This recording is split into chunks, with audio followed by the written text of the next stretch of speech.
Welcome, everyone. This is Danny Haifong. You're tuning into another live stream. We're going to be talking about a lot of developments today, some breaking developments, such as Russia striking Kiev today, a strategic command center in retaliation to the use of ATACMS and long range weapons. We're going to get into this as well as the numerous bombshells that Vladimir Putin dropped during his mega question and answer session and so much more with two great guests today. The first is Pepe Escobar. He is a geopolitical analyst and a journalist, a rock star of geopolitics. You can find his Telegram in the video description below. But without further ado, Pepe, thanks so much for joining me today. Thank you. Greetings, Danny. Greetings, all of you from NATO Stan. I'm still in Paris. And wow, we could go on forever talking about NATO Stan, but let's talk about more Sure. interesting stuff. Sure. Well, Pepe, before we get started, I'm just going to tell everyone to hit the like button in order to boost the stream in YouTube's algorithm. As I said before, you can find Pepe's Telegram in the video description below, and you can find all the places to support this channel there as well. Pepe, we are heading into 2025, Yeah. and Russia has just hit a strategic command center in Kiev in reported retaliation to the use of long-range ATACMS missiles into Russian territory. Now, this comes after Vladimir Putin gave his mega presser with the media, hours upon hours of talk. Talk about the significance of this because there's been a lot of talk from U.S. intel about Russia using the Oreshnik again. And Russia's defense ministry said that they have used long range precision weapons, but haven't been too clear about what kind. Talk about this in lieu of your reporting on what Vladimir Putin has told the media in this huge presser. Well,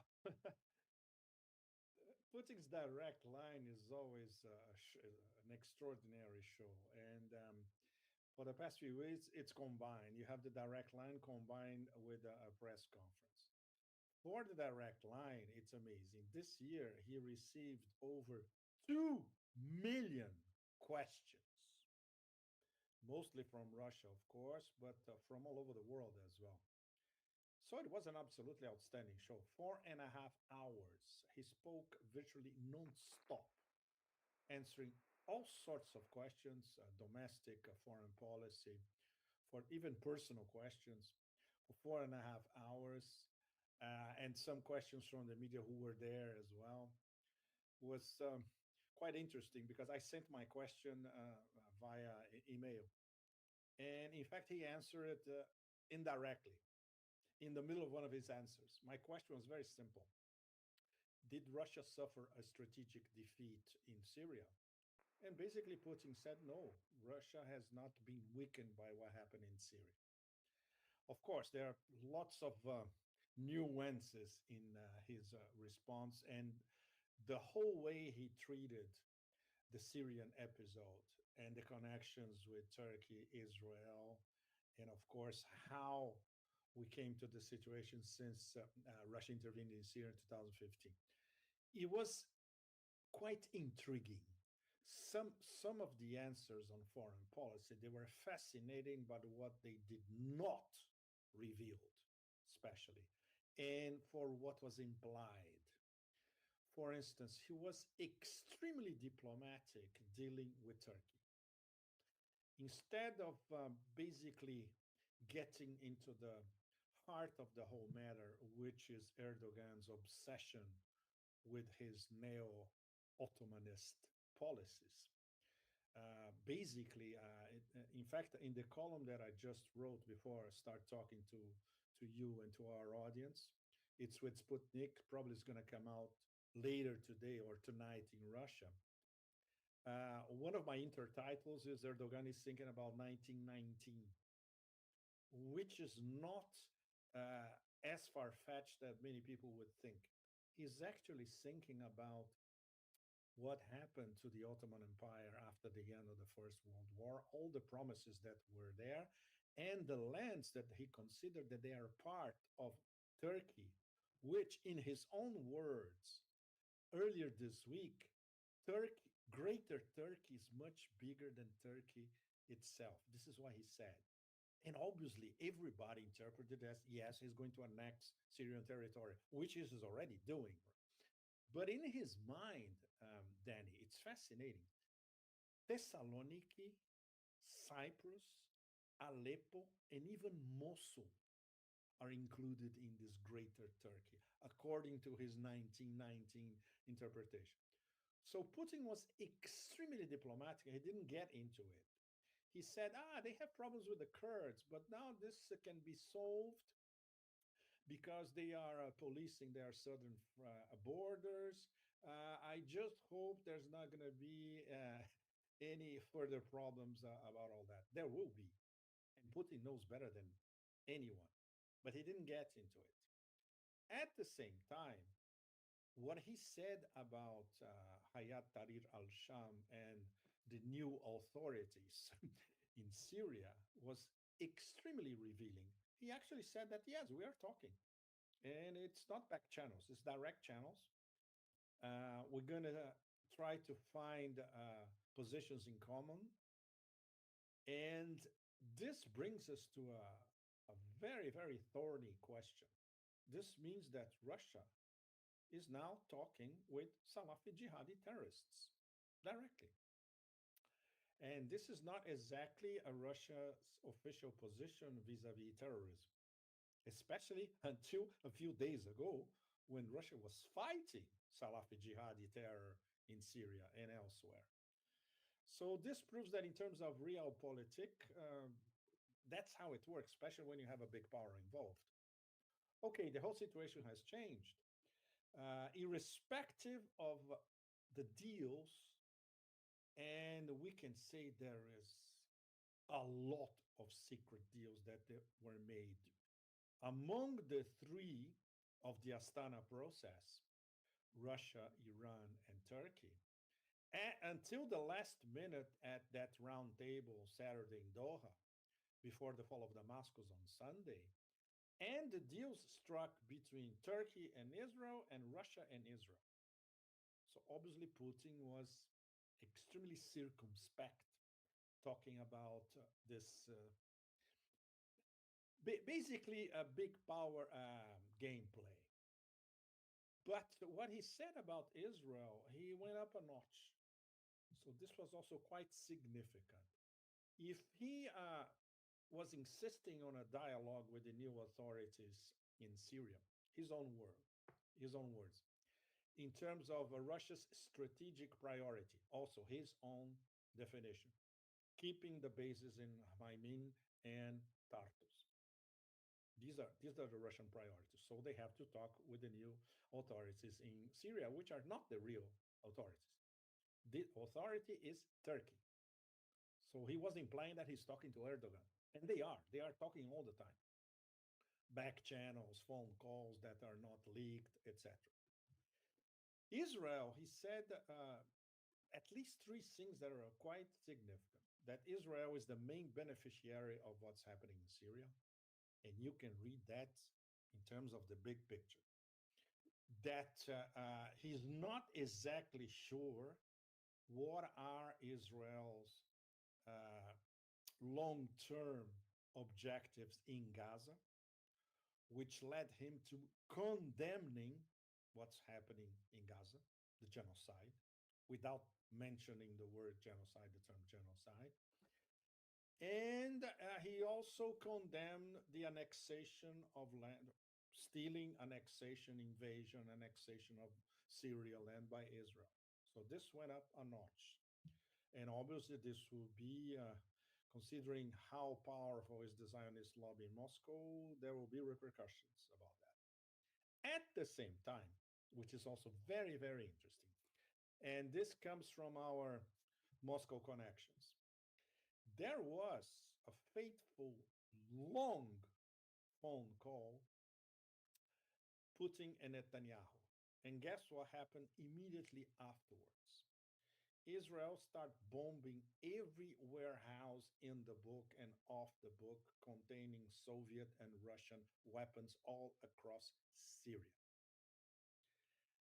The big question, Danny, who gave these coordinates? And then we enter mega fog of war mystery. Nobody knows. I'm sure you have seen that a lot of people are blaming Assad for that. There's absolutely no evidence whatsoever that Assad did, especially Assad giving coordinates to Israel. Forget it. So this came, we can say, with a certain degree of certainty from sources in Russia. If they are from the Minister of Defense, affiliated with the Minister of Defense, if they are from faction intel agencies, factions inside the intel agencies, nobody knows. And if anybody says that they know, they're lying. So, just this short introduction gives you and our audience a little bit of how extremely murky the situation is, and how, in many aspects, Putin's answers were evasive. They were very, very cleverly articulated. They left everything up in the air, except for this straight condemnation of Israel. Uh, Everything in terms of Turkey and Russia was up in the air. And of course, the fact that they are talking directly with Jolani and obviously with Erdogan about the future of Tartus and Hmaimi. So let's say this is our introduction to how complex the whole situation is. And we're not even talking about what he said about Ukraine.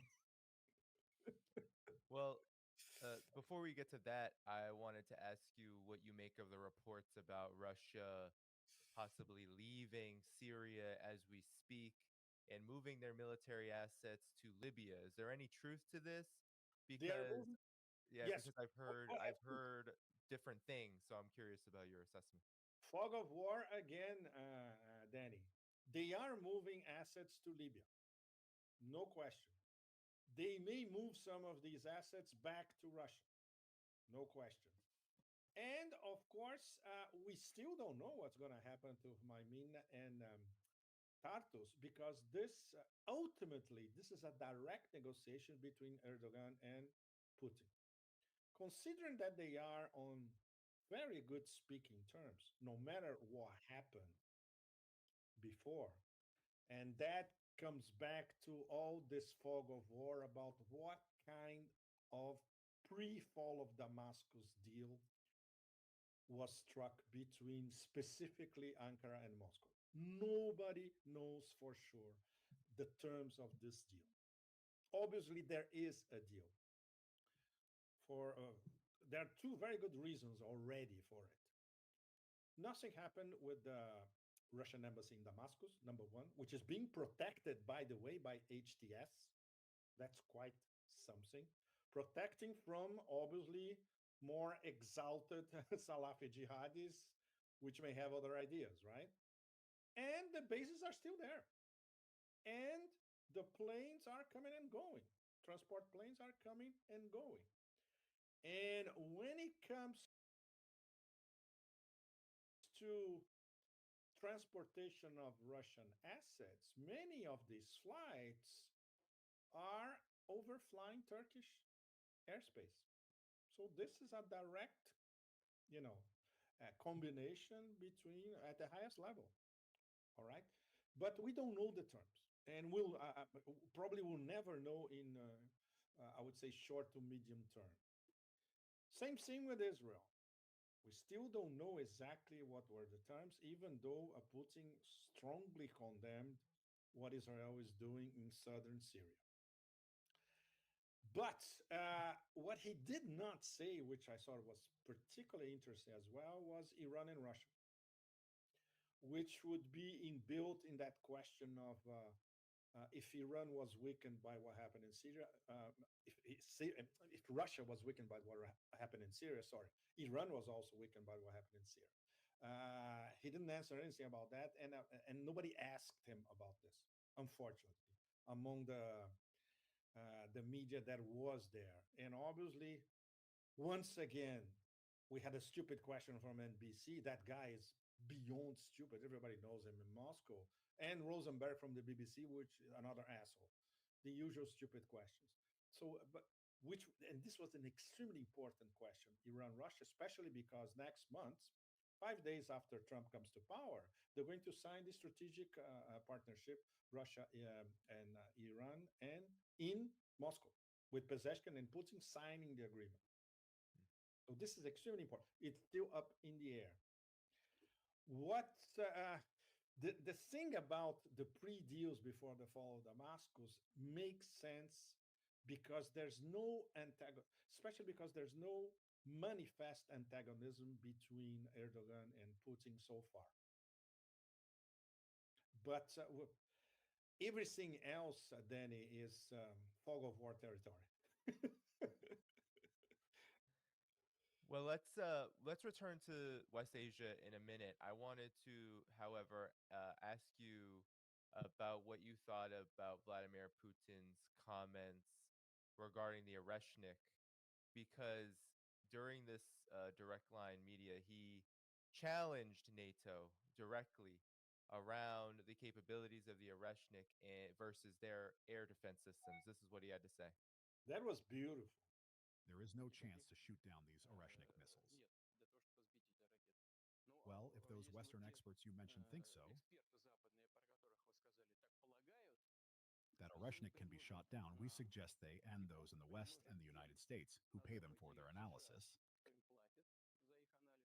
conduct some kind of technological experiment, a high-tech duel of the 21st century.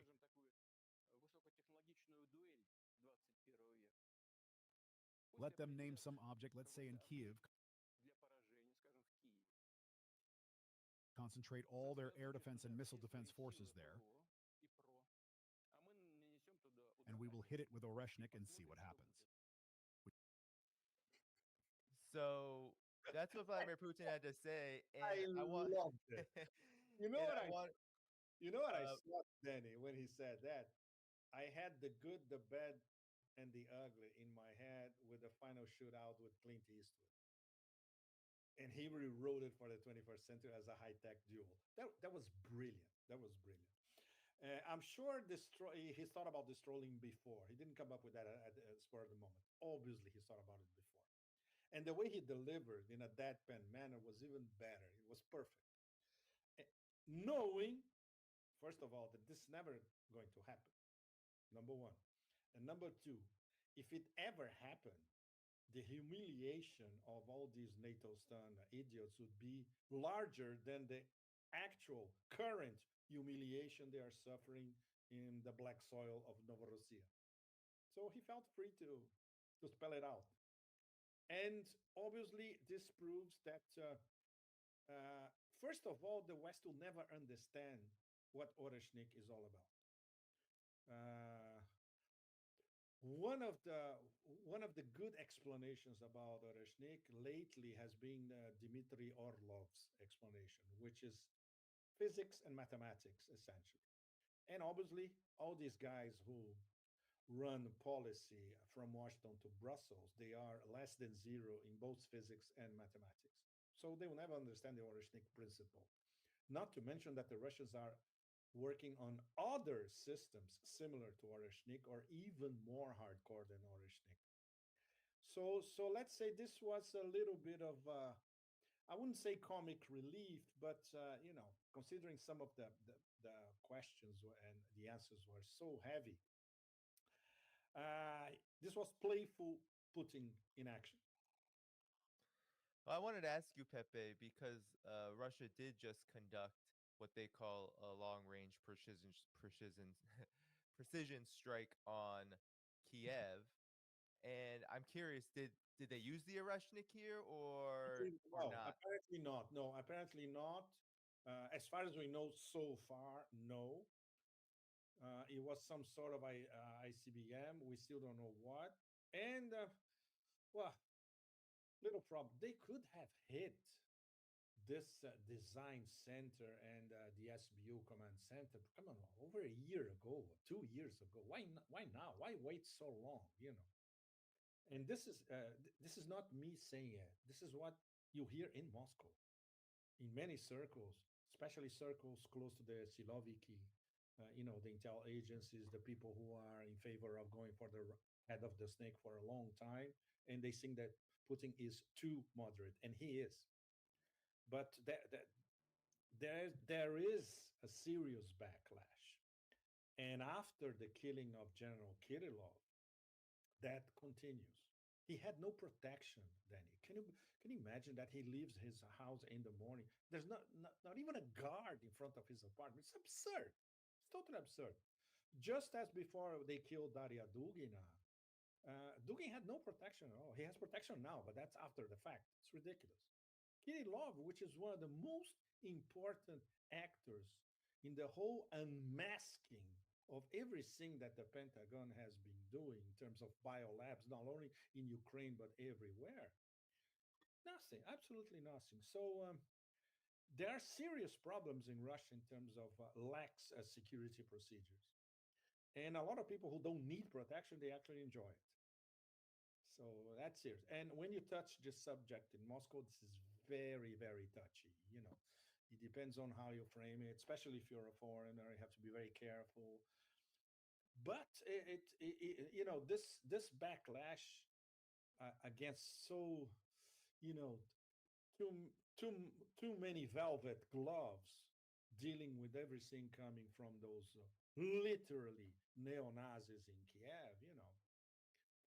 But it's complicated because it involves the Ministry of Defense, layers at the Ministry of Defense, different layers in the intel agencies, the discussions between Putin and the Security Council, what other people in the Security Council do to influence Putin's policies. It, it's very, very, very complex. So for outsiders to say blah, blah, blah, blah, blah, it's basically blah, blah, blah. They don't know shit, in fact. And when we are there in Moscow and we see, for instance, inside ministries, the serious fiefdoms inside ministries, we see how complex the problem is. And when it comes to the Ministry of Defense, it's even more complicated because the Ministry of Defense is like a fortress, and it's impregnable for practically everyone except insiders in the Ministry of Defense. Yeah. What do you believe Russia's response to this will be then? Because it appears that we've had reports from U.S. intel saying that Russia will use the Oreshnik again. And then we just had Igor Kirillov be assassinated on Russian soil in Moscow. Uh, what do you believe the response will be to this? Because it appears that as we go into January 20th, 2025, the changing administration in the United States, it seems like the United States and NATO are upping the ante in terms of escalating this conflict. Well, NATO keep escalating. The only thing that NATO does is to escalate. We know that. And this window is very, very. We have this window of 1 month, roughly. This is probably the most dangerous months that in recent history. Really, anything could happen. False flag. This thing could derail in a flash. We know it. First of all, because they're desperate. When I say they, is the exiting crash test dummy administration. And they only have 1 month to produce some facts on the ground that could alter, I would say, the flow of history, which shows an absolutely humiliating defeat, strategic defeat of NATO across the spectrum in Novorossiya. You cannot alter this fact, and this fact is practically inevitable. It's ahead of us, could be in the next few months, could be before the end of 2025 maximum, but it's inevitable. And there's nothing they can do to alter this fact apart from a direct intervention, which we all know what it means. And they are cowards, essentially. They won't do it. They're cowards. The only thing that they do is provocation.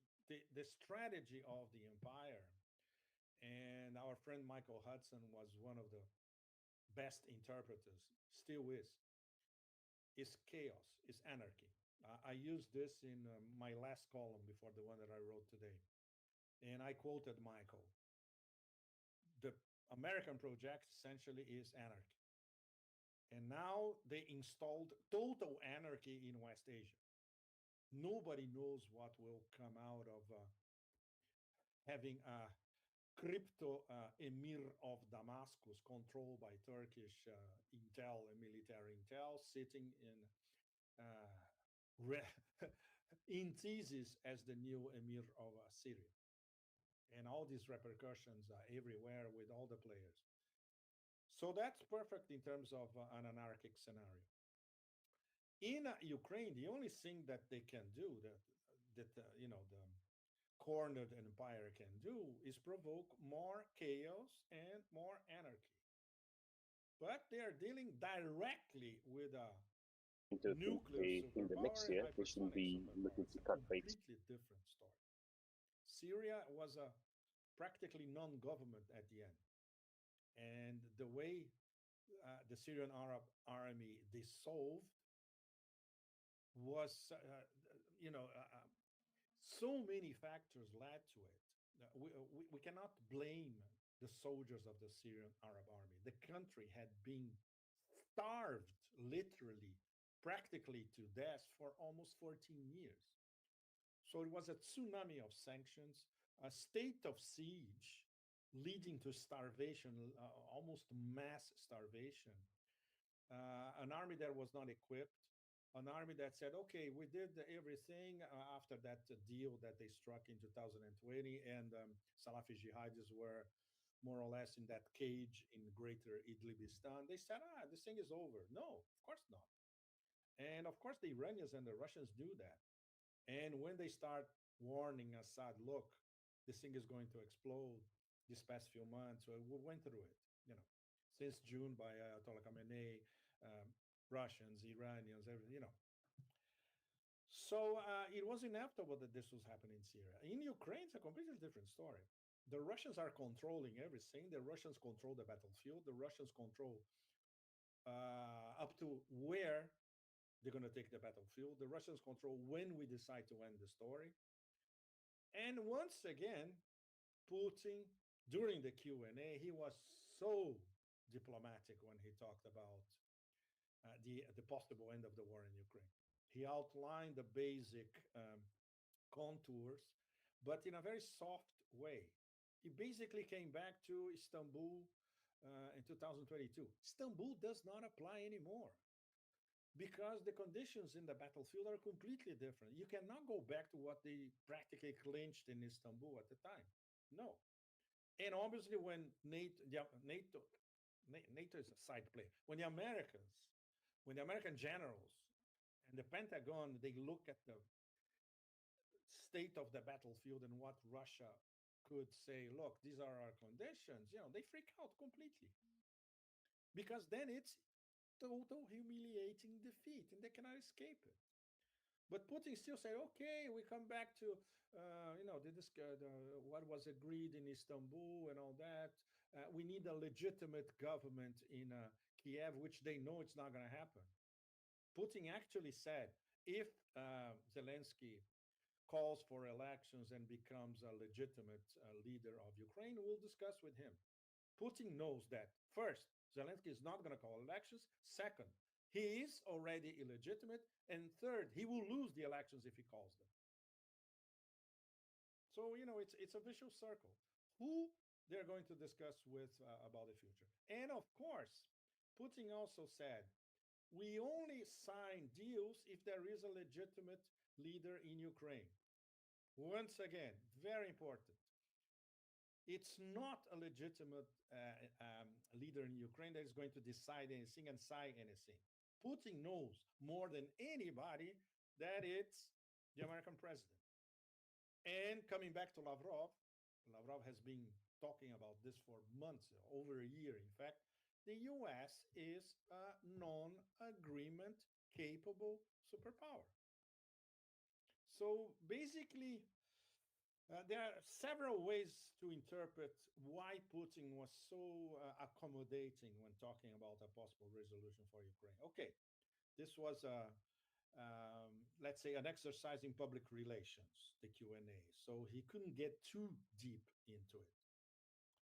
So he left once again everything up in the air, right? And being very accommodating. But we know by what he's been saying for the past few months, by what Medvedev has been saying, by what is filtered through Peskov and all that, that the Russian conditions are those conditions spelled out since June, and they're very, very strict. And they know that the Americans will never accept any of that. But that's it.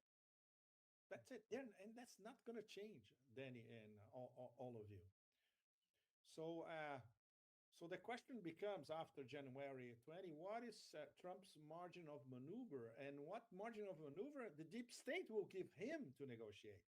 It's not him. He cannot negotiate anything. He can negotiate maybe an MMA fight with a Dagestan wrestler in Madison Square Garden, but he cannot solve the war in Ukraine. Right. And Vladimir Putin was very clear saying that Russia is in the driver's seat, that the military is taking square kilometers, entire square kilometers with each passing day in Exactly. Ukraine. So the question remains then, given all of this, how do you see Russia playing out the rest of this conflict moving into the Trump administration? Because right now, what it seems Vladimir Putin is saying is that it's all full steam ahead. Yes. And you have this dynamic too of Vladimir Putin talking, as you said, more moderately, Dmitry Medvedev talking more maybe radically, we could say, in terms of responses to these red lines being crossed. Where do you see all of this falling? Somewhere in the middle, or are we going to see more of the same coming up?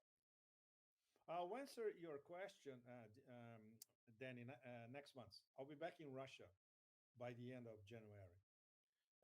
And this is one of my key questions everywhere, apart from the not exactly answered question about strategic defeat in Syria. Well, in 1 month, the situation, a month and a half, the situation in Syria is going to evolve very, very fast. But on Ukraine, we're going to have a pretty good idea of where things are going after a few days of the Trump administration in place. So, I would say late January until mid-February, we're going to have a pretty good idea where this is going. There will probably be a phone call, right? At least one phone call, direct phone call. Maybe they'll set up a meeting. So, so far, I would say for all of us, we have to be on red alert on what might go horribly wrong during the next 4 weeks. Which could be? I mean, what could we be expecting in the next 4 weeks?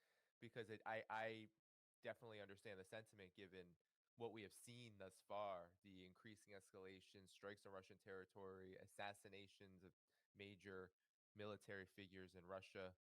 What could be next? A provocation in Moscow, much bigger than killing General Kirillov. I would say that this is the number one possibility because the SBU can do that with their NATO advisors. They can easily do it.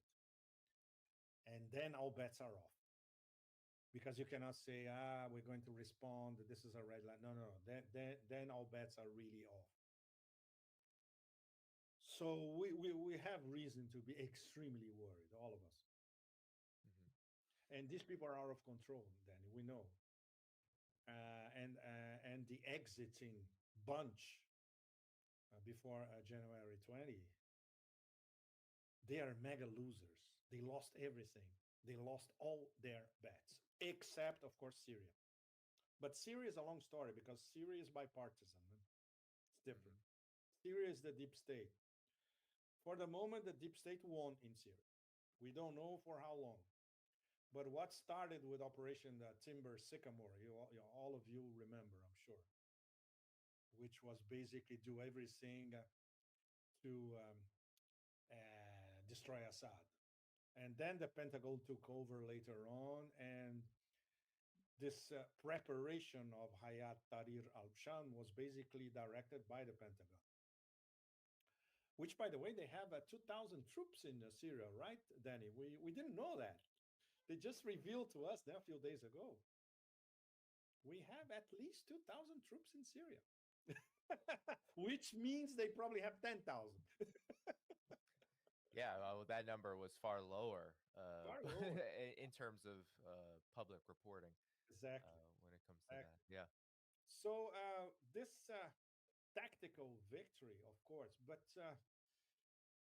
when you look at this since the beginning of the war for 13 and something years, it would have to happen because Syria was practically totally destroyed. It had to happen.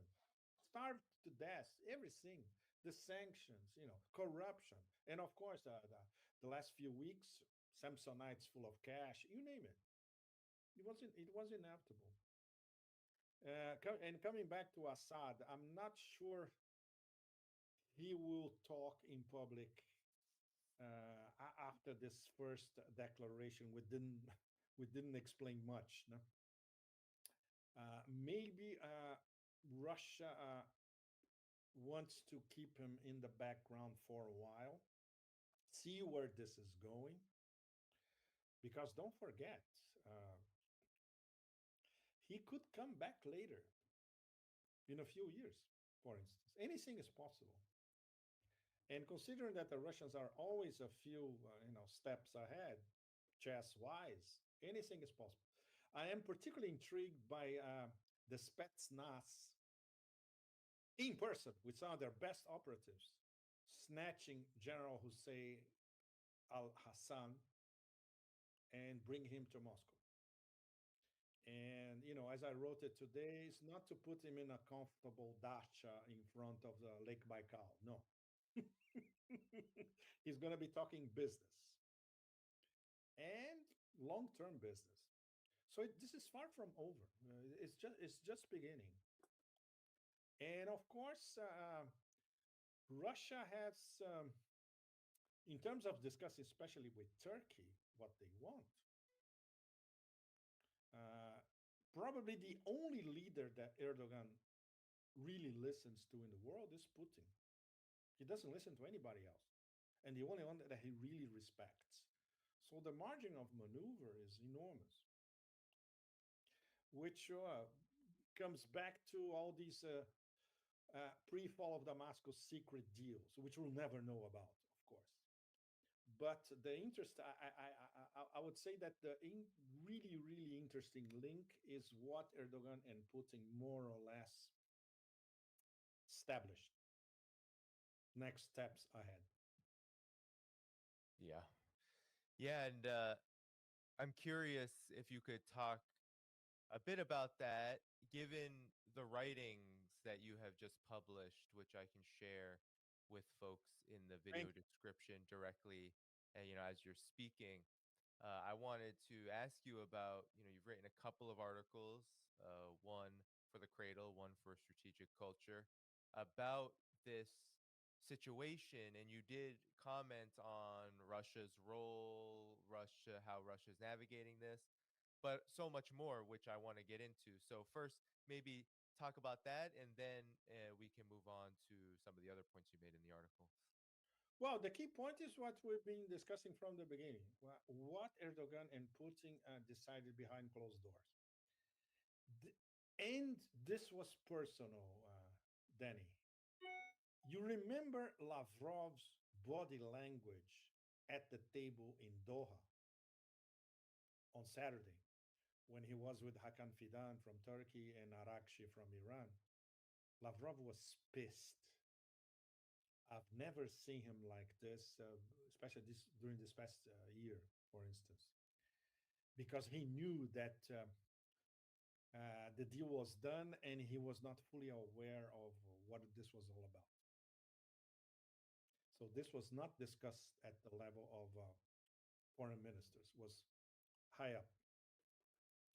There's a fascinating photo, which is it's a riot in Turkey.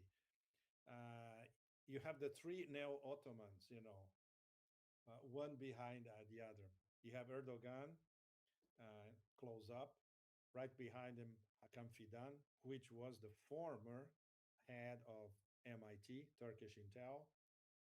And right behind Fidan is Kalin, which is the current head of MIT, Turkish Intel. So this is you see the neo-Ottoman triumvirate in one picture. In Russia, you could never have a photo like this. You would be only Putin. You would have what? Gerasimov as number two. No, Gerasimov doesn't make policy. So this was Putin and Erdogan directly. And like I told you, we will, Danny will never know. This is really up there. I will try to get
We saw that Russia has struck Kiev as of December 19th, Friday, I believe it was, in retaliation for the attackums that have been consistently striking Russian territory. And of course, there's also this question of Igor Kirilov, the top general of the nuclear, biological, and chemical division of Russia's defense ministry. How do you see these events, and how do you measure this retaliation, and where do you see things going from here? Well, I mean, if you focus on retaliation, you get down into the weeds. You got to pull back and understand that we are in a transitional period in this conflict, one that has the potential of seeing this conflict brought to an end. Of course, it will end with a strategic Russian victory. Uh, and Russia has to, there's a lot of complexities here. How do you manage the battlefield and your victories on the battlefield, and the necessity to continue to keep the pressure on Ukraine, and in doing so, NATO and the United States, with the political dynamic. You know, there's a lot of people out there who are just saying, Russia shouldn't compromise with anything, just press forward, full speed ahead, all that. You mentioned Putin's conference. While the Russian economy is not on the verge of collapse or anything close to that, Putin acknowledged that the sanctions do have an impact, and that Russia is making adjustments. There was no panic in his voice. It was just a matter of fact statement that no, the sanctions do have an impact. So it's in Russia's long term interest to get their economy back on an even keel, and you can't do that while you're at war.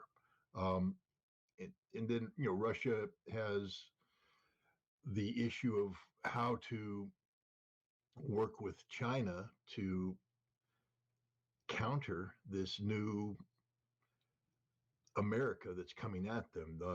The Trump administration is not going to be the Biden administration. It's not going to be about the pursuit of the rules-based international order that underpin the Biden administration's national security policy.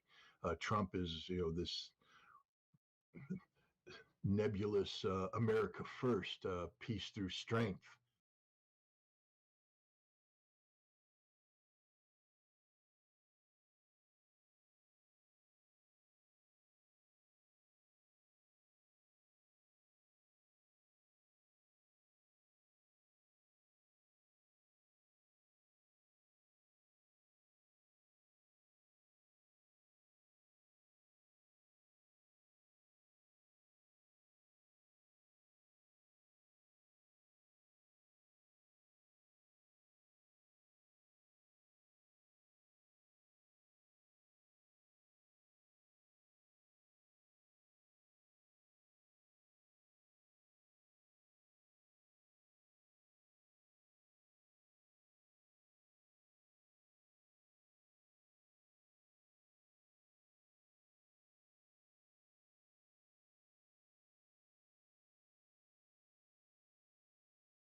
Some more into it, and I'm going to Istanbul before I go to Moscow next month. So I hope some people in Istanbul can at least, especially dissidents, well-informed dissidents, can tell us a little bit extra from what they are gathering, not from the pro AKP press and pro Erdogan press, different, but from some, relatively independent players who have access to Ankara, to the palace in Ankara.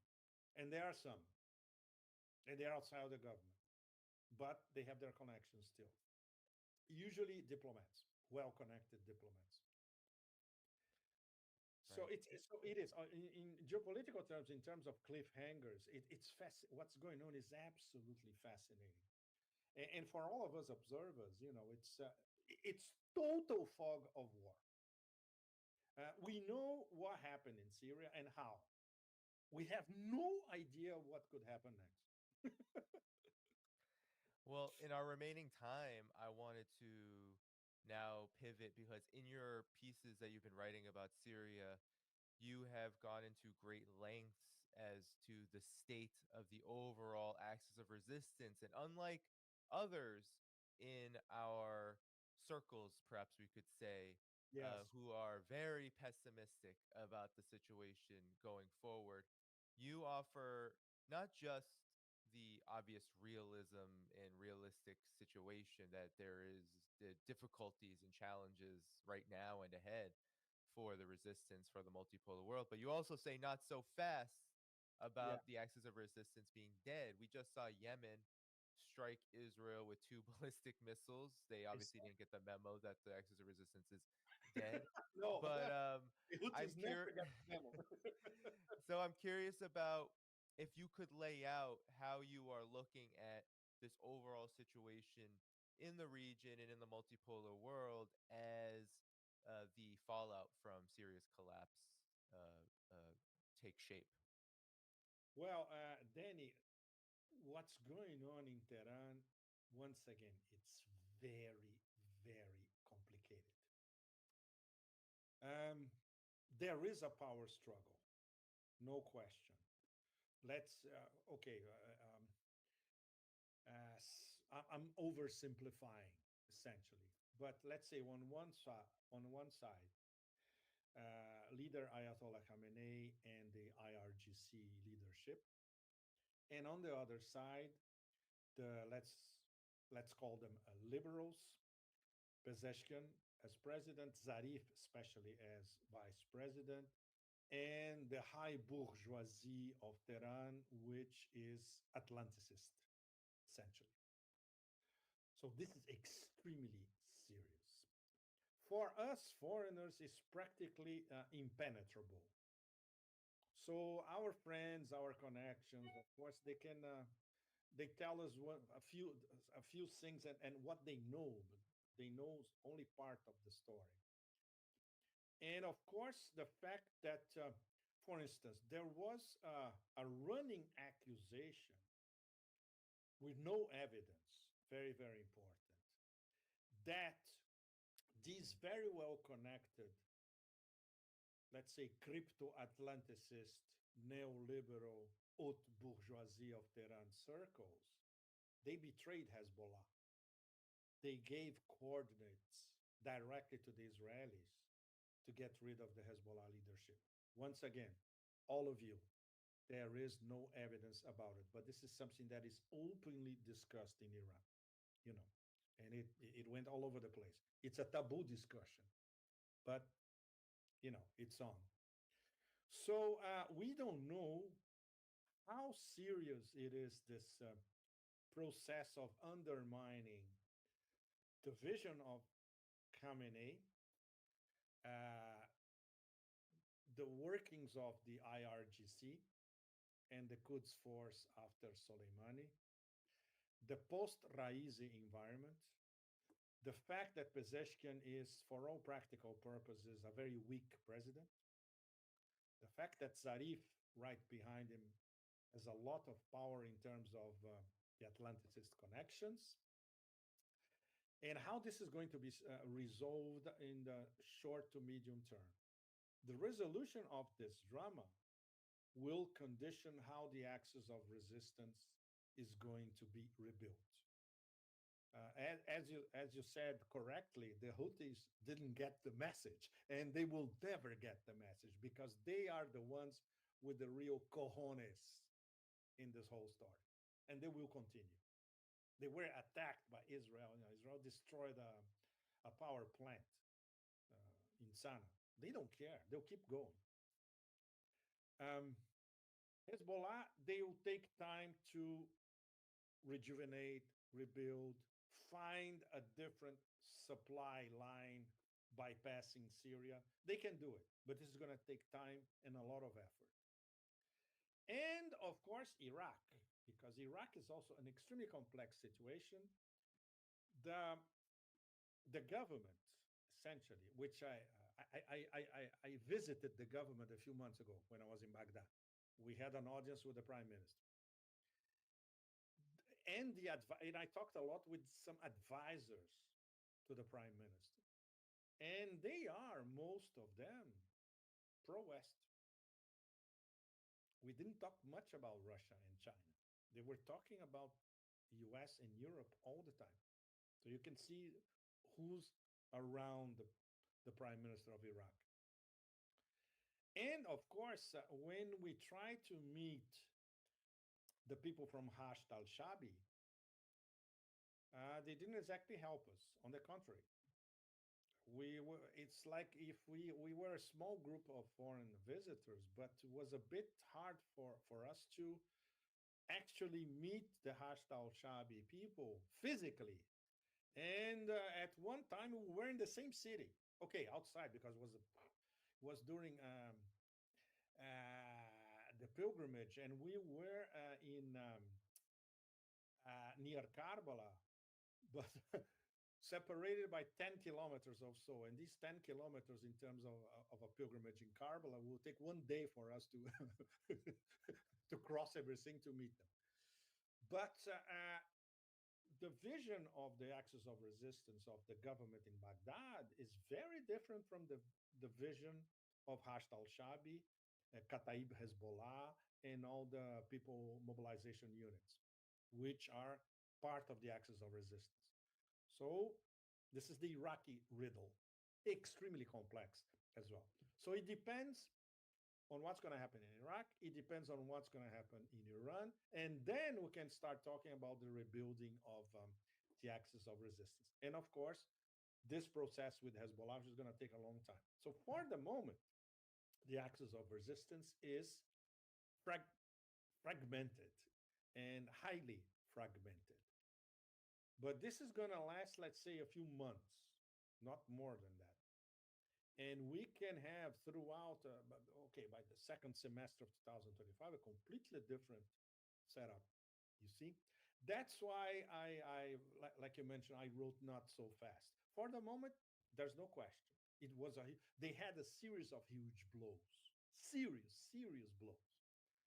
But never underestimate when you meet them in person, Danny. When you meet Hezbollah cadres, high level, when you meet people from the IRGC, when you meet people from Hasht al-Shabi, it takes years.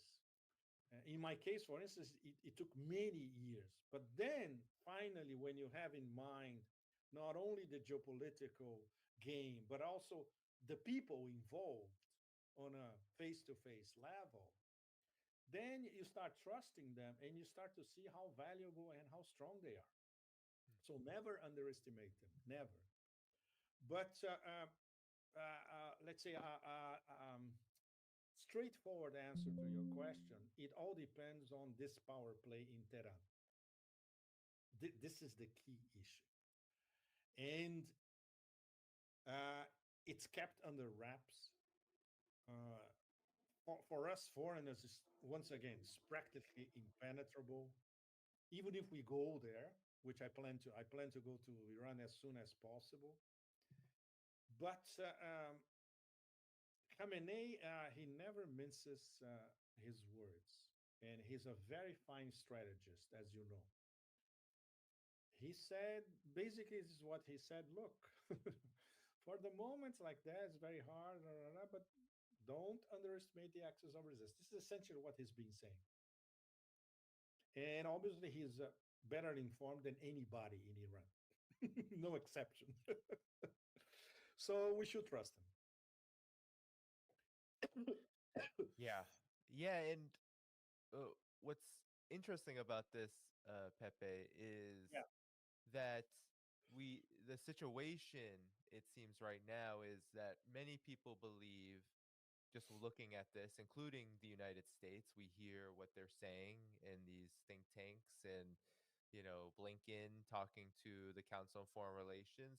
The narrative is that the axis of resistance, all of the Iranian quote unquote proxies are basically muted now, Hmm. and that it's almost full steam ahead for the agents of chaos, the empire.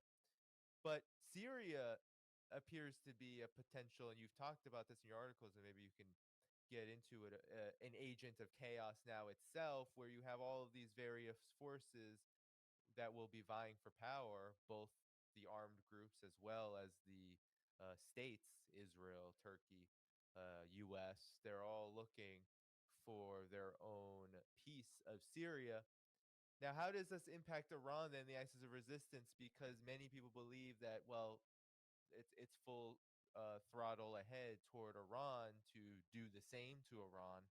Do you find that to be uh, uh, more possible now, or do you find that this quagmire in Syria may cause more problems than um, maybe we're being led to believe right now for the empire? Well, it's wishful thinking mixed with an obsession that comes from the 90s, at least, no? If not from the beginning of the Islamic Revolution. But the obsession is there. Um, the Holy Grail is regime change in Tehran. This will never change. We have these ups and downs. For instance, we can have an Iranian nuclear deal that we had almost 10 years ago, uh, but that obviously didn't solve anything, on the contrary. And don't forget that under Trump, Trump was maximum pressure over Iran. So maximum pressure will return on Trump 2.0, obviously. And now with the Zionists emboldened by capturing Syria for them, among others.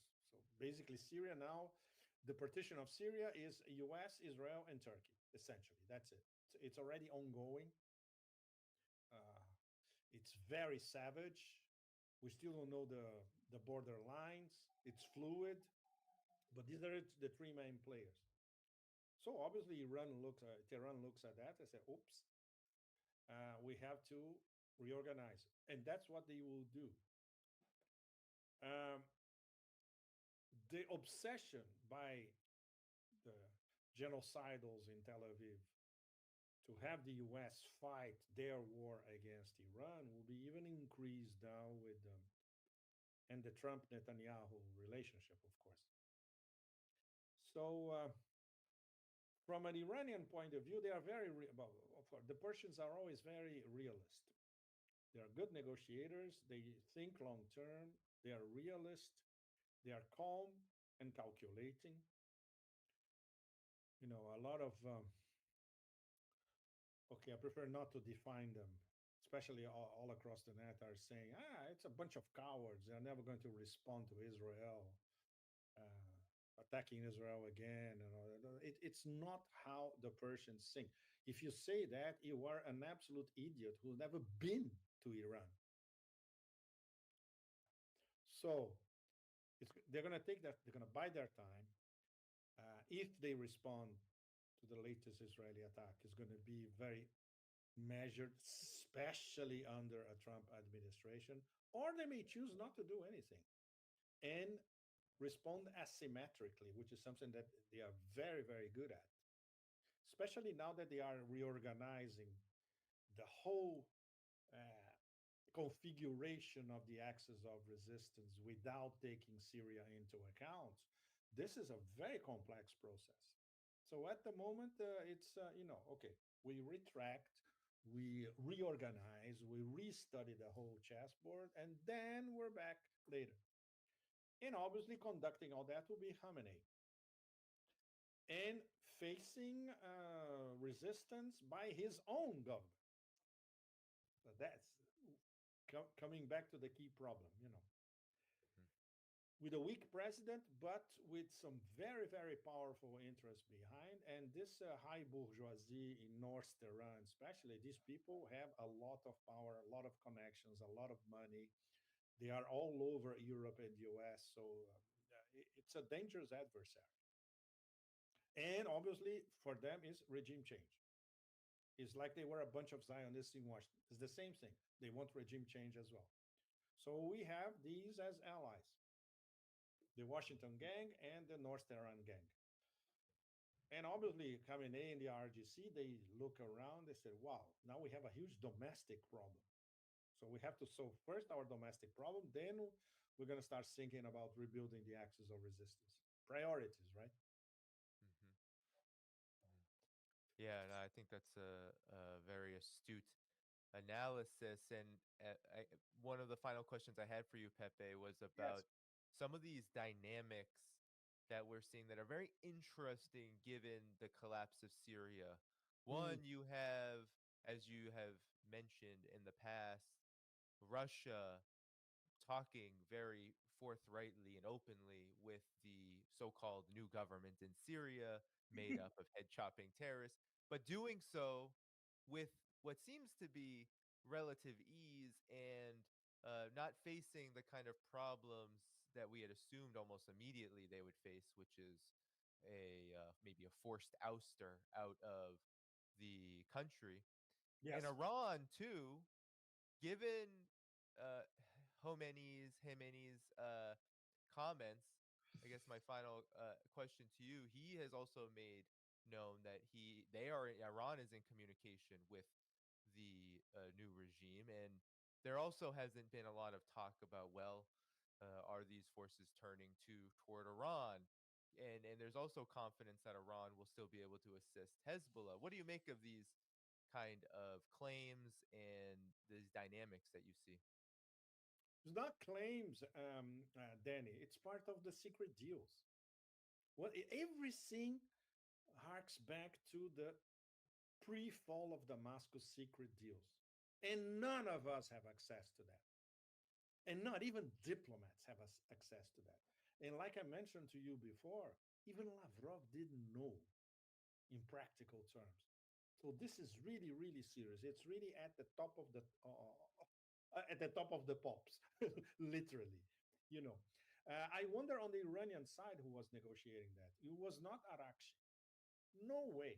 It was not. It was not Arakshi. It was probably somebody high up at the IRGC, uh, directly connected to Khamenei, the Iranian negotiator in all these conversations.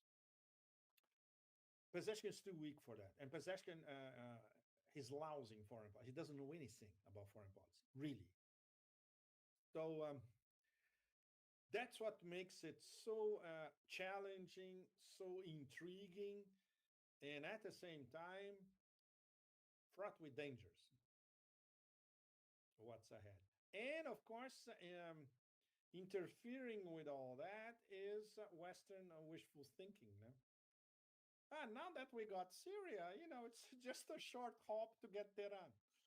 Hmm. This will never change. But look, they thought that they could inflict a strategic defeat to a hypersonic and nuclear power. Look where they are now. That's it. I rest my case. Well, Pepe, it was great to be with you today, to get you before the new year. So, Thank everyone, go to the video description. We have plenty of show left for you, but go to the video description, find Pepe's new articles as well as his Telegram. Pepe, thanks so much, and we'll be in touch. Thank you, Danny. Thanks, all of you. This is our last conversation of the year, no? Right? Yeah, yeah, So I'll be in have a touch with you great in 2025. holiday season, everybody, and get ready because when we're back in early January, wow, It's gonna be a bumpy ride. All it's going right, to be a Pepe. bumpy ride. Take care. Thank you. Take care. Thanks, everybody. All right, without further ado, we have our next guest, Scott Ritter. Scott, it's good to see you. How are you doing today? I'm doing great, thanks. Yourself? I am doing all right, Scott. We have a lot to get to, but I wanted to make sure everyone knew that your website was in the video description, and that's where everyone can find your work, support you if they can. Scott, where do we even begin? How about we begin with Vladimir Putin's direct line, his massive press conference? But in lieu of recent events, we saw that Russia has struck Kiev as of December 19th, Friday, I believe it was, in retaliation for the attackums that have been consistently striking Russian territory.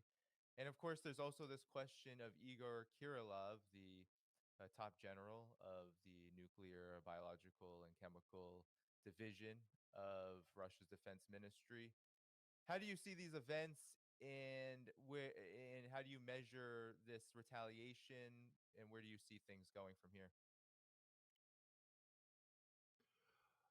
Well, I mean, if you focus on retaliation, you get down into the weeds. You got to pull back and understand that we are in a transitional period in this conflict, one that has the potential of seeing this conflict brought to an end. Of course, it will end with a strategic Russian victory. Uh, and Russia has to. There's a lot of complexities here. How do you manage the battlefield and your victories on the battlefield, and the necessity to continue to keep the pressure on Ukraine, and in doing so, NATO and the United States, with the political dynamic. There's a lot of people out there who are just saying, Russia shouldn't compromise with anything, just press forward, full speed ahead, all that. You mentioned Putin's conference. While the Russian economy is not on the verge of collapse or anything close to that, Putin acknowledged that the sanctions do have an impact, and that Russia is making adjustments. There was no panic in his voice. It was just a matter of fact statement that no, the sanctions do have an impact. So it's in Russia's long term interest to get their economy back on an even keel, and you can't do that while you're at war. Um, and then Russia has the issue of how to work with China to counter this new America that's coming at them. The Trump administration is not going to be the Biden administration. It's not going to be about the pursuit of the rules-based international order that underpin the Biden administration's national security policy. Trump is this nebulous America first, peace through strength approach that could be beneficial to both Russia and China in terms of bringing about stability, but also could bring about conflict. And it has to be managed very carefully. And it's better to be managing that in an environment where the United States is not on one side of a conflict that has Russia on the other side. That's in Ukraine. So, there is a lot of pressure on Putin to bring an end to this conflict. And so everything he does has to be measured in that. Um, I think, the Russians believe that it was necessary to retaliate for the ATACMS attacks and for the assassination of Lieutenant General Kirillov. Um, but how you retaliate is also important. What signals are you sending? Remember, there's a lot of you know signaling being done between Putin and Trump that can't be done. And normally, you'd expect them to pick up a phone call and have a conversation, but that's not happening. And it can't happen right now. Trump's not the president. He can't be negotiating, um, behind Joe Biden's back.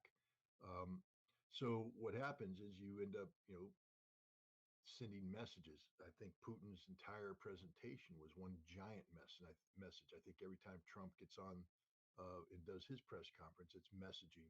Um, whether Tucker Carlson, this independent journalist who high high profile, close to Trump, went over to Russia, had an interview with Lavrov, the same year that he had an interview with Putin. Was that messaging? Could be.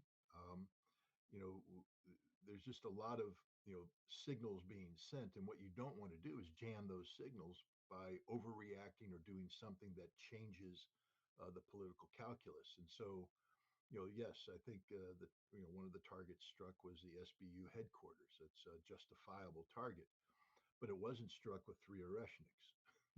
So, Russia did what it needed to do, but it didn't over signal. It's a strange time because you know as an outside analyst, it's very hard to know what is important for the Russians. I mean, I can sit here and speculate, but what is Russia's priority? The economy? Is it tying up geopolitical loose ends?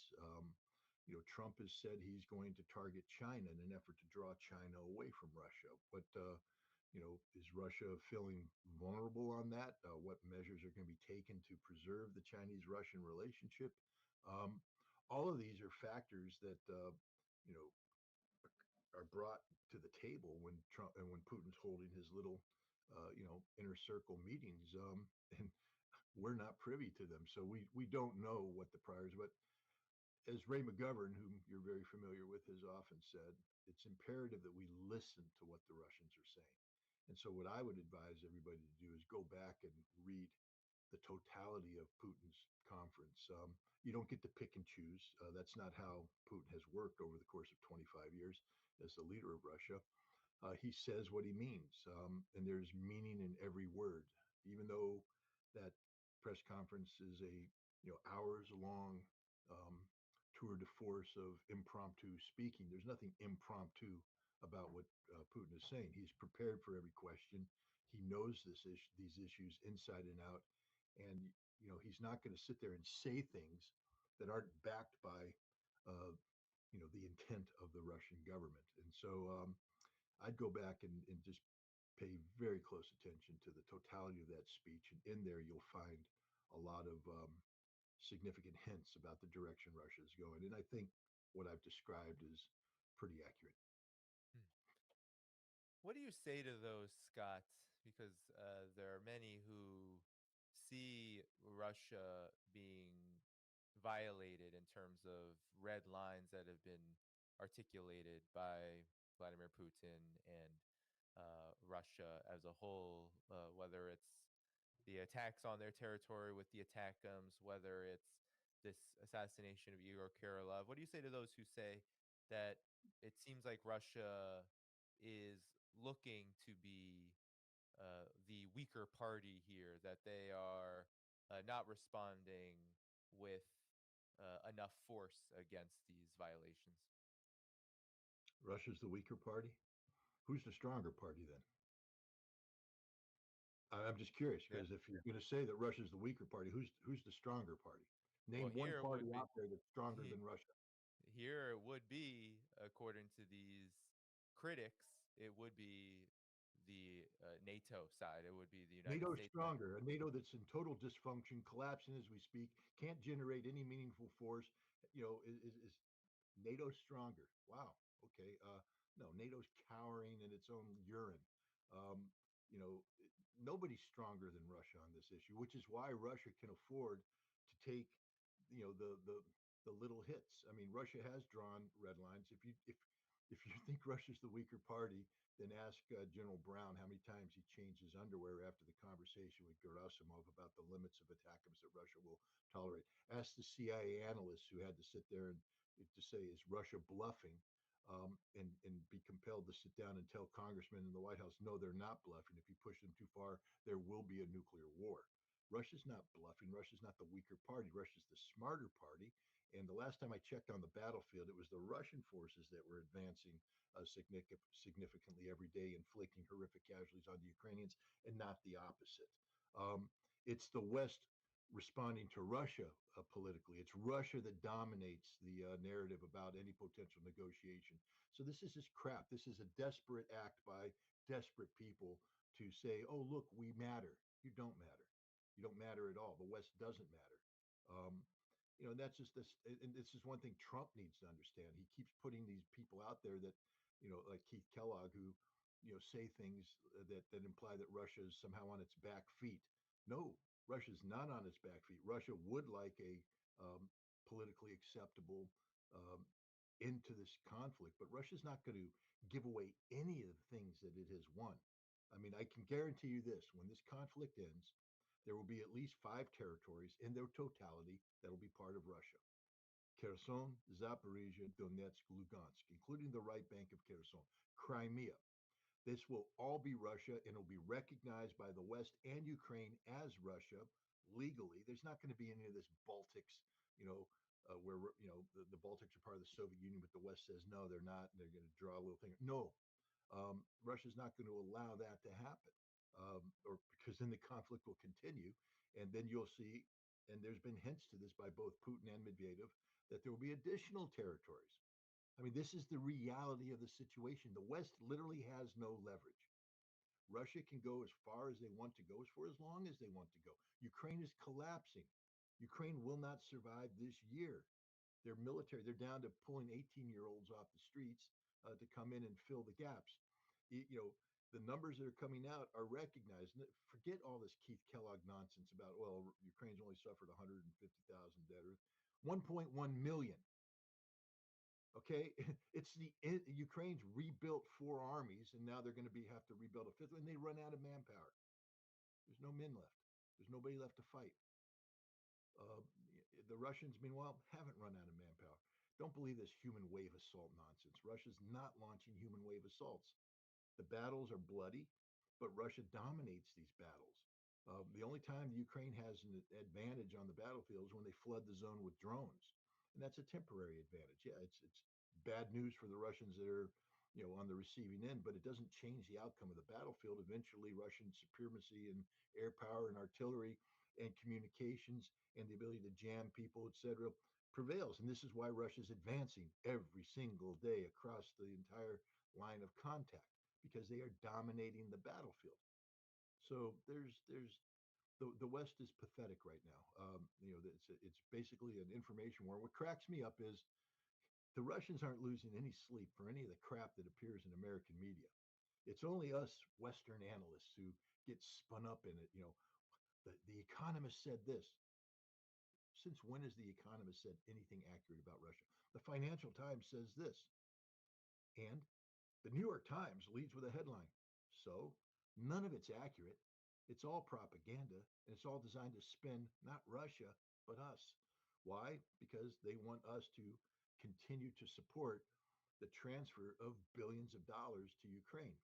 But it's just, throwing good money after bad, doubling down on stupid. No, I don't see any panic in the eyes of any Russian official talking.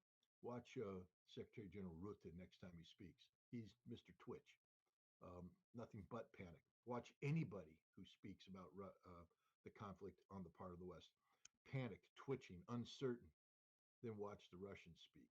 Steady, calm, because they know who's winning, and they don't care what we in the West think. The only reality that matters to them is the reality on the battlefield. Well, let's actually listen to a short clip of Vladimir Putin to verify or validate or lack thereof, or the opposite. Scott, let's see. This is what Vladimir Putin had to say about that situation on the battlefield. Our army is progressing. They're making advances, and the enemy cannot hold the positions. They withdrew, they organized some defenses, but they cannot hold those defenses because tomorrow there will be the next advance. So they cannot stop our army. And if we stop for a week, we will give them time to make those positions a stronghold. We'll give them time to get additional supplies and additional military equipment. And what is very important, they will be able to train additional personnel. Our Scott, doesn't sound so much like someone who is on the weaker side or the panicked side. Your thoughts? Yeah, no, that's what I said. there's not going to be, the notion that there's going to be a ceasefire or freeze on the battlefield. He just said it's ludicrous. Um, you know, we're talking when we speak about Ukraine, we're speaking about a military that's very large, very sophisticated, with very deadly weapons in the hands of men who, um, for the most part, prepared to die to defend a position. And it takes a lot to knock that that kind of military off kilter. The Ukrainians in the especially in the Donbass region have had 14 years to dig in, and they had defenses in depth. And what's happened is Russia, through tremendous amount of sacrifice and perseverance, has broken through that defensive zone. And so now the Ukrainians are falling back on unprepared positions. And as a result, they can't last in the face of a concerted Russian assault. This is why the Russians maintain pressure on them the whole time. The Ukrainians can't dig in. And look what Putin said: we're not going to have a ceasefire. We're not going to let them dig in. We're not going to let them reestablish, a defensive fortification line that now halts us. And once you halt, that the Ukrainians can stiffen all along the line. Right now, as Ukrainians bring in forces, they're being ground up. They have to fall back, and the forces that come in aren't coming into a prepared position. They're coming into a very static position that Russia dominates, and they're killing them and continuing to push. The moment you hit pause, the glue gets to set. The Ukrainian forces get to come in, dig in, and they begin to gel. And the second the Russians resume, now it's going to cost them more to take that position. And while they're doing that, more Ukrainian forces are coming in. Um, this is what has been defining this battle. It's a war of attrition, poured in resources. But right now, the Ukrainians don't have resources, and those that they bring in are being ground up because of the fluid situation on the battlefield. Why would Putin yield this advantage? This is an advantage that the Russians have won over two plus years of hard fighting to break through those defenses. Um, Russia has Ukraine exactly where you want. Total collapse on the battlefield. Just keep pushing. The Ukrainians have no choice but to die or withdraw. There's no defenses for them to fall in on. Those defenses are gone. So why would Russia ever give that up? Why would Russia say, yeah, what the hell, Christmas ceasefire? Because then you literally fall back to the position that you were, you know, 6 months ago, which is a position you don't want to be in. You want to be exactly where you are right now. This is what you put all of your military effort into, achieving this result. And now the Ukrainians are in, a general retreat on the battlefield. And there's no reversing this. You're not going to stop the Russian advance. Russia has significant forces in there that can continue to do the rotation, continue to put the pressure, and exploit situations as they develop. For instance, um, the need to break through and capture the totality of Kharkov, or perhaps even swing down and take Odessa, which is now two options on the table. Putin and Medvedev have hinted at this to the West. If you don't give us what we're looking for, we can change this. It won't just be the five territories that you'll be uh, forced to give. It'll be maybe two more, three more, four more. We can go as long as you want. We can sustain this. Ukraine can't, and it only gets worse for Ukraine going forward. This isn't, a bad moment that Ukraine's going to be able to turn it around. Ukraine will never. Today's the best day for the Ukrainian army that's going to exist at this point, because tomorrow's going to get worse, and the next day is going to get worse, and it's only going to get worse. And you start to see the panic in the Ukrainians as they recognize they're going to have to accept a deal that they're going to have to give away territories, and give away territories on terms that aren't good for them, meaning permanently give away territories. And when I say give away, the Russians already have them, but permanently say these are no longer part of Ukraine. We no longer have any claim on them.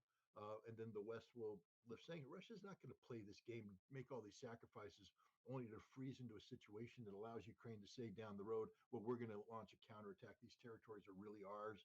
We'll want NATO come to our assistance. No, Ukraine is defeated. And that's the reality. And the West is defeated.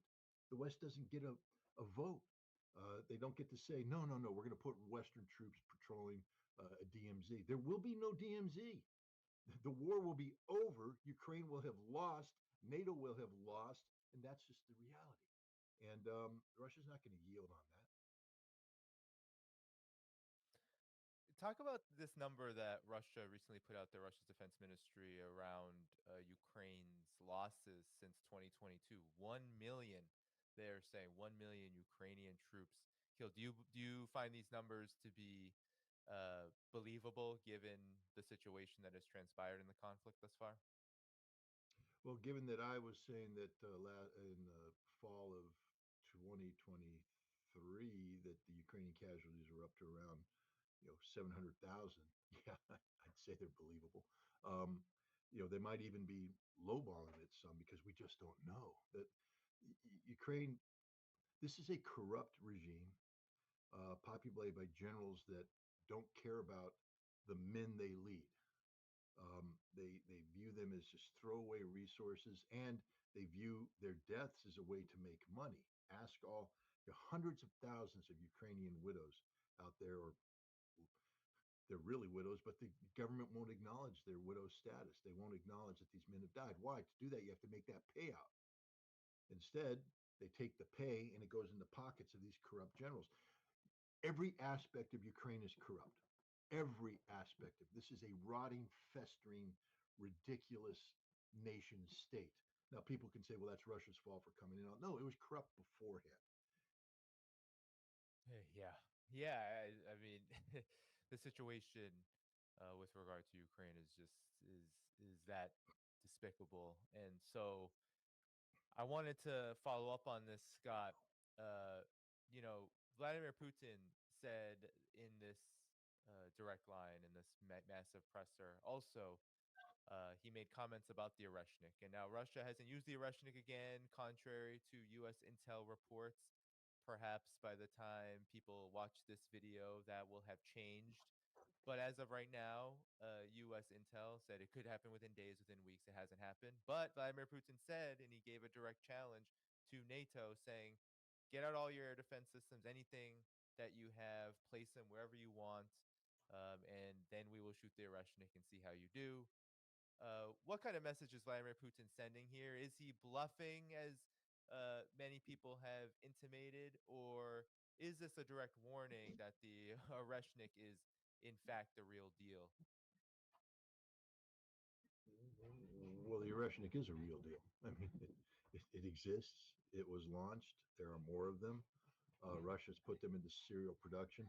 But I think people need to understand that the Oreshnik is a strategic system. It's not a tactical system. It's not a battlefield system. It is a strategic system that normally only comes into play when nations are locked in existential struggle for survival. Um, Russia used it to send a signal that we are ready to take this to the strategic level if you continue these attacks on us. But it's not a weapon to be used lightly. You don't take the strategic rocket forces. That's what this is. This isn't, battlefield artillery. So this isn't army level artillery. This is a strategic rocket force that's linked to the same command structure as the ICBMs. So this isn't a weapon just to be thrown around lightly. But Russia is right now making sure the West understand, do not overstep your bet. We understand you're in a state of panic. We understand you're trying to come to grips with the fact that your multi-decade long adventure in Ukraine is ending. We understand that you've poured in hundreds of billions of dollars into a losing effort and you're politically collapsing in Europe. I mean, understand that while this is taking place, the German government has collapsed. The French government's on the verge of collapse. The British government, who the hell knows what's going on in England right now? The Canadian government's done. Europe is finished. I mean, it's literally in a state of free fall because of the stupidity of this policy. And so all of this taking place, while Europe is in a panic, and Russia understands that. But oftentimes, when people are failing domestically, they look for external things to prop them up. And Russia's sending a signal, don't look to Ukraine because we have the Oreshnik and we will use it again if necessary. But I don't think Russia wants to use it. It's a strategic system. First of all, it's very expensive. I mean, you know, I can't price it out, but I would imagine 12 to $20 million for a missile. maybe on the lower end, but this is a new missile that, lower end when you get to serial production, but this was a new missile that was still experimental. And so there are some, limited production items out there. My understanding is that they drew upon uh, things that were already in development. There's nothing new about the Oreshnik. It's just basically what's new about it is they took a piece here, a piece there, a piece there, a piece there. They brought it together and went, voila, we got a system. But some of the pieces they were taking are from, for instance, the Cedar ICBM, which is a strategic follow-on to the YARS system, the YARS M, which is the most modern modification of the YARS road mobile missile. These are systems that are in advanced stages of development, such as the YARS M or the Cedar early on, where they've done some flight tests. My understanding is that the first stage of the Oreshnik is the first stage of the Cedar ICBM. The Cedar ICBM incorporates some of the most advanced technology when it comes to solid rocket, uh, motor fuel. This engine is an engine that has variable speeds to prevent boost phase intercept. So it's not just going to come in; it's going to change speed, change direction, and do all this fancy stuff to avoid having somebody on the ground being able to hit it. Um, you know, you don't. That stuff doesn't happen cheaply. It's an expensive system, especially when you're early on in the development stage where this isn't a production line stuff. This is something that's literally handmade. They're using it. It's an expensive system. You know, Russia's not going to sit there and just throw them away like they're firecrackers. They fired the one, made their point. I think they probably have maybe a half a dozen online right now, waiting for those are the ones they could make using the pre-production materials. But now they've got to go to serial production. Uh, in Vodkins, you can crank out well, 6 of these a month, maybe.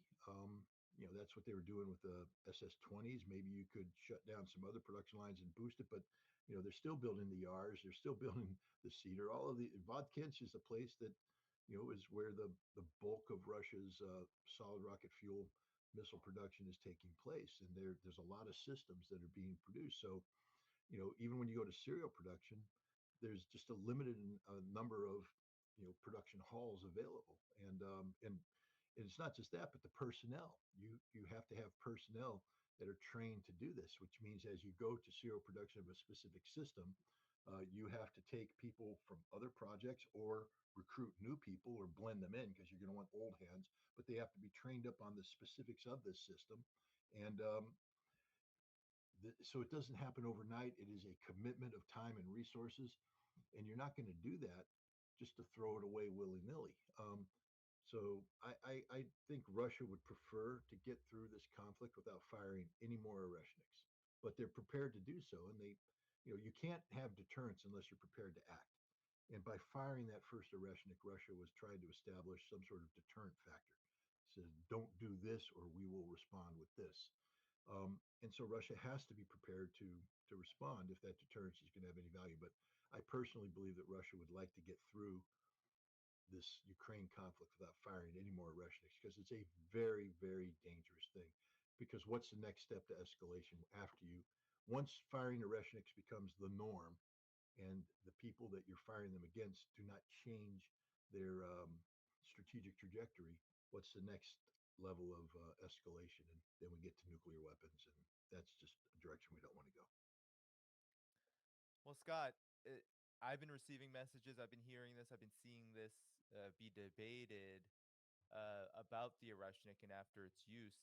This idea that, well, the use of Oreshnik appears to not have established deterrence because the ATACMS, the Storm Shadows, keep falling into Russia. What do you say to this in lieu of the fact that you're saying that Russia has, and overall, they need to use these strategically?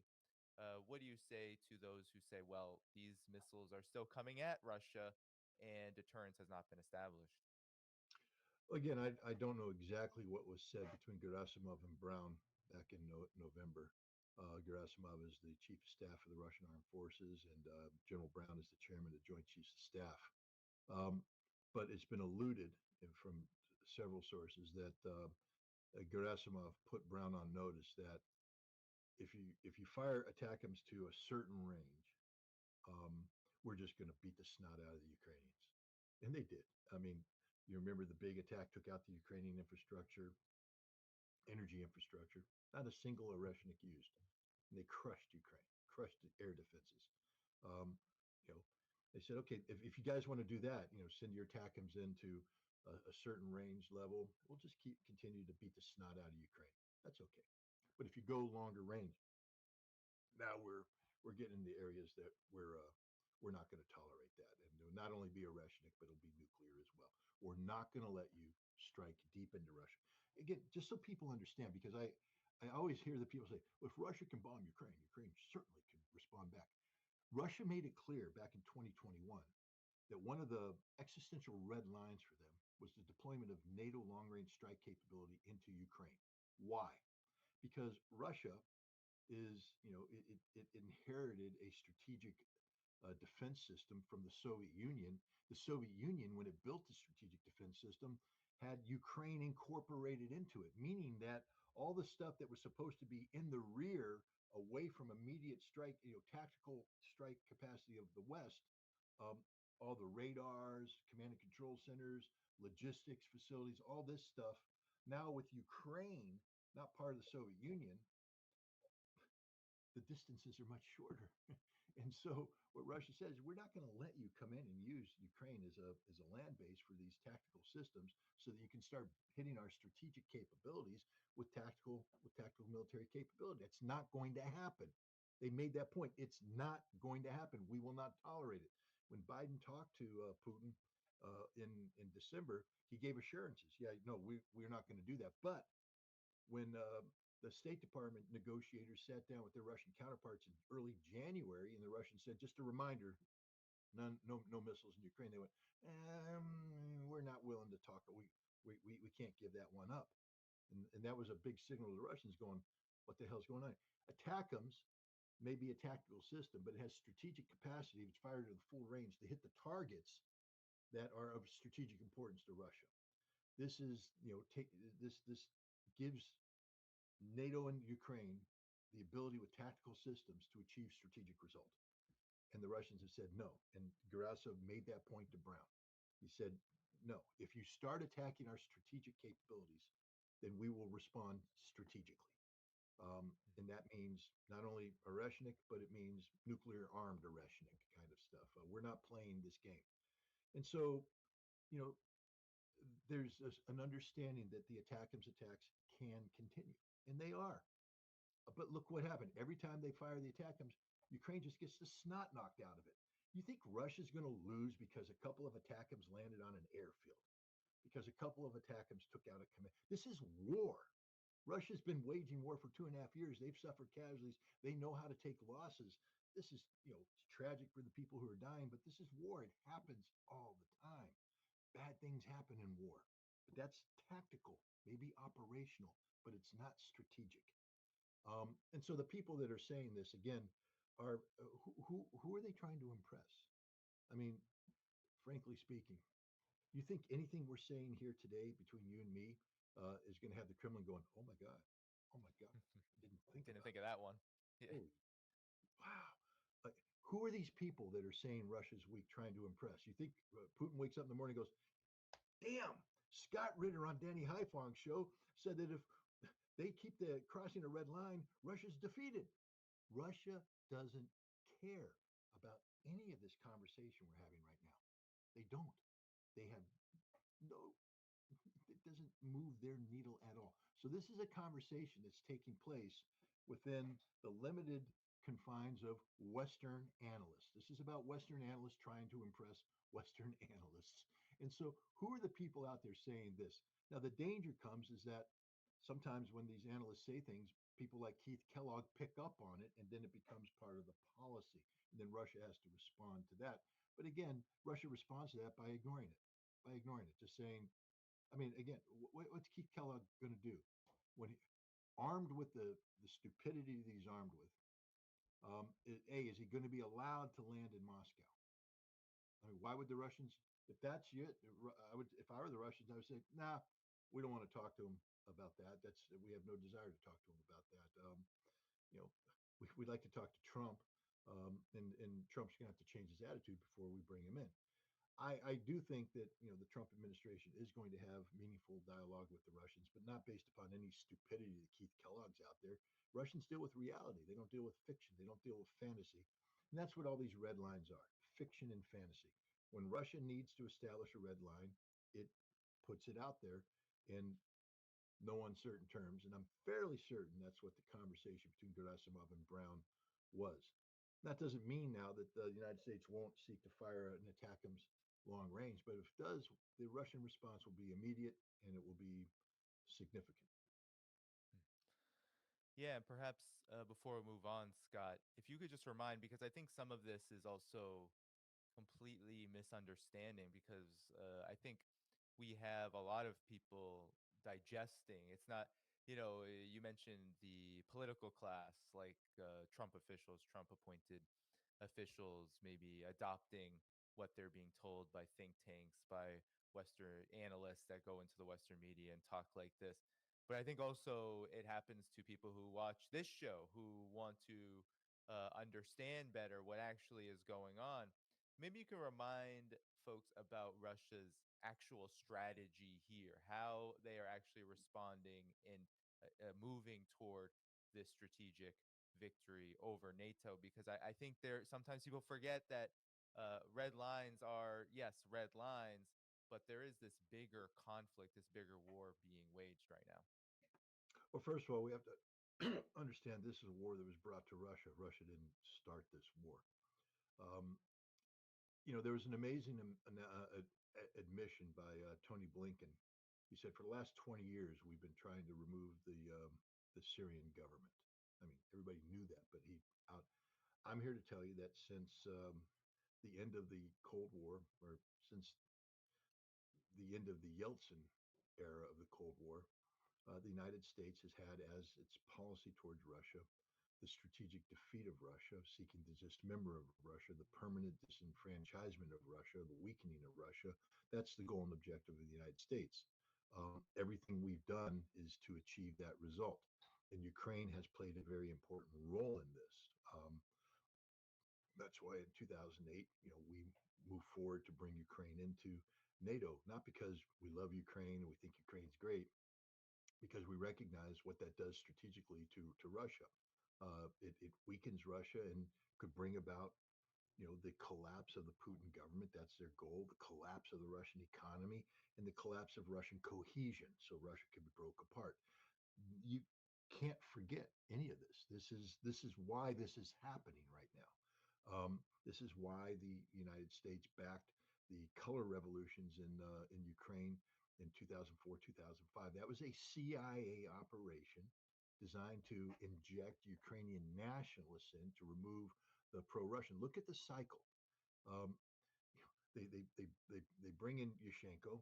It was Yanukovych again lost, and the goal was to inject Ukrainian nationalism, but there was pushback. You remember Yushchenko elevated the Bandera to the hero of Ukraine. There was some pushback on that, and then he got voted out, and Yanukovych came back, and so they moved to remove Yanukovych again. But this time they couldn't allow Yanukovych to recover. You see, you can remove him politically, but then you get into this cycle.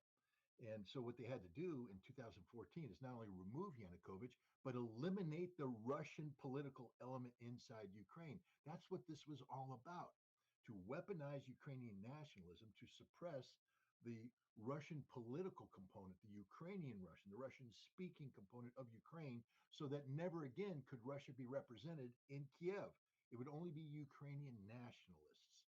And this was done so that Ukraine becomes a weapon to dismantle Russia.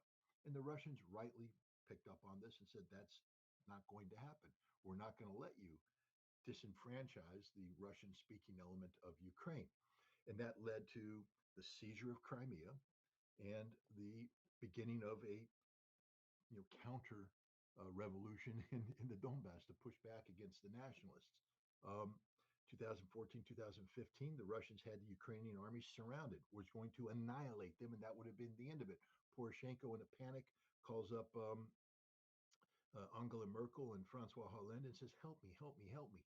And they call up Putin and say, "Please, please, please don't kill all the Ukrainian soldiers. Let them go. And we want to have a negotiated settlement." That began Minsk 1, led on to Minsk 2. But the whole idea of Minsk was to stabilize the situation, to keep the Russian population politically viable in Kiev, to recognize their linguistic rights, their religion, their culture, all this kind of stuff that the nationalists were seeking to eradicate. And but it was supposed to be about peaceful coexistence. All of this is taking place, meanwhile, in the context of the West redefining its relationship with Russia. Gone is the partnership and peace. NATO and Russia start to divide, start to split apart. Um, and so the West isn't looking for peace in Ukraine when you have this strategic imperative of defeating. But Putin's continued survival after 2007 was recognized by the West as an existential threat to their goals and objectives because they were defining themselves as an entity capable of defeating Russia. In 2007, in the Munich Security Conference, Putin put them on notice that I see you. I see you. I see what you're doing. You're not going to get away with it. And then every speech afterwards, he basically said, we're not putting up with this. You want to get out of arms control treaties? There will be consequences. We will build weapons capabilities that will respond to that. All of this is happening, all linked. Minsk was a fraud. We know that now. Poroshenko, Merkel, and Hollande all admit we never had any desire to have peace with Russia. Are you kidding? We were trying to strategically defeat Russia. That was our big picture. And now you guys, are you idiots? You believe this when we said we want peace in Ukraine? We needed Ukraine to destroy Russia. That's why we were trying to invite Ukraine into NATO. That's what this was all about, to bring Ukraine into NATO to destroy Russia. The Russians, when they met with when Putin met with Joe Biden in Geneva in 2021, I think June. One of the things he said is, "Look, if you want us to stop maneuvering our soldiers on the border with Ukraine on Russian soil, by the way, so it's none of your damn business. But if you want that to stop, then you have to you've got to Minsk has to be brought in. We have to bring an end to this conflict. Minsk is the way. Everybody agrees." And Biden said, "I will get Tony Blinken right on that." And Putin left with saying, "Okay." They waited all summer, not a damn thing. In the fall of 2021, Lavrov confronted his um, German and French counterparts and said, "Are you serious about Minsk?" And they said, "No, we're not ready to do it." So at that time, Russia pulled out and said, "Screw it, we're not playing this game anymore." Now what we're going to do, if you don't want Minsk, we have to come up with a new security framework. And that's why on December 17th of 2021, Russia provided draft treaties to both the United States and Europe saying, "All right, since Minsk is no longer on the table because of you, not because of us, because of you, here's what we're offering: a negotiated, recognition of our respective, um, spheres of influence, to put in security framework so we avoid conflict. We're done with partnership and peace and all this crap. We're not, but we don't want to go to war. We just want to stabilize these things.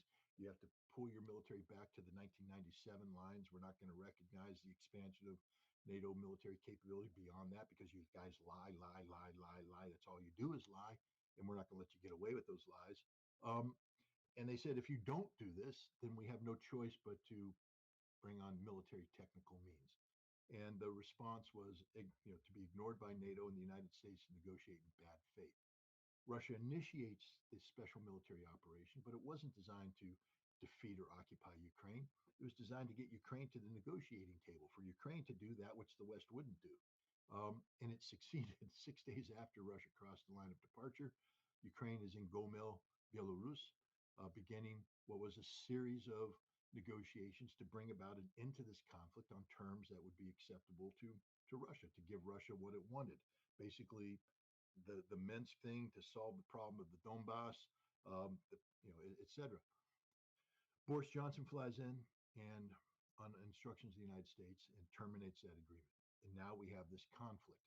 But this conflict now is about Russia doing militarily that which it said it wanted to achieve through negotiations. Russia is not seeking to strategically defeat the West. Russia is seeking to impose through military power um, a a reality that it said should be agreed upon through negotiation. But this isn't about Russia using Ukraine as the beginning of a offensive into the West. That's all NATO crap. Russia's not going to attack anybody. Russia is simply going to resolve the issue in Ukraine. And then Russia will turn around and people say, well, what's the diplomatic off ramp? My advice to you would be go back and reread the texts of the December 17th, 2021 draft treaties that Russia provided to both Ukraine and the United States, and you'll know exactly where Russia's coming from because that's what this is all about. It's imposing that kind of strategic framework on Europe. But the interesting part is the Europe that existed in December 2021 doesn't exist anymore.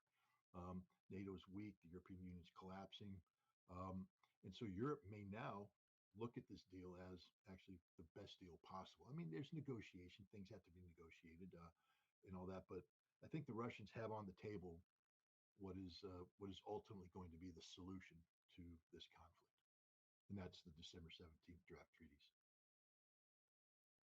Well, Scott, let's move to now West Asia, the Middle East, because of course that has been on everyone's mind over the last several weeks.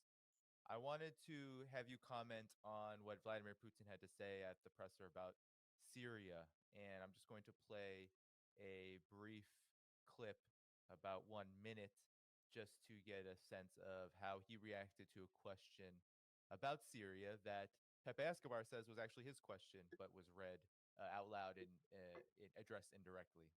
You mentioned Syria. Well, you and those who pay your salary would like to present everything that's happening in Syria as a shortcoming or a defeat of Russia. I'd like to assure you that is not so. And I'll tell you why. We have come to Syria 10 years ago. So, in order to prevent the creation of a terroristic enclave, the likes of which we have seen in the other countries, for example, in Afghanistan, in general, we have achieved our goal. Even those groups that used to fight with the Assad regime, with the governmental forces, they have evolved as well. It is for a reason that today many European countries and the United States would like to establish relations with them.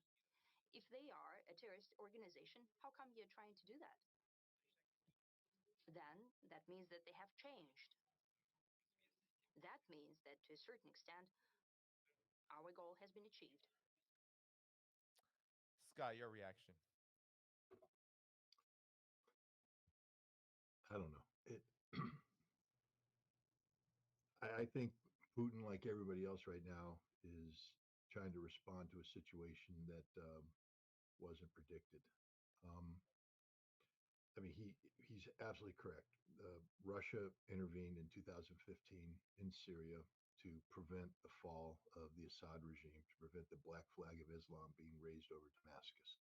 Um, because if that had happened, um, the conflict in Syria, people tend to forget that they have to look at a map.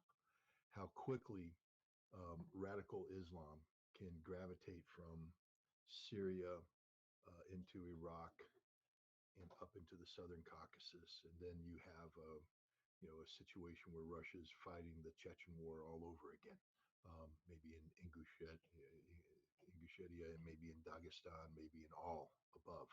Um, and Russia just wasn't going to do that. This is of strategic importance to Russia, and this is, I think, one of the cases that Qasem Soleimani, the Iranian head of the Quds forces, made when he flew to Moscow in the summer of 2015 to say, you have to come in, you have to join us in this endeavor to save Assad. Um, because prior to that, I mean, whatever the historical relations, the friendly relations between the Soviet Union and Syria was, Russia and Syria, Syria wasn't of strategic importance to Russia. Um, Russia wasn't looking to project military power into the Mediterranean, reassert, its Soviet role of countering the West. Logistically, it's impossible for Russia to do. I mean, you have a naval base, you have an air base, they can be destroyed in a heartbeat. I mean, it's not like this is Fortress Russia. very vulnerable to Western intervention. But you do that, then you bring in potential for Russian strategic response. But the point is, Russia wasn't going in there to invade Syria, to occupy Syria, and to project power into the region. Russia went in there with a very limited mission, and that was to preserve the Assad regime through military force, to defeat those entities that were threatening, and in doing so, to prevent this radical Islam from gravitating north. And this is an important point. It's to prevent radical Islam from gravitating north. The last thing I would think Russia would want to do is normalize the normalization of radical Islam, because basically then the counter can be, well, if it worked in Syria, why can't we come into why can't Islam move into Dagestan and create their own little Islamic republic? You know, you say they're good in Syria. Why aren't they? I think this was a mistake by Putin. One of the rare mistakes that Putin makes.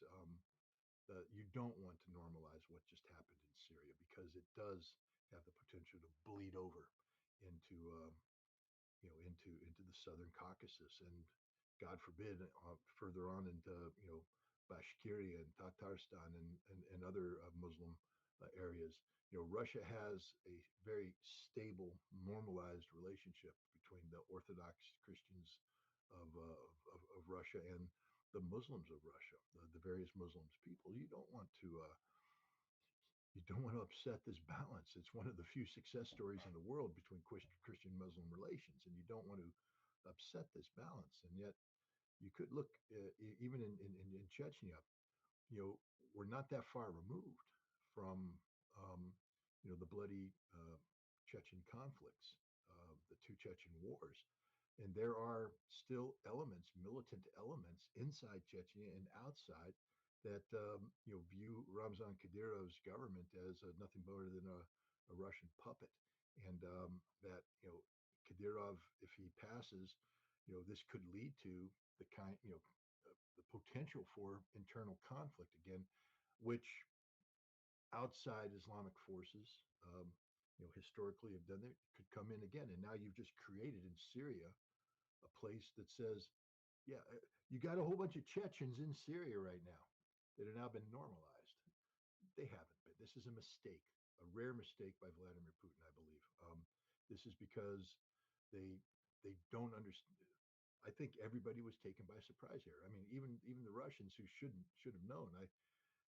It's not going to happen, but I'd love to have the archives opened up and get the reporting of the various Russian commanders in Syria since 2017, reporting back to Moscow, defining the true state of the Syrian government and the Syrian army. Um, while the Syrian army fought hard during this period of time, um, they only won because of Russian air power and Iranian proxy stiffeners, Hezbollah and others. Um, this is why Russia was talking about the need for reform, top to bottom reform, because there's a problem in Syria. There's a systemic problem. But Assad pushed back, didn't want to do it. Um, the Iranians also pushed to come in and do reforms or to take the lead in several areas. And Assad pushed back, didn't want to do that. Why? Why would you push back against the two entities that saved you? Because literally, without Russian or Iranian intervention, Assad was a dead man. The black flag of Islam would have swept in, and he'd be dead. His family would be dead. Um, that's just the reality of it. And then you'd have an Islamic state that the United States then would have to deal with violently, and get into more wars and all that. Um, but why did Assad push back? And this is one of the big unknowns. We know that he was openly courting the Arab League to be brought back into the fold, and that the Arab League, which is principally Sunni Arabs, said, we can't let you in if you got this wonderful thing going on with the Iranians. And so maybe that's what pushed back. The same thing with Russia. The Arab League's like, yeah, but the Russians, America's not happy about this. You might. So it seems like Bashar al-Assad was, playing two sides off against another. He needed the Russians, the Iranians to stay in power. He wasn't doing anything necessary to replace them with a viable standalone institution because he couldn't. he inherited an inherently corrupt regime in 2000, and he never had a chance to reform it. I do believe he intended to. He began something in 2005, but in 2006, there's a drought that comes in. For the next couple of years, they're trying to respond to the fact that the agriculture of Syria is collapsing, and the rural farmers are fleeing to the cities asking for help from a government that's ill prepared to help them, creating a whole bunch of discontent amongst the Syrian population to Assad and say, "We blame you." Well, his defense was, "I just inherited this thing. I mean, I haven't had a chance to fix it yet." Um, but the problem is the government. He's the president. He takes the hit. And no sooner than they begin to stabilize that with a lot of Saudi money, and with Saudi money comes Salafist, um, you know, infiltration. And so you already have people returning to the villages who are now looking at the government saying Assad's bad, Assad's bad, Assad's bad. And then the Arab Spring comes in, and people around the world try to weaponize this. Remember, 20 years the United States have been trying to overthrow Bashar al-Assad. 20 years. Do the math. 2004. So that means in 2011, when this uprising, who's doing this. I don't want to hear from another Syrian that this was a spontaneous uprising by the Syrian population who is unhappy with Assad. There may have been elements of that, but the violence that came in was 100% outside driven, whether it's Saudi, Qatar, United Arab Emirates, United States, Turkey, whatever. It was outside driven. This was an American led effort to remove Assad from power starting in 2004, but really being weaponized in 2011. CIA backed and all this. I mean, no offense to propaganda and company, people who interviewed me recently, but the notion that everybody needs help. America needed French help to free themselves from the British. If you're equating the French to the frickin' CIA, there's something wrong with you. All right. The CIA is a corrupt entity that only exists to destroy things. They're not seeking to build things. The French were helping the United States build a new nation to take on the British. Totally Uh, different. Totally different. so Yeah. it's completely different. It's a bad analogy. But my point is, that's what was going on here. The Russians and the Iranians came in to save Syria, not only from these Islamic elements. The United States backed up. Jake Sullivan, of all people, has talked about Al Qaeda being good in the context of getting rid of Assad. We'd rather that happen. Um, we armed them, we equipped them, we did all of this, and the Russians saw that. And remember, the Russians have an experience that many in the West aren't familiar with, and that's the Second Chechen War. The Second Chechen War had the CIA actively arming and equipping outside Wahhabist or Salafist elements to infiltrate into Chechnya and to make this into a broader conflict than just a Chechen. A lot of foreigners involved, a lot of foreign money, a lot of foreign fighters, and foreign religion. The Chechen religion is primarily Sunni. It's Sufist based. It's not the wild-eyed radicalism of the Wahhabists or the or Salafists. It's a religion that you know if you piss off the Chechens, the tribal instinct will kick over, and religion plays a role in unifying. But it's a religion, an approach that could lead to the kind of compromises that took place between Putin and Ahmad Kadyrov, the father of Ramzan, when they said we can live in peace. Muslims and Christians, we can live in peace, and they are living in peace. Listen to Abdi Aladanov, the Lieutenant General, Russian Lieutenant General of Chechen origin, as he talks. He addressed United Russia. He's a Muslim, a devout Muslim. I've met the guy many times. He's a devout Muslim, and he is talking about the ability of Christians and Muslims to live together in peace and harmony and all that. That's what Russia wants. They don't want radical Islam to come into Syria and then gravitate to the south. And so they fought so hard to prevent that. And yet now we have a situation where that's that's what happened. Jolani is the most his he has a guy now that's come in as an advisor, and I've seen two videos that just he has several people come in advisors. One guy is there with a young kid, and he's telling them, okay, you're going to get in this car and you're going to drive and you're going to blow up these people. You're going to commit suicide. You're a suicide bomber. and you're happy about it, aren't you? God is great, everything. Off and go.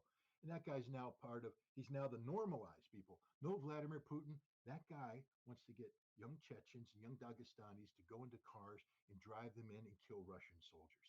That's what he wants to do. He needs to be killed, not coddled. The same thing, there's another guy. I just saw this video this morning. He has two daughters, a 7-year old and a 9-year old, and he strapped explosives to them. His daughters. And he's telling them, and you can see the girl's face is like, I don't really want to do this. But he's like, no, you're a believer. You believe in God. You can do this. And sure enough, they walked in, remote detonated, boom, killed soldiers. He sacrificed his daughters. This is a sickness. This is an illness. This isn't religion. If you say this is religion, you're wrong. This has nothing to do with God. This has to do with the perversion of man. The fact that he is able to sacrifice his daughter, not in the name of Allah, not in the name of the Muslim faith, but in his own terroristic creed. He's a terrorist, and once a terrorist, always a terrorist, especially if you've gone down that route. And that's what HTS is, and Russia knows this. This is why I don't understand why Putin said it, because he knows the truth. He damn well knows the truth, and he knows what he's being briefed by his intelligence officers up until the fall of Assad, that what exists in Idlib is a cancer which, if not, excised and eliminated, can gravitate to the south. They've always been worried about that.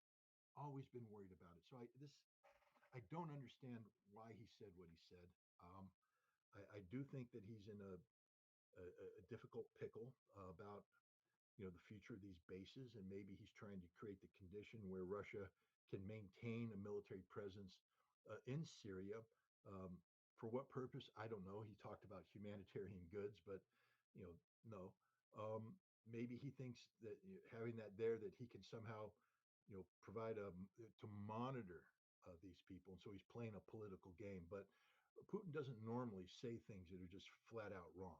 And on this one, he's just flat out wrong. These aren't moderated terrorists. These are terrorists. These are the real deal. These are the most awful people on the planet. And as I said, you don't coddle them, you kill them. And the fact that the United States is going to meet with them is not an indication that they've been moderated. The United States has been backing them from day one, Vladimir. You know this. You know what the CIA did in Chechnya. You know what happened there, and you know what they're trying to do now. The United States has not backed away from its policy of seeking the strategic defeat of Russia. And one of the key components of the strategic defeat of Russia is to create instability in the southern and northern Caucasus. And one of the best ways to do that is to inject radical Islam there. And now Syria will become the base from which the injection takes place. You know this, but he said what he said. So I just think it's one of the few outright errors that Vladimir Putin has made. But I call this an error, straight up error. Hmm. Yeah, it is curious because one of the thoughts as he was speaking that I had was one, there's obviously some tongue in cheek here with the United States and normalizing these groups. It seemed like he was kind of indicating, then why would you talk to these groups if you find them to be terroristic elements? But also, then there's this question of, is Russia being strategic here, given the fact that these are the forces that are going to be, I guess if we could call it governing, attempting to govern, or the opposite of Syria for quite some time? Is Russia attempting to establish itself as a player here continuously so that it can wield whatever interests it has in this region, which, we can kind of see this with Afghanistan too. Afghanistan, the Taliban is the government in Afghanistan. It's not exactly the same thing, but it also is. You do have the entire collective West. They don't recognize the Taliban as the government there, but Russia is moving toward that. And I'm wondering if you believe, or if you would agree, or you could see Russia attempting to be strategic here, given that you said it is a difficult situation, and it is one that also makes you wonder about, how much does Russia exactly know? Because you said Russia knows who these forces are. Some people are asking, how much did Russia know leading into this fall of Syria?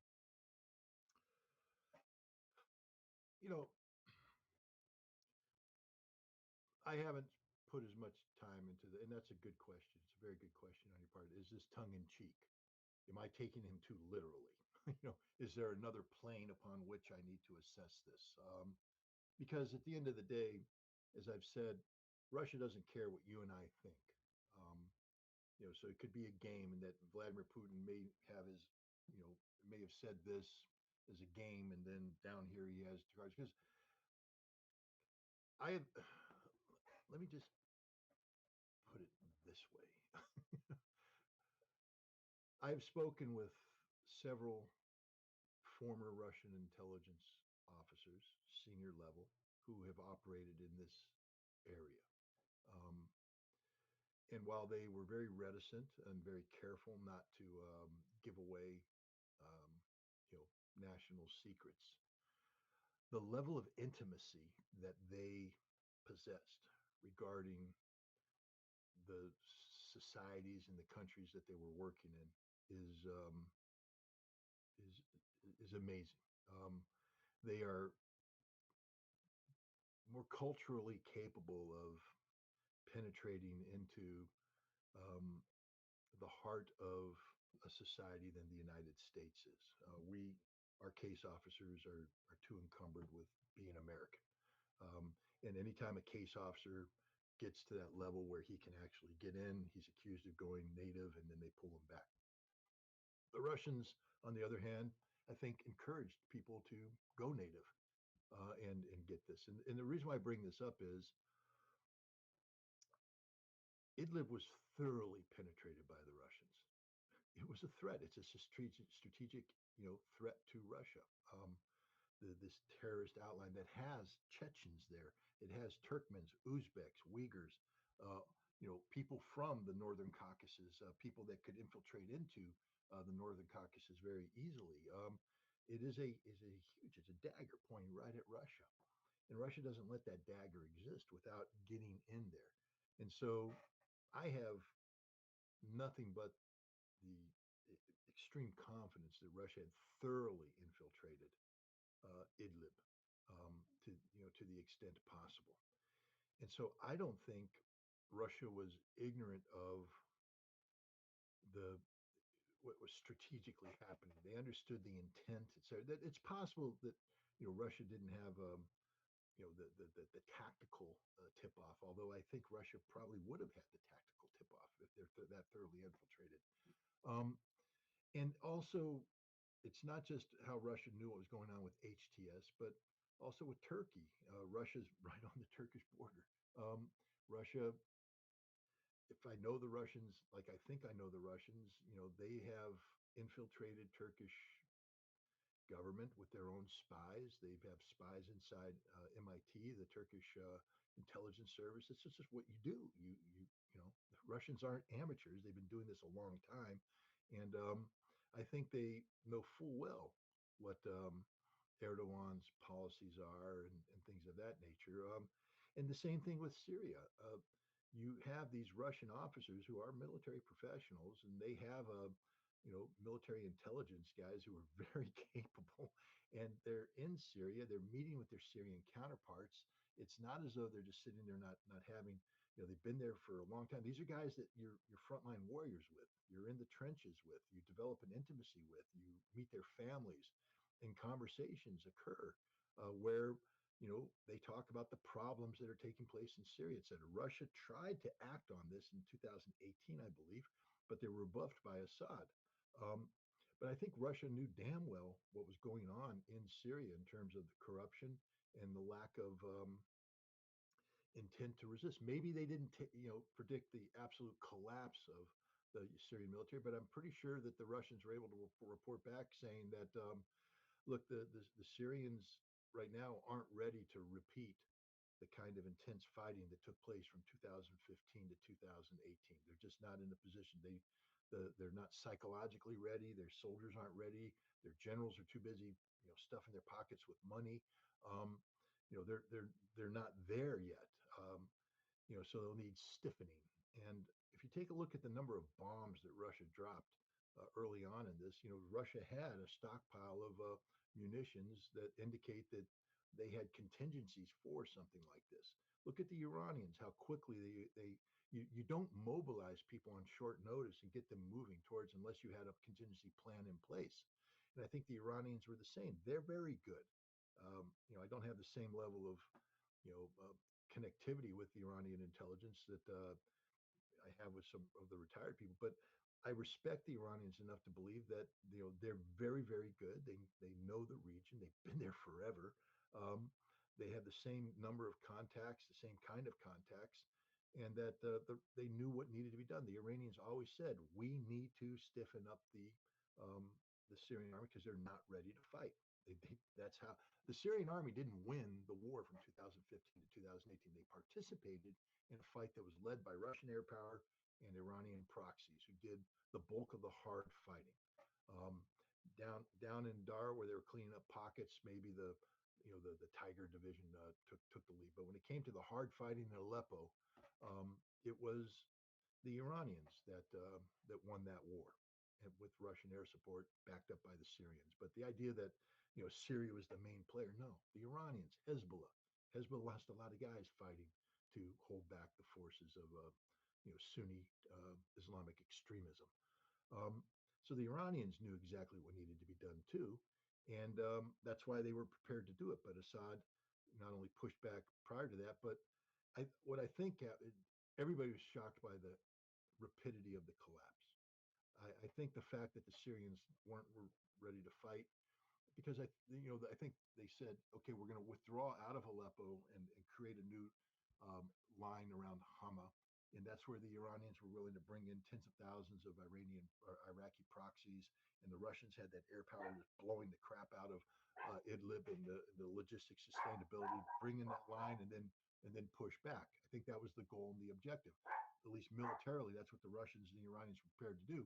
And you're not prepared to do that and take action on that if you actually believe that Syria is going to collapse. But what happened is they started to make that move, and Syria is just collapsing.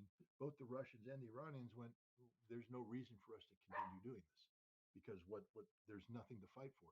Why are we dropping bombs right now? It's not in support of anything on the ground because the Syrians aren't on the ground. They're not fighting. They refuse to fight. They're withdrawing. And the Iranians stopped tens of thousands of Iraqi proxies at the border and said, we're not sending them in because they're supposed to come in and join into a joint operational command with the Russians and the Syrians, and there's no Syrians there. And so they stopped it, and then they just sat back and watched as this happened, and they yielded to Turkey. But I think if you take a look at Turkey's participation in the three Astana style meetings that took place in Qatar, the first two, they were working with the Russians and the Iranians to come up with some sort of interim deal. But in the end, the Russians and the Iranians went, we don't know what's going on. We have no influence over this. And they turned to Turkey and said, these are your boys. You got this.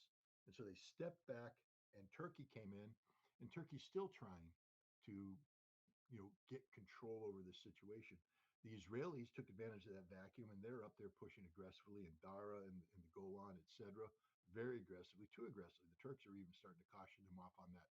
But Turkey now is they have a Kurdish problem, so they're getting ready to send in Turkish army into Kobani and push the Kurds out and start the slaughter of the Kurds all over again. You have Erdogan stepping in again. There's no pushback. There's no Russians sitting there going, "Don't overstep, Turkey." Russia's going, we lost it. We're out. It's out of our control. Russia was in Syria with a very limited mandate. They were there at the invitation of the Assad government to push back against um, the terrorists. That's gone. Syria's gone. Assad's gone. There is no mandate for the Russians right now. And so everybody's saying, why don't the Russians? There's no mandate for the Russians right now. And they're in a very vulnerable position. Look at a map. Tell me how Russia resupplies these people. You have thousands of Russian soldiers right now who are in a very, very vulnerable position. And either you redefine the political framework that allows these Russian soldiers to continue there, or you get them the hell out of Dodge. But you don't have a couple thousand Russians sitting there in Syria waiting to get their heads cut off if things go bad. The Iranians, they're all out of Syria. I mean, this is a big deal. There's a shrine. I can't remember the name of the shrine outside of Damascus, but it's being literally defaced and by these Sunni terrorists. This is a shrine. It's to a daughter of somebody, I guess. But this was very a big deal. The Iranians, when the Revolutionary Guard first came in into Syria, they came in to secure that shrine. That's how big this is, and they lost this shrine, and it's being defaced, by these Sunni terrorists. But the Iranians are gone. They're all out. Putin talked about airlifting 4,000 Iranians out. I think there's some Iranians are pushing back, saying, "Well, we sort of did it without Russian help." But it doesn't matter. 4,000 Iranians fled. They're gone. And when they fled, they left a lot of stuff there. Iran was building an air defense system that Russia wouldn't build, but Russia was putting restrictions on what the Iranians could do. Part of the effort of not irritating Israel and creating the conflict that's happening right now. All the things Russia. This is Syria is a huge failure for Russia. A huge failure for Russia because all the things that Russia was trying to prevent has happened. The terrorists have taken control, and Israel's bombing the crap out of everything. And the Russians are there helpless. And so Putin, has to spin this. And I just think maybe again, I got to relook at this tongue-in-cheek thing. I'm not very much of a tongue-in-cheek kind of person when it comes to, this kind of stuff. But that could be. Maybe I'm reading him too literally. But the bottom line is this is a huge defeat for Russia. Not strategic end of the world defeat, but the Syrian project has gone the exact opposite of the direction that Russia wanted it to go. And I don't understand why Putin is, unless it's tongue in cheek, while he's trying to, clean up these terrorists. These are the exact people he doesn't want coming into the Southern Caucasus. And now they've won. What what do you think's going to happen to all the head choppers in Idlib? So they're not going to get absorbed into Syria. They're going to go back to Idlib and they're going to be looking for other work to do because the thing about Islamic Wahhabist Salafist fanatics is they don't know how to retire and live in peace. It's not in their DNA. They're going to spend their entire life, especially if they've just succeeded in raising the black flag of Islam over Damascus. They're going to think they can do it again and again and again. If I were the Iraqis, I'd be very worried. And if I lived in the southern and northern Caucasus, I'd be very worried. This cancer is spreading, and right now nobody has a plan on how to stop it. Hmm. Yeah, yeah, we're gonna have to see how this all transpires. Scott, I had one last thing I wanted to address before we head out of here, and that is you mentioned earlier. So Anthony Blinken was talking to the Council on Foreign Relations recently, and he made mention that the United States, this was very tongue in cheek. There was a lot of laughter about it. Has not been very successful over the last 20 years trying to conduct regime change against Iran. Now, there's been a lot of talk, a lot of debate about the state of the axis of resistance as a whole, about whether this fall of Syria will lead to this road toward Tehran for the agents of regime change in the United States and elsewhere. And also, there's a lot of questions about the entire axis of resistance after the fall of Syria with some interesting developments. For example, I know you've talked a lot about Ansar Allah, the Houthis, Yemen, um, standing very firm and tall. They didn't seem to get the memo that the axis of resistance is in tatters when they launched a few ballistic missiles into Tel Aviv recently. So I'm curious on what you think of these developments in lieu of the overall state of the axis of resistance in West Asia. Well, let's back up a little bit. In 2003, when the United States invaded and occupied Iraq, the Iranians were very concerned that the United States intended to play upon this momentum and carry on the regime change, efforts into Iran. And Iran redid its entire um, security um, posture. They broke up the nation into several different military districts, each of which was capable of operating autonomously, meaning that if the United States was successful in carrying out a decapitation strike against the government of Iran, these independent areas would continue to resist, and they had their own strategic strike capability in terms of ballistic missiles. They had gone underground. They were designed to survive an occupation and resist an occupation and all that. So, and the government of Iran looked at resiliency, continuation of government. They built underground facilities not only in Tehran but I believe in Mashhad as well. And so what I'm trying to point out is Iran was ready for the worst, this physical invasion in an effort to occupy Iran, and all that preparation is in existence today. And so the collapse of Iran's position in Syria, while worrisome, doesn't take Iran to the point where they're vulnerable. They've already created Fortress Iran. And for those who say yes, but there was Fortress Syria and it fell overnight, couldn't that happen?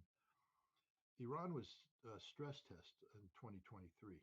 Um, I was at a meeting with Raisi where I asked him specific questions about this, and he spent a lot of time talking about what had happened. If you remember the Kurdish girl that was arrested because of a hijab violation, she died in police custody, um, and that triggered demonstrations throughout. Those demonstrations were then exploited by the various anti-regime elements that are supported by foreign entities: the Kurds, the Azeris, the Awaz Arabs, the Baluch, the MEK, and the monarchists all rose up in a concerted effort to bring down um, the Iranian government.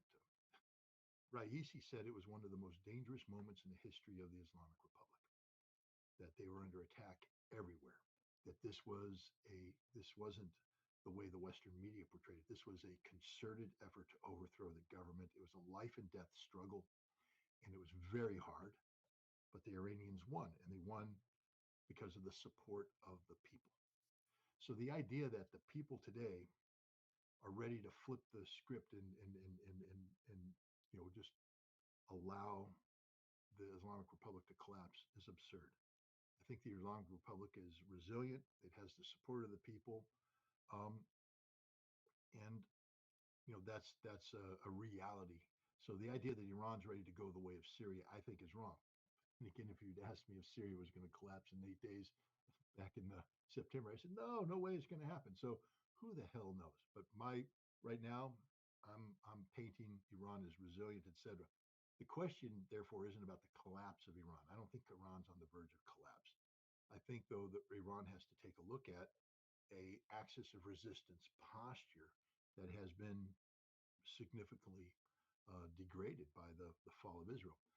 Hezbollah has always been the big dog in the axis of resistance, especially as it pertains to Israel. Hezbollah was this loaded pistol pointed at the head of Israel. And if Israel ever was going to make an effort to attack Iran, to strategically defeat Iran, they always had to worry about this pistol going off and blowing their brains out. And that pistol was loaded with capabilities that were brought from Iran through Syria into Lebanon. That through Syria part is so important. Hezbollah doesn't exist the way it exists today without Syria. That's just a statement of fact. Couldn't have happened. Did you see that video of the arms depot blowing up in outside of the Russian port of Taurus? That everybody's saying, "Oh, it's a nuclear weapon." Yeah, No, it's yeah, just yeah. basically what happens when a whole bunch of high explosives detonates at the same time. You got this gigantic thing. That was a Hezbollah arms depot.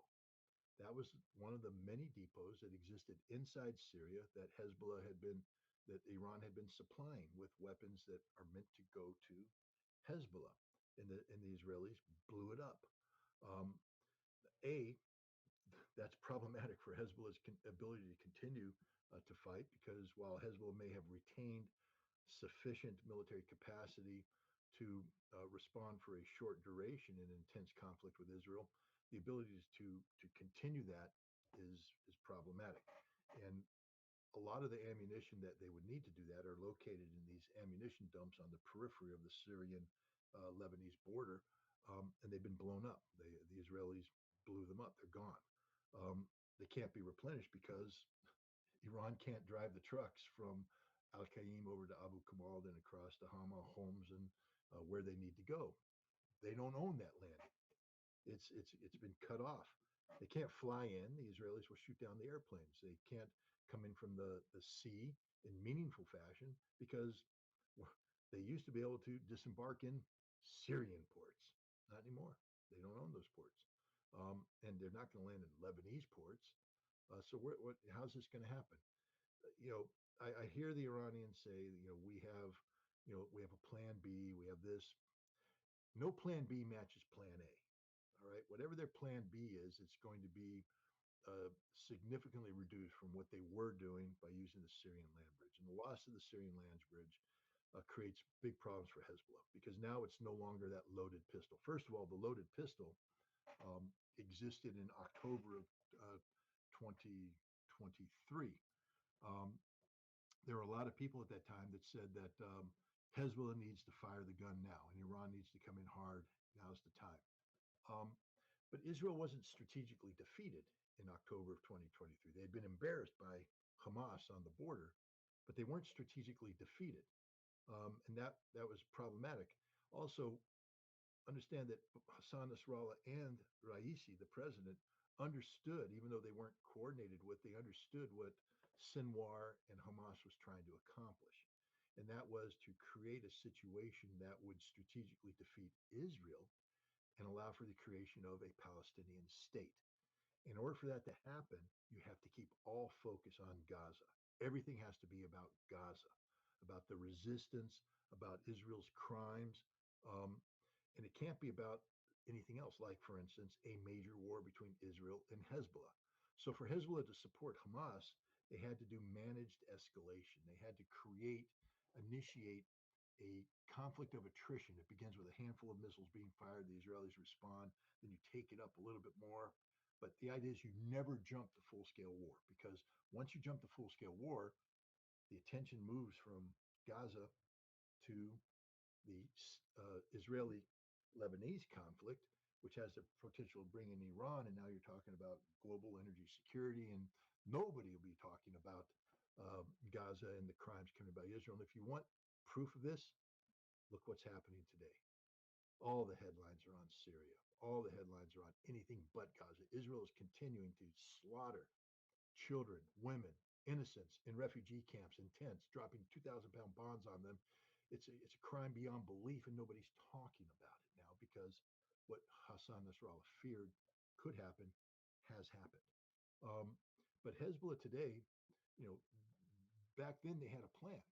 It was a plan based upon, a very immediate, violent uh, uh, conflict that would have Hezbollah rockets raining down on Israeli airfields and command and control centers, while Hezbollah shock troops went through tunnels, popped up in Israeli villages, captured those villages, forcing Israel to fight on Israeli soil instead of taking the fight into Lebanon, and then pushing in to try and secure northern Galilee. That was the Hezbollah plan. We know that because Israel, as they moved into southern Lebanon, found the tunnels, found the equipment, found all this. Hezbollah was never supposed to fight a long, drawn-out war of attrition with Israel. Hassan Nasrallah made a decision on October 9th when he started this process that he was not that the loaded pistol that he had been preparing for 18 years to use was not going to be used because as you engage in this war of attrition, that capability also degrades over time. So Hezbollah had to change into an entity that's capable of long-term resistance, managed escalation, not a short, sharp conflict with Israel. But that requires sustainability, which requires Syria to serve as the land bridge for Iran. That's gone. So everybody's like, well, Hezbollah still can threaten it. No, that capability's gone. They have limited capacity right now. And so now Hezbollah, one of the reasons why they agreed to the ceasefire is that the Lebanese government was telling them it's time. You did what you did. You fought the good fight. But now it's turned into an Israel-Lebanon conflict, and the Lebanese people are paying the price, and we can't do this anymore. You're a member of this government. You have to stop this fighting. And that's why Hezbollah agreed to the ceasefire.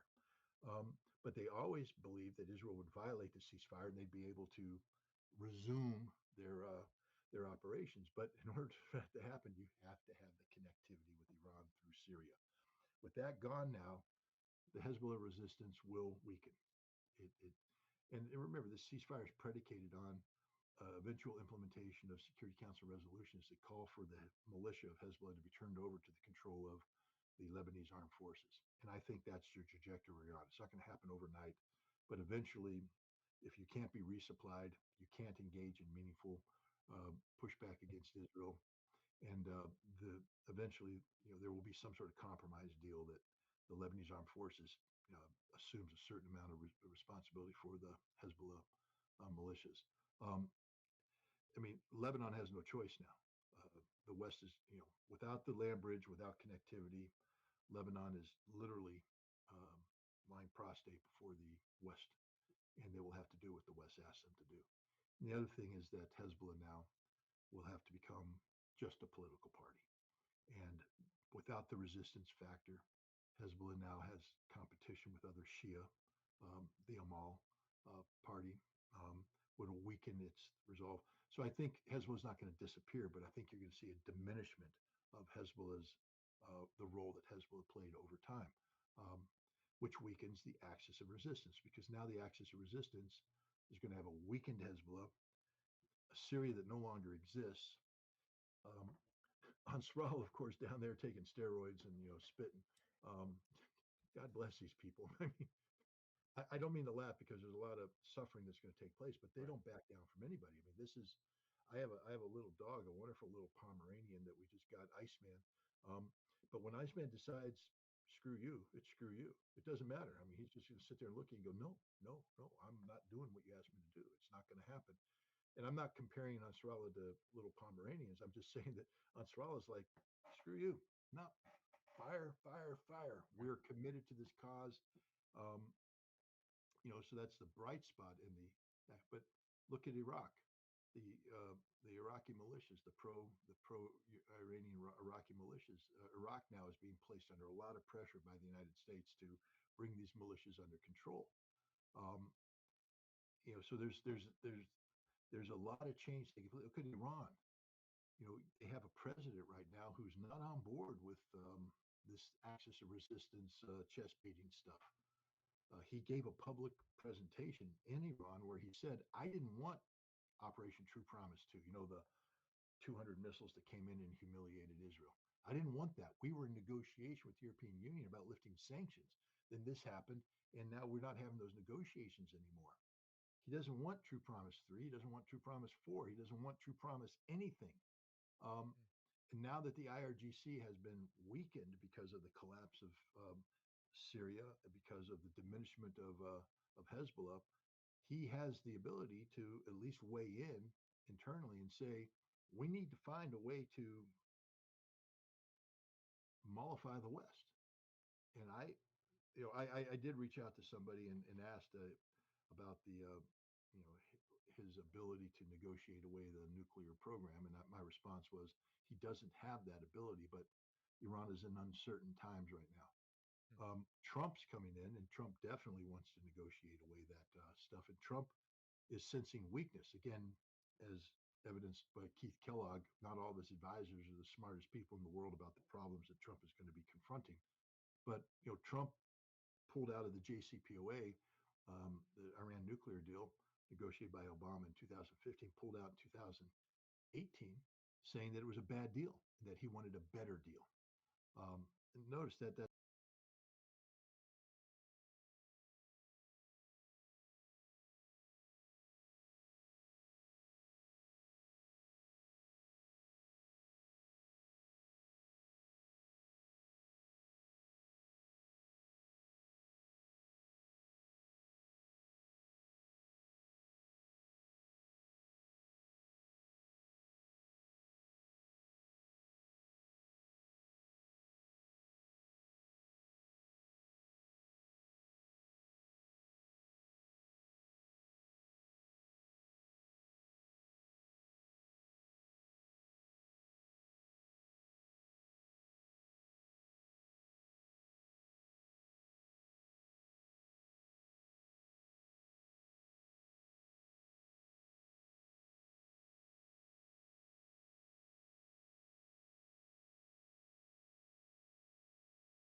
continental USA in February 2023, shaped interview between President-elect Donald Trump and Joe Rogan, there was going to be some kind of conflict between humans and aliens.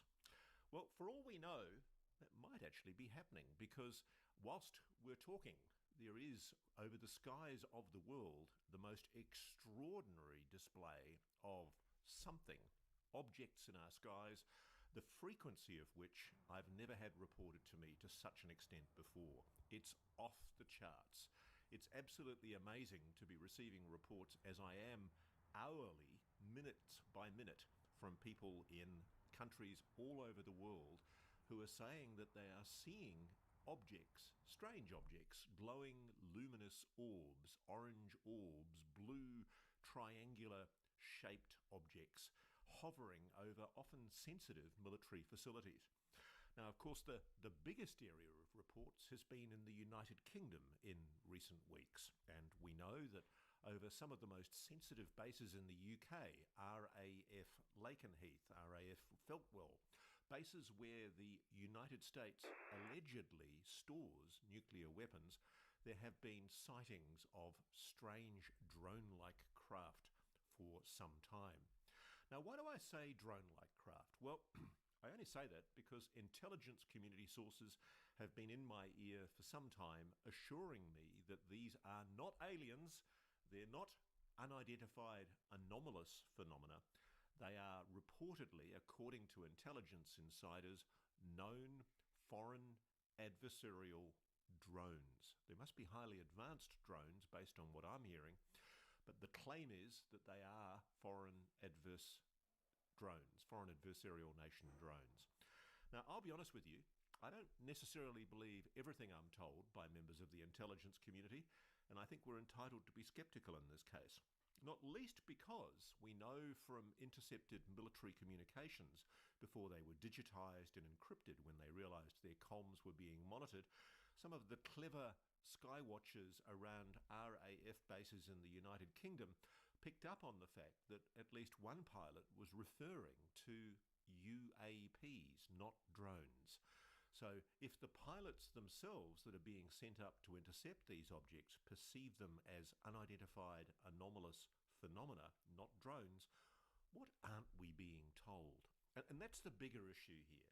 As Ryan Graves from Americans for a Safe Aerospace has told us repeatedly, he's the former pilot who was involved in the extraordinary spate of sightings off the East Coast involving deployments in training exercises where they witnessed weird anomalous objects.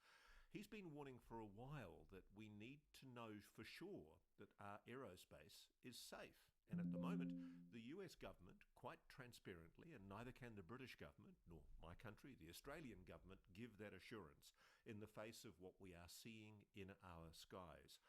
For 2 weeks plus now, I think it's up to 16, 17 days, there have been sightings of craft of some kind. Some of them apparently do have an audio signature that is consistent with some kind of propeller or helicopter blade. They're not jet turbine, but they are hovering in some cases for many, many hours at an end, basically continuing to hover over very sensitive military facilities with apparent impunity. Now, whatever you say about whether these are UAPs or drones, that's an issue. That's a national security concern. And some of the people in the national security complex would basically say that's a threat, because until we know what they are, they are, by definition, a threat. And so, whilst people often get accused of pushing a threat narrative about unidentified objects, that's what they're talking about here. And I think that's the big issue here that a lot of people, including most of the mainstream media, are missing. Let's compare what happened in February last year, in 2023. One Chinese spy balloon set the entire US media and the Congress into hysterics. They went off their rocker with concern about this unwarranted intrusion into American aerospace. And we still don't know what the remaining 3 objects were that were shot down over, I think there was Alaska, then there was the Yukon, and then there were two parts of the United States, the main continental United States. But there's still a mystery over three of those objects. What the hell were they? We still don't know. Has the media been inquisitive about it? Not at all. That's the issue here. Why was there a hullabaloo and a big alert and concern about those objects and not these current objects that are still hovering with impunity over some of the most sensitive military facilities on the planet? And right now, we are teetering, sadly, on the edge of a third world war. It's not an overstatement to say that we are in very dangerous times. And I suspect that this is the real backdrop to why we're not being told what's going on. I think the US knows full well what these objects are, be they foreign adversary drones or UAPs. I still think that's a possibility. But if it is a foreign adversary drone, and they're operating with impunity over our airspace, over sensitive military facilities, not only is that a national security concern, for the United States and for the United Kingdom to directly accuse, say, Russia or China, which I'm told is more likely, to say that China has been deploying drones over sensitive British air bases is tantamount to accusing China of an act of war. And that's why we don't want to identify, that's what I'm being told at least, that's why we don't want to identify the foreign adversary nation that we suspect is involved in this. Some people are suggesting it's Russian, but my friends from Polish intelligence tell me they doubt the Russians have anything like this kind of drone technology, which appears to be able to intercept to avoid intercepting jet fighters. There's a great image, I honestly can't vouch for its authenticity, but there's a great video of what is alleged by one of the Skywatchers to be an F-16 fighter approaching one of these luminous orbs at high altitude, and you see the orb zoom off in the face of the advancing F-16 jet. So are these drones, if they are drones, really faster than F-16 jets? Because if that's the case, it means there's a genuine issue of national security concern here, because these objects don't appear to have the kind of propulsion systems we're used to for drones, and they seem to be displaying full lights. They're showing, in many cases, what some people describe as navigation lights, but which one source of mine is suggesting might in fact be ISR sensors, perhaps some kind of intelligence, surveillance, reconnaissance sensor that's being used over these sensitive bases. Is it a coincidence that just a few months ago we were told that the United States would be forward deploying nuclear weapons because of the heightening tensions with Russia into some of these UK bases? Is that why a potential foreign adversary, or maybe something stranger, something more anomalous, is now taking a close interest in these bases? We simply don't know, but I can tell you the conspicuous thing is the absence of any comment by either the United States or the British Royal Air Force. It's like they've decided to clam up. And that's concerning. There are reports, for example, that the SAS, the Special Air Service, and the Special Boat Service, two of Britain's most elite military regiments, have been deployed around some of these bases to try and capture the suspected criminal enterprises that are launching these drones from adjacent forests. But if that's the case, why haven't we caught any? And add to that what we're seeing at the moment is a spate of drone sightings, not just in the United Kingdom, or supposed drone sightings. We're seeing anomalous objects, strange unidentified objects over countries all over the world. My inbox has exploded in the last few days. I'm getting messages from Russia, Kazakhstan, China, across Southeast Asia, Japan, where people are reporting to me sightings of anomalous, strange objects that the governments are calling drones in some cases, but which are not explainable as known drones. And so the big issue is, what the hell are they? And we just simply don't know. That's a concern. Here's one, for example. We were told that the British aircraft carrier HMS Elizabeth in Germany, on the 22nd of November, there was a security incident at the port of Hamburg when the Queen Elizabeth was docked under heavy protection. The German armed forces had a secure military zone around the vessel with Homeland Security forces, and they reported a suspicious sighting of a 1.5 metre by 1.5 metre reconnaissance drone hovering over the 284 metre long aircraft carrier. They confirmed the incident, the Bundeswehr, and identified the drone as likely engaged in espionage activities. They deployed, and this is the crucial thing, they deployed what's called HP-47 jamming equipment, capable of emitting signals to disrupt and neutralize drones by forcing them to either land or return to their operators. But that attempt to intercept the drone was unsuccessful. So the bottom line is, whoever it is that's operating these craft, these objects over very sensitive military facilities, not just in the UK, but also clearly in Europe, Germany, and in multiple other countries around the world, including continuing reports in the continental USA. The people that are doing this are not being caught. They're operating with obvious impunity, and moreover, the technology that they are using is not susceptible to the known drone interdiction technology, which normally involves firing a signal at the craft and intercepting the signal that disrupts the operator's control of that drone. One thing that I am told is that we cannot use broad spectrum high pulse microwave weapons on these objects over sensitive military airspace. And that's because obviously there are fighter aircraft and other aircraft operating in the vicinity. One thing I know, and interestingly enough, I know this from people who tell me that HPMs, these high pulse microwaves, have been used against known non-human technology. One of the risks in deploying these weapons is that if you fire them in the vicinity of a UAP, you knock out every aircraft in the vicinity. And so you can't do that over sensitive military airspace when you've got your own fighters in the air. But that doesn't explain a lot to me, because I know, for example, there's a company that's just set up, it's a US company called Anduril, A-N-D-U. November, Delta, 5, 7, 7, India, stand by. Delta, 5, 7, 7, India, stand by. November, Delta, 5, 7, 7, India, stand by, message follows.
war by what we suspect is a Chinese army vessel, controlled at least by one crew member who is Russian. Why has there not been any attempt to board that boat? And I suspect the answer is because we don't want to provoke international tensions any more than they are at the moment. So let's put the drone issue to one side for a moment. Let's not ignore the fact that there clearly is still, separately from the drone issue, there have been for many months now, and we've reported on this in Reality Check, anomalous objects clearly identified as anomalous by pilots and military personnel operating over very sensitive military facilities, particularly in the United States. And one of the reports that we did was reports of anomalous objects being seen by locals over Langley Air Force Base in Virginia.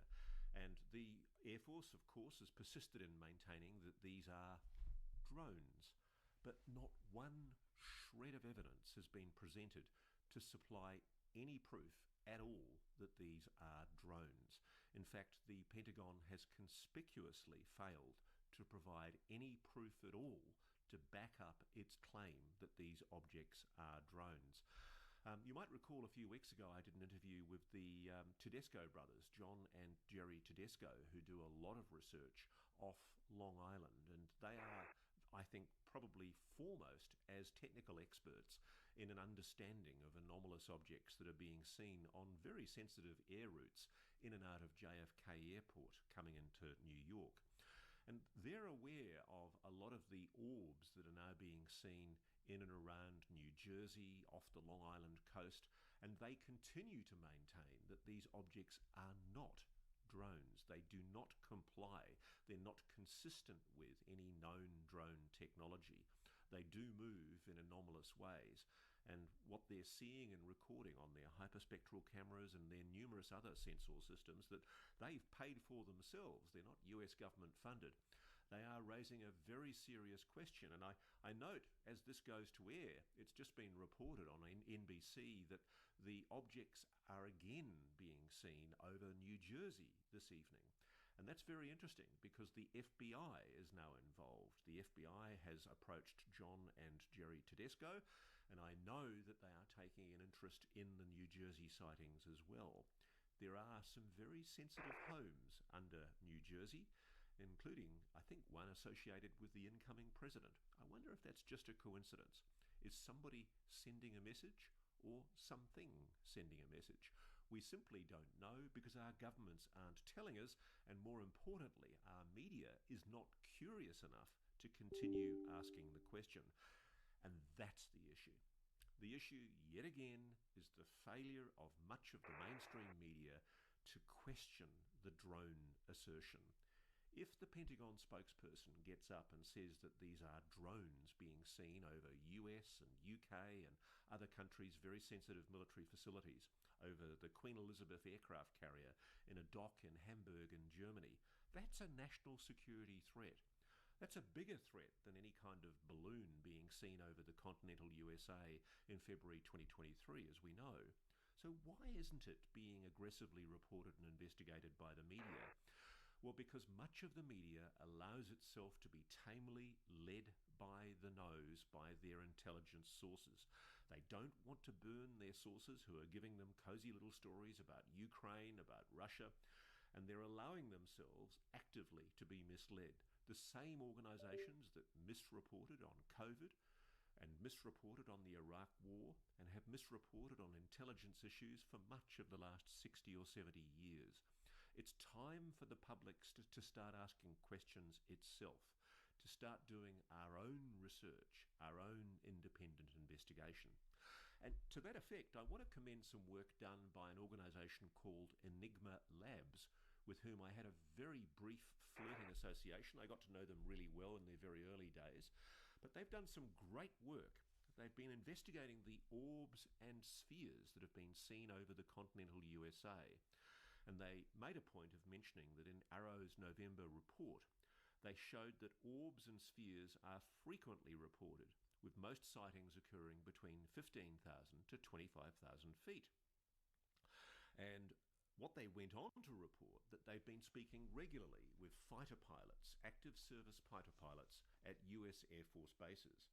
And these men and women are telling Enigma anecdotally that the sightings of these metallic looking spheres in particular are concerningly still continuing.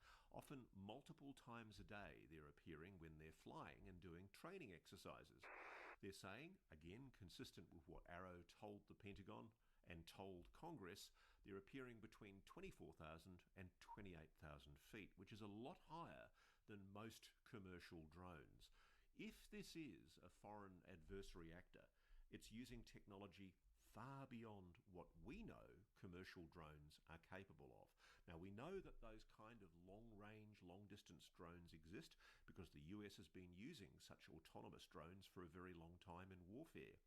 But it does raise the possibility or probability, if this is a foreign adversary, that these are extremely grave incursions. But it gets more interesting in what Enigma reveals. They did an analysis on these spheres and orbs to see what they could learn, and they discovered that there's been an incredible number, a total of 6,226 total orb or sphere sightings were submitted to the Enigma Skywatching Network between December 2022 to September 2024. So that's just under 2 years. 6,226. And when they ruled out ones that were a little bit more uncertain, there were 4,467 approved orb sightings that they were able to confirm were genuine sightings. But this is the good part.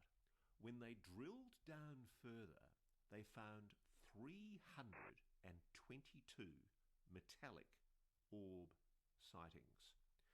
They were metallic, metal, or silver orbs.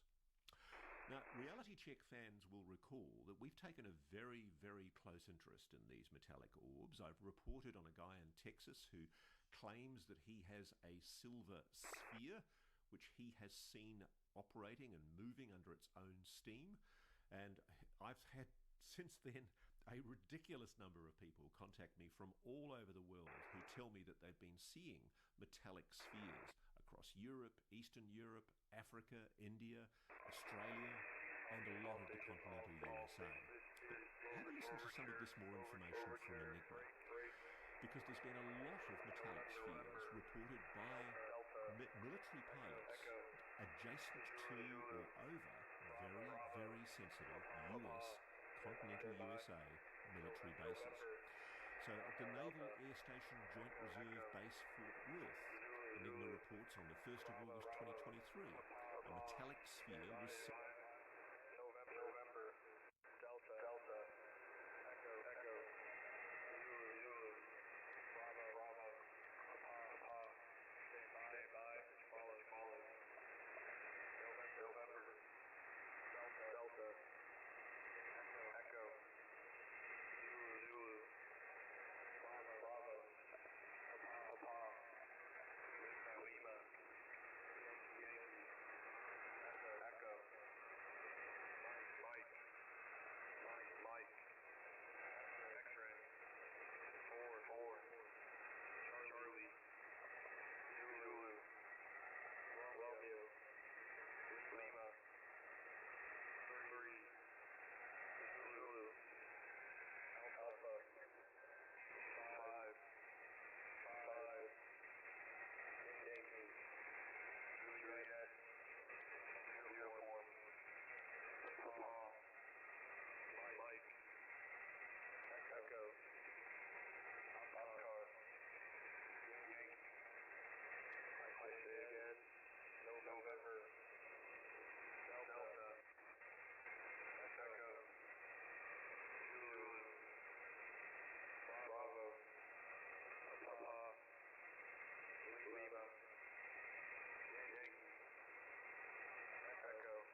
It's time for the media to start asking seriously aggressive and hard questions, because we are being misled and lied to.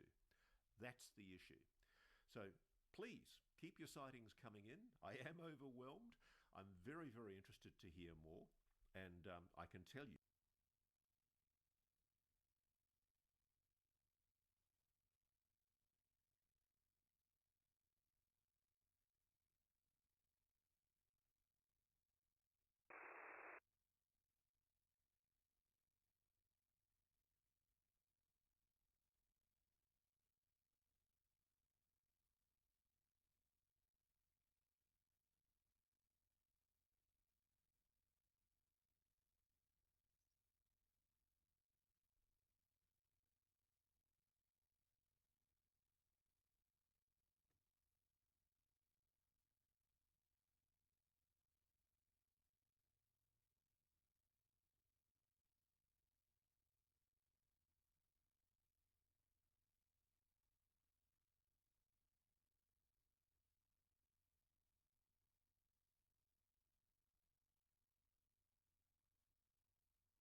All right, so I'm going to cut this off right here. Now, ladies and gentlemen, this is from like UFO documentarians, and the reality of this is that this was captured at a angle which is hitting right at Reagan, I think, International Airport near like DC or right at it.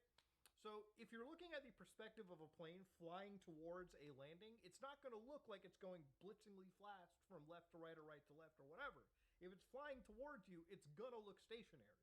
I literally have this exact flight path in front of my bedroom. Like if I stand in front of my bedroom window, I literally can see floating lights. And it looks like it's a fucking UFO orbiting, but it really is a plane heading towards me towards a landing strip, okay? So it's not something that's super duper wild.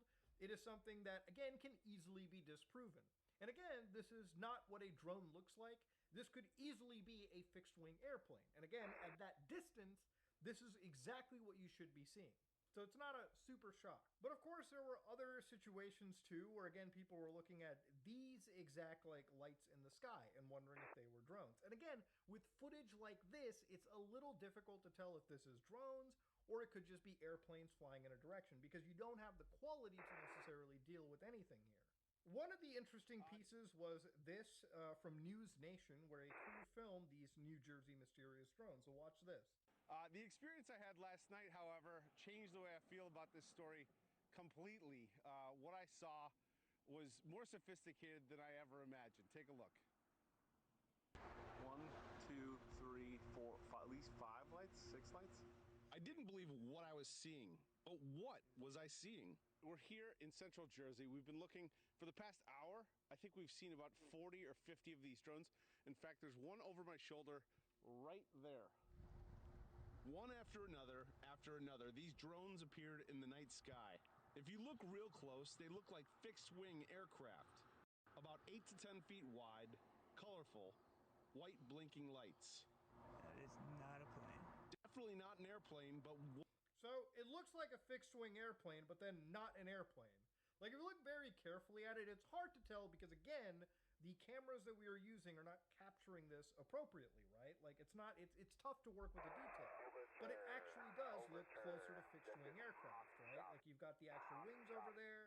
You've got what appear to be, like, FAA-compliant lighting. Now, the thing is, if that is a drone, right? If that is, like, any kind of a drone, and it is floating at that point, I'm sure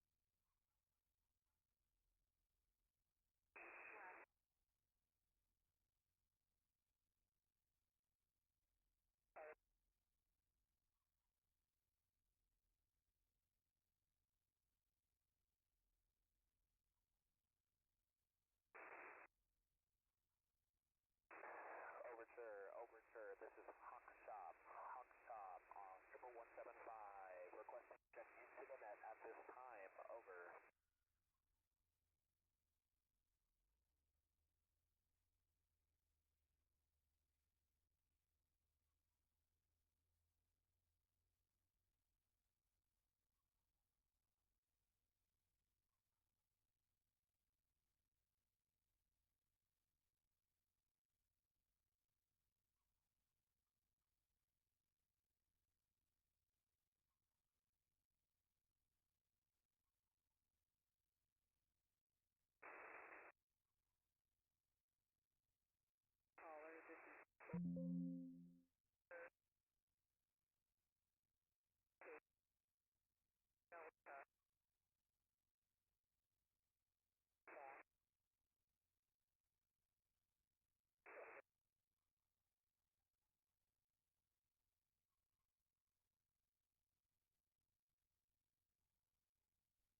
People in suspense. And your elected officials are fed up.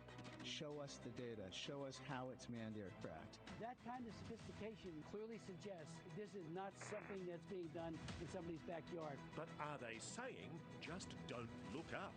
You're telling us that the state police shouldn't believe their own eyes. It's almost as if they're attempting to dissuade the public from reporting what they are seeing. Tonight, we examine why we still don't know what's above our heads. News Nation sitting down exclusively with people who are hunting these objects. What we've observed is these things just pop into place. Have you been able to track where these objects are coming from and going to? We have knowledge on where they're going in terms of what the target area might be. And we ask the questions others don't dare to bring up. Could this be a rogue element of the state? That would be very problematic.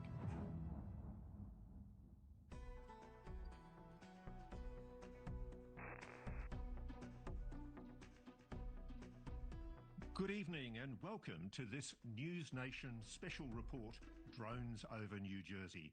I'm Ross Coulthart coming to you live from Australia, and as we go to air tonight, the sightings of these mystery objects, drones as the government chooses to call them, are continuing. It is legitimate now to seriously question the official assertions that these objects, whatever they are, pose no threat to national security. It's emerged today in the British media that the British government has held 2 meetings of its COBRA National Security Committee to discuss the deepening drones crisis.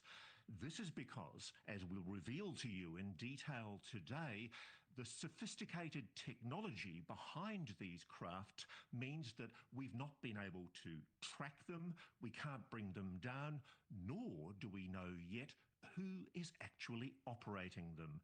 Someone or something is operating craft in our skies with apparent total impunity. We'll get across now to the News Nation DC correspondent, Elena Shirazi, for the latest. Elena. Ross, good evening. Good to be with you. There's certainly a lot of questions about what these sightings are. Not really any answers as of yet. They're saying more so what they're not than what they are, from my experience. The White House saying there is nothing to be worried about, but the government is certainly taking some measures.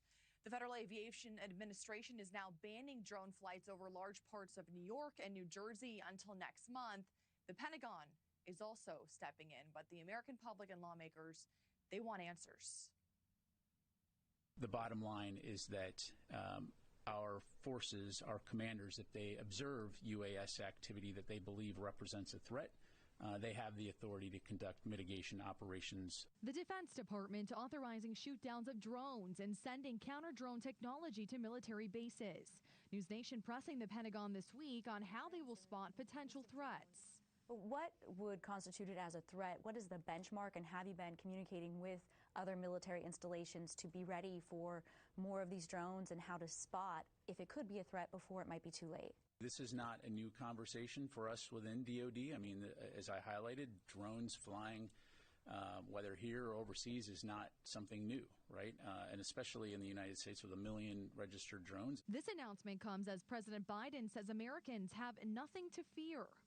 Nothing nefarious, apparently, but they're checking it all out. We're following it closely. So far, no sense of danger. But President-elect Trump isn't buying it, accusing the White House and Pentagon of a cover-up. They know where it came from and where it went. And for some reason, they don't want to comment. And I think they'd be better off saying what it is. Our military knows and our president knows. And for some reason, they want to keep people in suspense. The House Intelligence Committee held a classified briefing with more than 24 defense and intelligence officials this week. Some lawmakers telling News Nation they feel confident nothing bad is happening. There's no evidence that anybody is acting unlawfully here, or that any of these drones, in as much as the authorities know anything about them, are associated with anybody with malign intent. I think the FBI, the intelligence community, is taking this very seriously, is looking at every report, and to date, there's no evidence that there's anything nefarious going on. But a majority of lawmakers tell News Nation they want more answers, including Secretary of State pick Marco Rubio. Ask you quickly about the drone situation. Are you satisfied? Anything more than what you've seen in the media? So, are you satisfied with the response from DoD and from Homeland Security last night? I think we all wish we knew more. House Foreign Affairs Committee Chairman Michael McCall sharing his view that a foreign adversary may be at work. My judgment, based on my experience, is that those that are over our military sites are adversarial and most likely are coming from the People's Republic of China. In Washington, Elena Shirazi, News Nation. I'd now like to welcome New Jersey Congressman Chris Smith.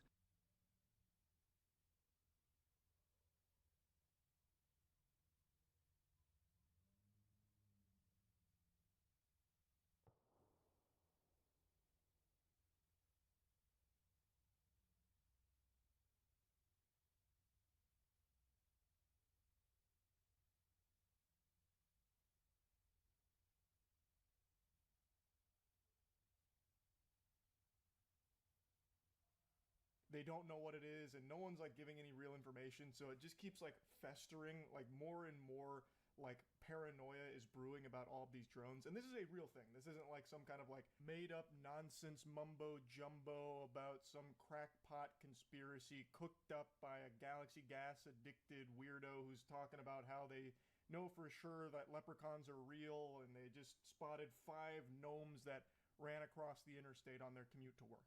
This is a real thing. Tons and tons of residents are reporting drone sightings, and tons of videos exist of all of these weird aircraft that are floating overhead.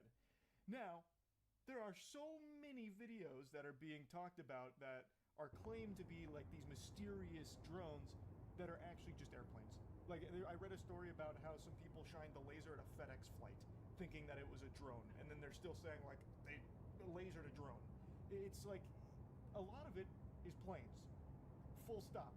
We're starting to regress right now, like, you know, uncontacted tribes when a helicopter flies overhead and like everyone's like really confused and like wondering what the fuck is going on. That right now is happening to a lot of people in New Jersey. Anytime like a plane is overhead, they start freaking out, like wondering what's going on with the sky gods up there. But it stemmed from a real thing, and is still a real thing with all of these fucking drone sightings. So I'll play some clips from the stream, and I also contacted some experts about it that have like real understanding of this kind of subject. So I got them on the horn to kind of get their perspective on it too. But I'll start with the stream clips.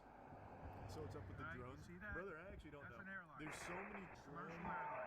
Like, evidence is the wrong word. Like, there's videos and stuff, but then there's also equal parts reporting that people are like shining lasers at FedEx flights. So like people are now just confusing drones with like actual planes and shit. Just hovering around. Just so it's so weird. But they are everywhere in New Jersey apparently. We've got several over here now that are flying around. Two there are flying, one's hovering. Is it a plane? A drone? That's Mr. Humongous. Big missiles machines appear over our heads at night. All we know is they weren't all there before. They're loud. It is just nuts. They've been going in different directions. What are these aircraft? That's just a plane. November. This is what I'm fucking saying. Like, there are some real ones like drones, but then some of these are just a fucking This is the problem. Like, there are like real things like this that then start just muddying everything, so people just get so fucking paranoid that everything becomes that thing, right? Like, everyone knows planes. We've all grown up knowing planes. But because of like one weird thing, well, there's actually a few weird things with the drones and the lights. Now all of a sudden, anytime there's something in the air with lights, people are like, oh, more fucking government surveillance drones and aliens. It continues to be a mystery. State and federal officials are investigating and say they don't pretty much cause. You're telling me we don't know what the hell these drones are in New Jersey are? Is that correct? That's right. That's crazy. I mean, that's crazy. That's madness. And then this from Pentagon spokesman. At this time, we have no evidence that these activities are coming from a foreign entity or the work of an adversary. So no, we don't know what they are. But I do know a bit about them from our spotting them, talking to residents and experts. Bravo. Delta. I'm so curious. Yes, some of the videos show aircraft that look like planes. Yes, most of them. Oscar. Yep. But experts who have seen the reported drone footage categorize it into 2 buckets. Exactly. Whiskey. Exactly. Romeo. 7. What also did not shoot one down. So here's the thing. There was one of these bitches that crashed, and I think it was the authorities said that you're not allowed to go to the crash site. You have to call it in so that they can go handle it.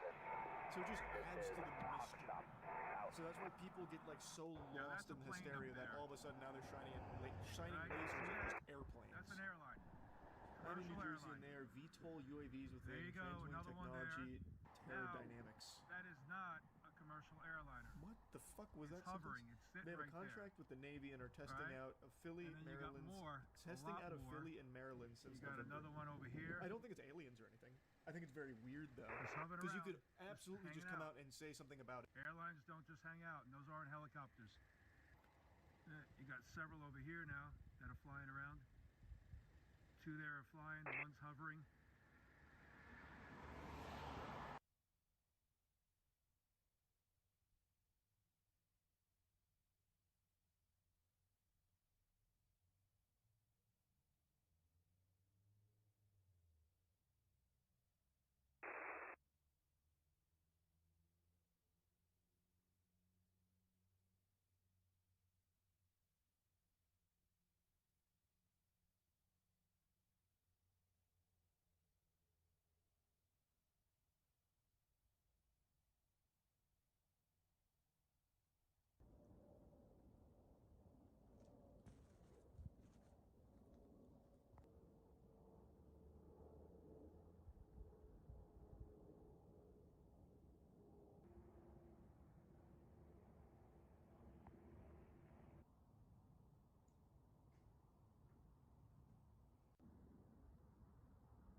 drone. I mean, they're silent.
Alright, y'all ready?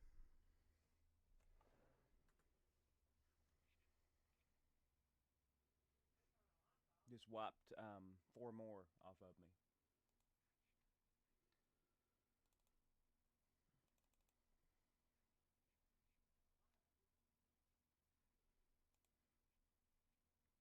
Forte 11 oh grease. Yeah. Ain't seen that in a while. Heading up to take a look. See?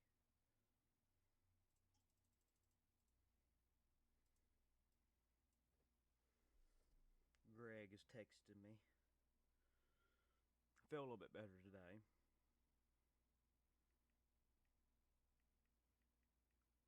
They're doing the same thing to him, by the way. Yeah.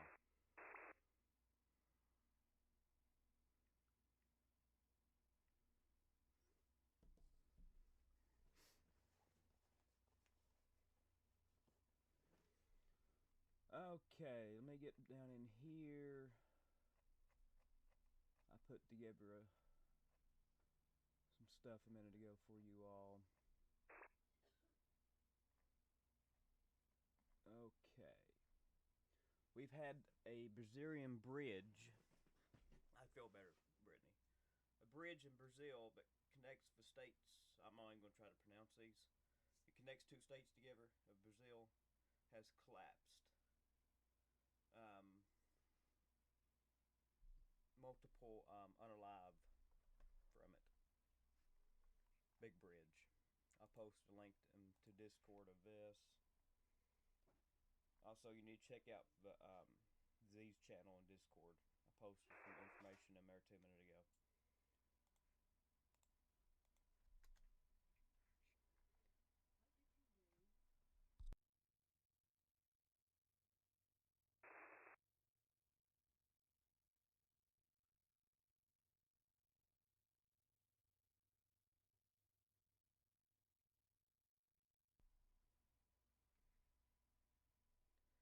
Iranian news agency, under the guidance of a supreme leader, Tehran has transferred all support intended for Syria to Yemen.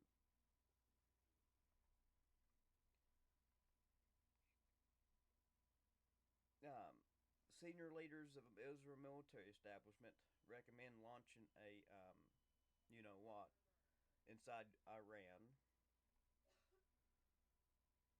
Iran is facing severe energy crisis. We got widespread power outages, industrial disruptions, and an economic strain. They're having a major shortage of gas and coal and oil.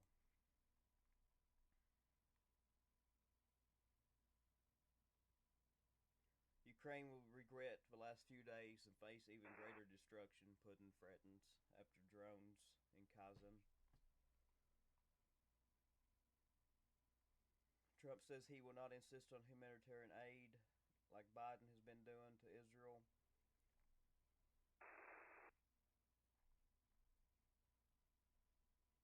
We got large protests in Srebrenica tonight.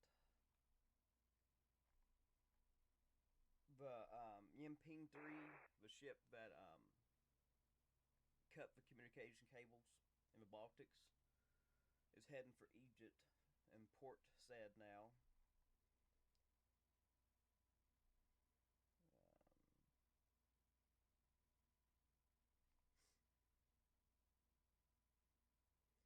President Slovakia has flew to Poland for talks with only 8 days left until Ukraine cuts its gas off.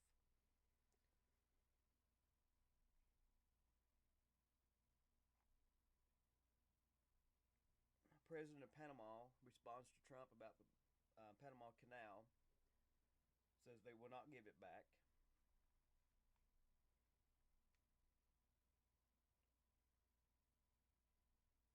This new Syrian government has banned Iranians from flying over the country. The Ukrainian Legion in Poland has received over 1,000 applications, Poland has said.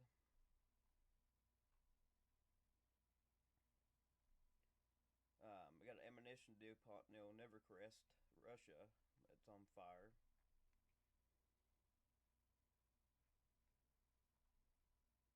U.S. has announced plans to step up operations in Yemen.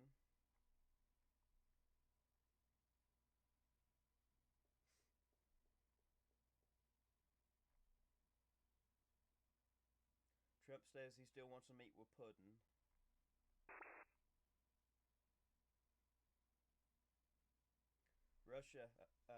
North Korea has transferred Pongsang 2 long-range ballistics to Russia.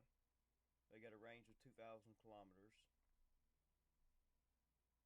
The Christmas market in Warsaw, Poland, won the award for the most beautiful Christmas market in Europe in 2024. That's all I got for you for right now. I'll put another news dump together in about 30 minutes.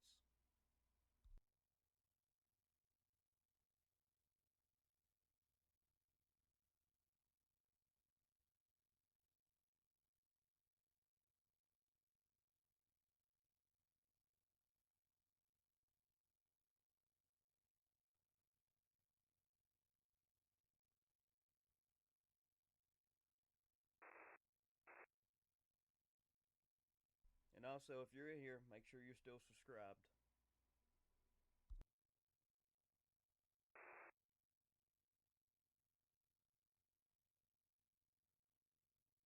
Also, any questions?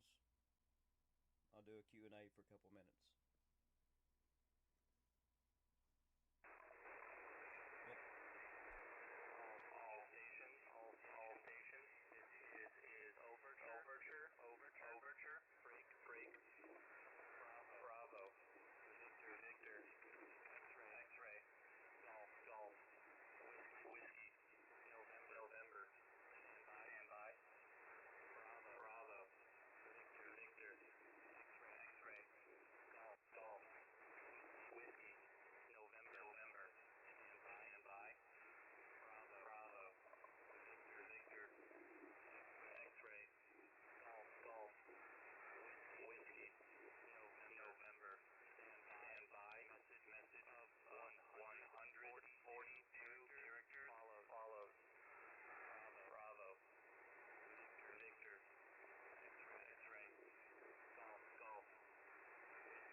Robin, rewind about 10 to 15 minutes. I gave a news dump.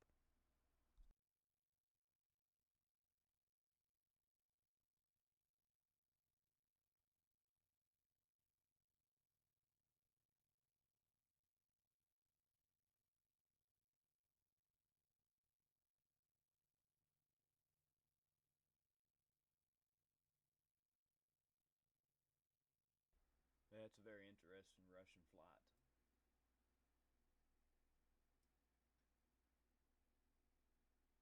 See where it goes.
EM.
Also, China has put in an order for 1,000, not 1,000, 1,000,000 drones.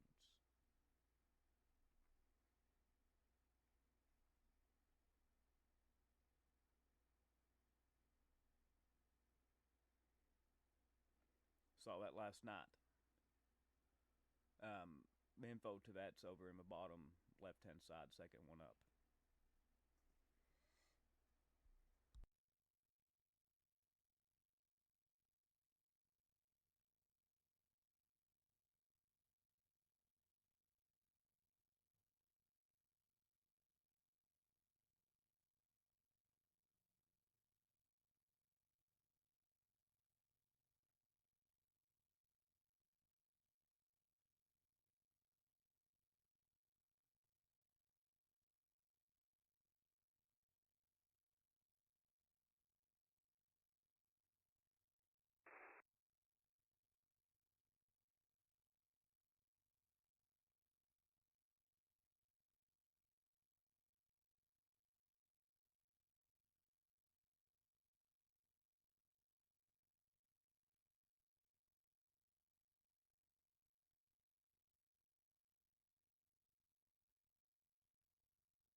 Hey, Patch, do you want that news article about the drones?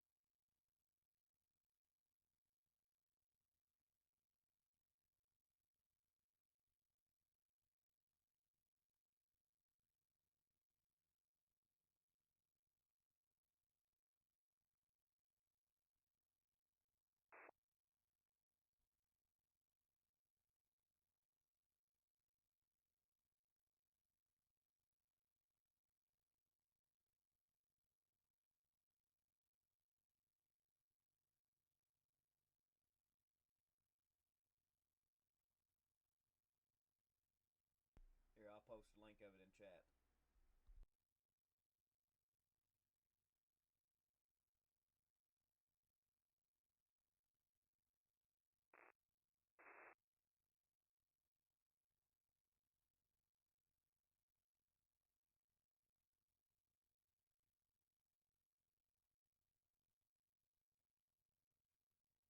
They have to be delivered by 2026. A million of them.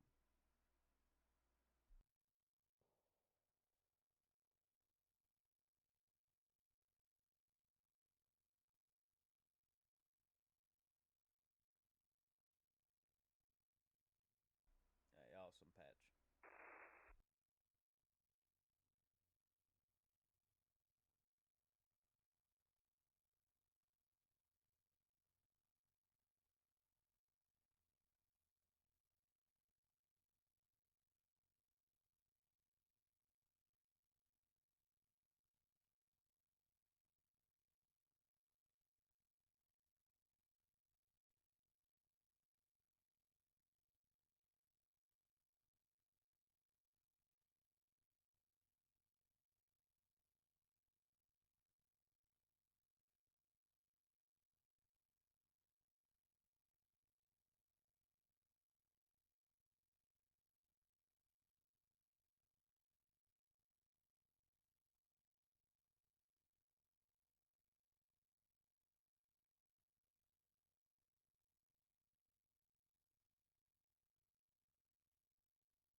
They sure are, Jackie.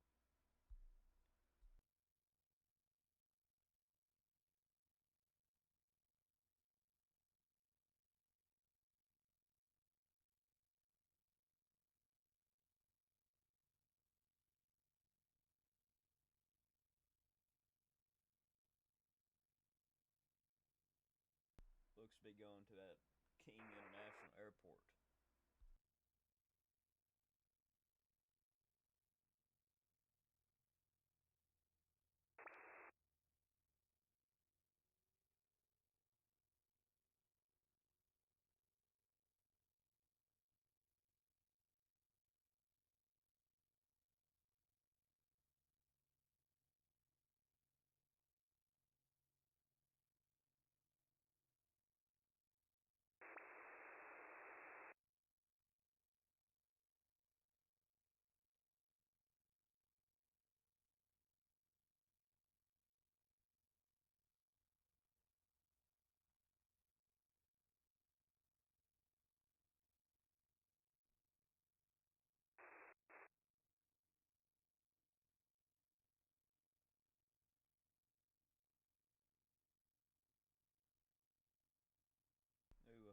Russian flight has popped up above Turkey, coming out of Syria. 124, that's a heavy lift.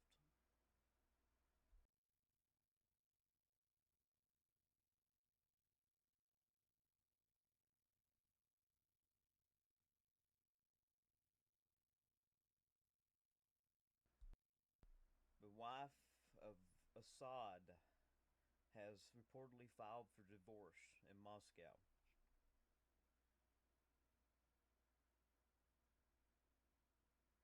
And requested the Russian authorities that allow her and her children to return to the United Kingdom.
If you're new here, it's 140 in here. We've got a closed Discord server, over 100 channels of text, talk, and chat. Go to Buy Me a Coffee, $5 a month, or you can become a member of a channel and get that link. It's just a constant flood of news and talk. Less than a cup of coffee a month.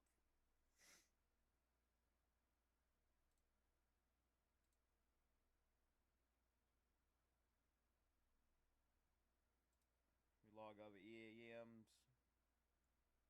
We got channels of about everything we could possibly think of. And there's no censorship over there.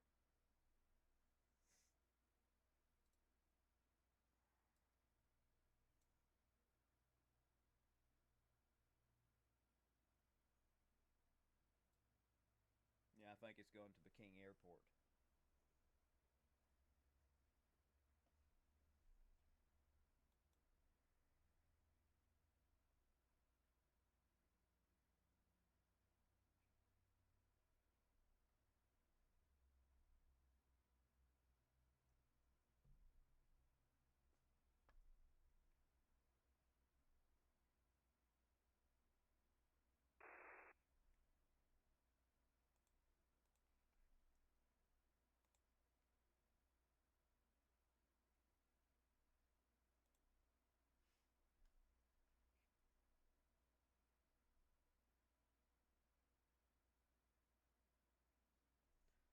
The Libyan National Army has started training to operate FPV drones.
Trump has nominated Elbridge Colby to be his Secretary of Defense.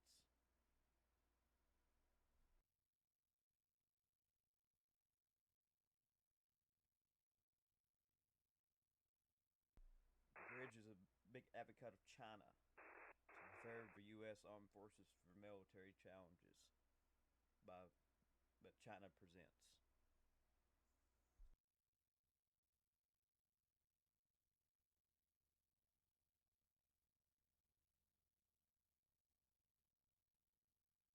Black Cat 6 is launching out of Italy.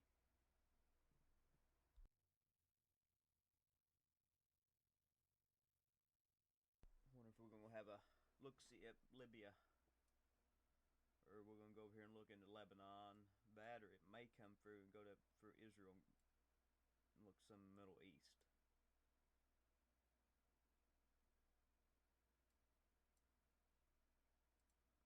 There's the United Kingdom tanker up. It'll have fighters with it. They ain't showing.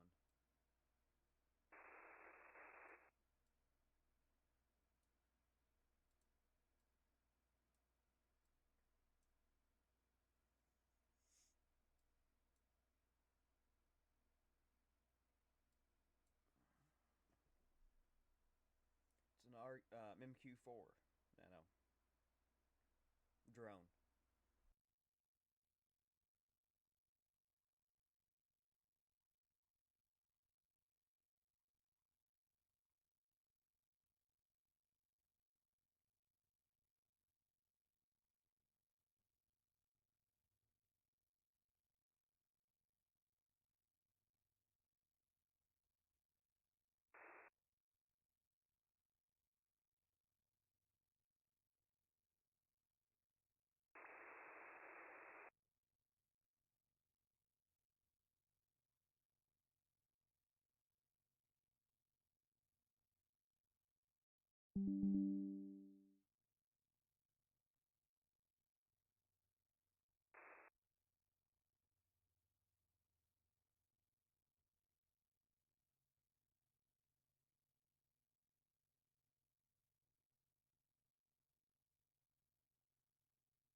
She fired for divorce, wanting to go to the UK.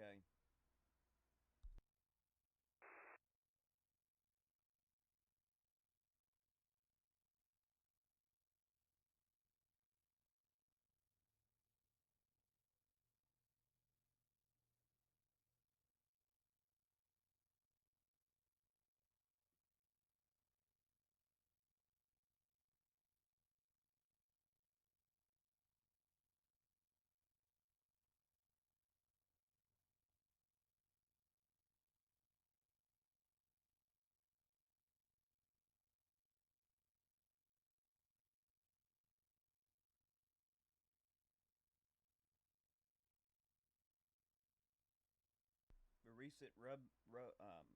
recent Russian cyber attack on Ukraine has hit the National Bank of Ukraine, and it's reduced its ability to open accounts and issue loans.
I guess that flight isn't going to the King International Airport.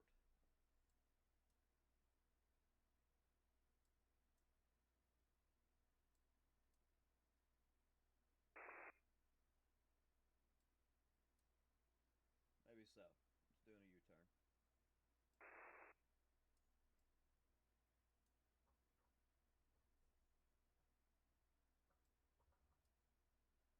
Yeah, it's doing a U-turn.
Ukraine has took back some land in the Zaporizhia area.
Something is afoot in Moscow.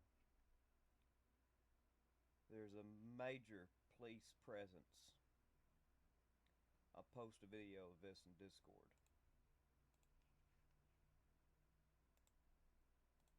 It'll be in my breaking channel.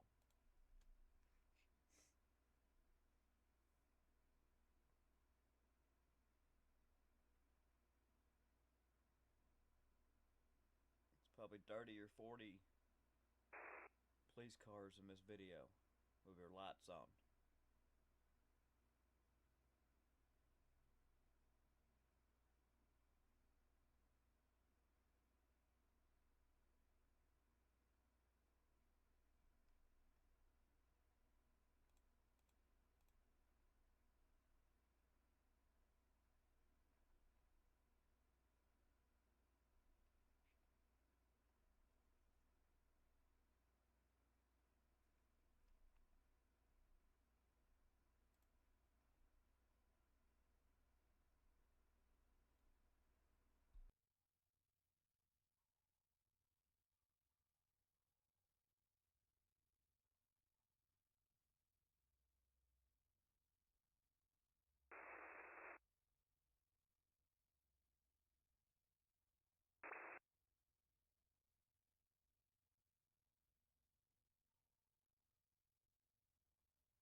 And by the way, I said this earlier, but Iran is having a major energy crisis right now.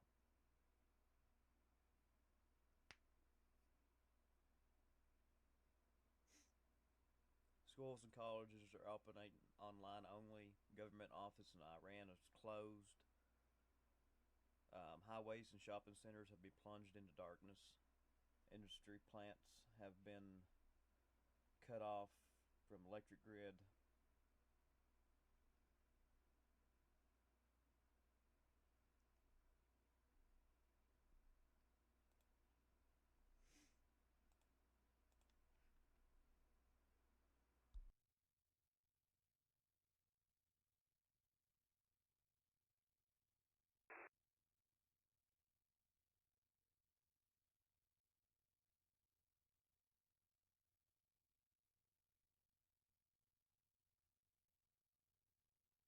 Hey, Patch, I wonder if that's one of the routes to Yemen.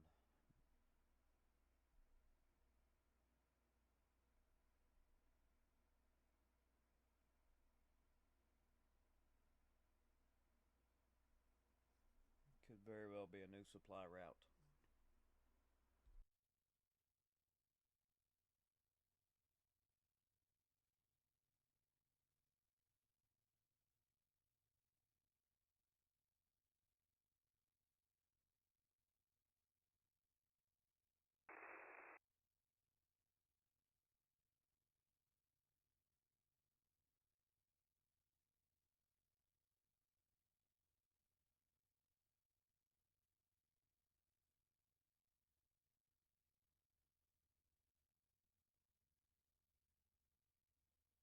We got Russian drones heading for the Kyiv region.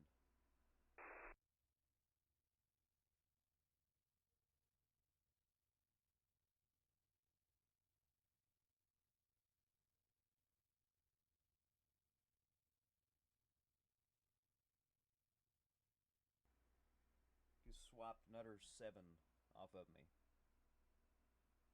We're down to 15,865 now.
I've also been unsubscribed from about 6 accounts that I follow.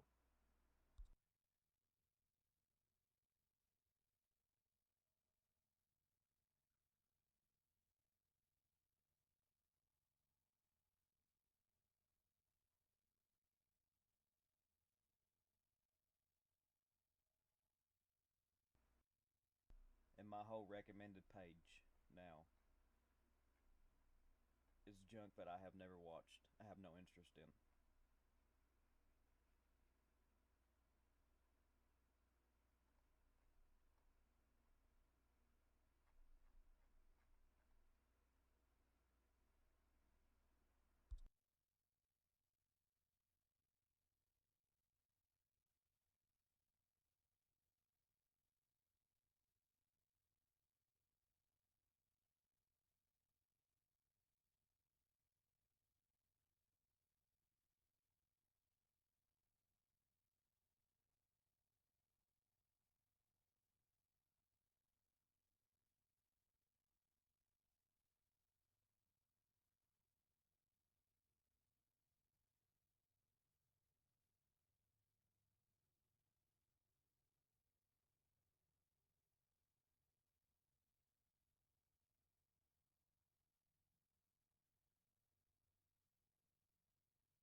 I've been unsubscribed from Greg too.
I was talking to him earlier, and he's having the same problems.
Told you that United Kingdom flight had a fighter with it. It just popped up. Yeah, the Russians landed at the King International Airport.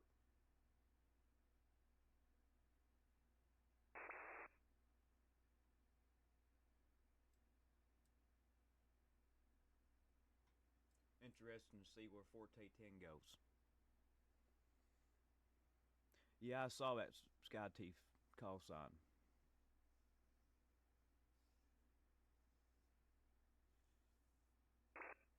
Y'all check your subscriptions. Make sure you're still subscribed, everybody.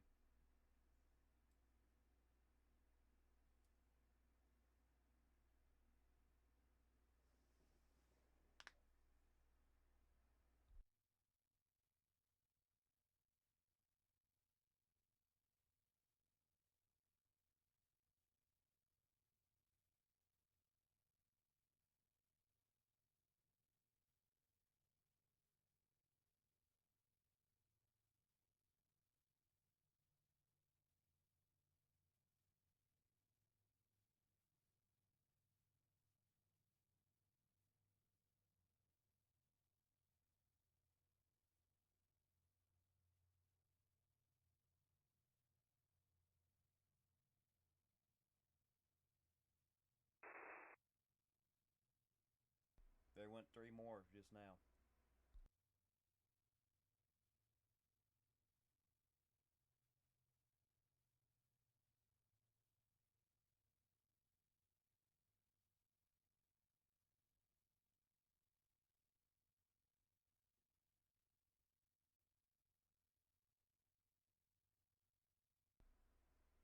Turkey, Foreign Minister. Trump knows better than to back the Kurdish fighters in Syria.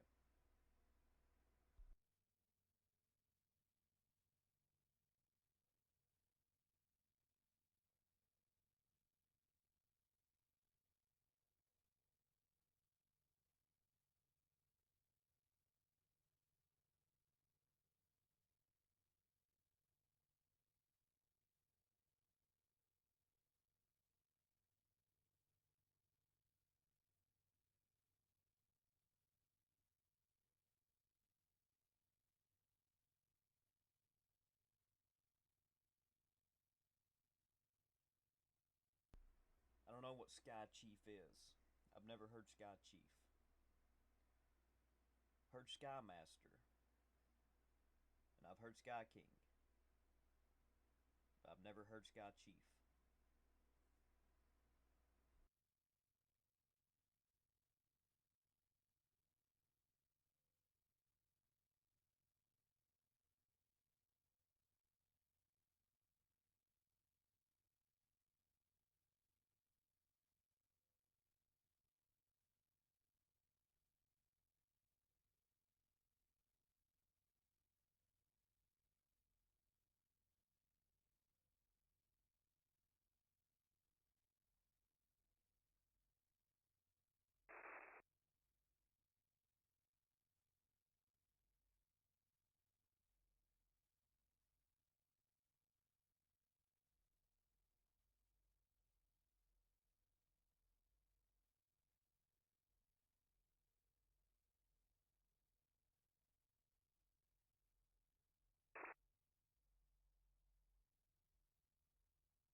Australia has received the last nine of 72 F-35s from the U.S.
blaming Israel for the widespread power outages.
It's not time for the Kirch Bridge yet, Nano.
This is weird.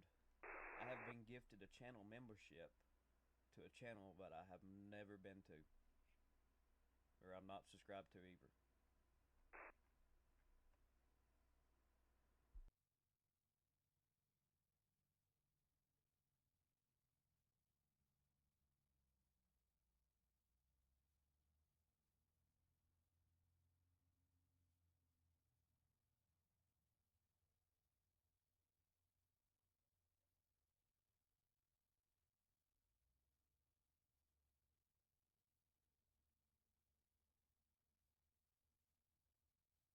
Now Trump is claiming that Putin wants to meet with him as soon as possible, after he said earlier that he wants to meet with Putin.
Be back in about 10 minutes.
Thank you, SMC, and welcome, Ed.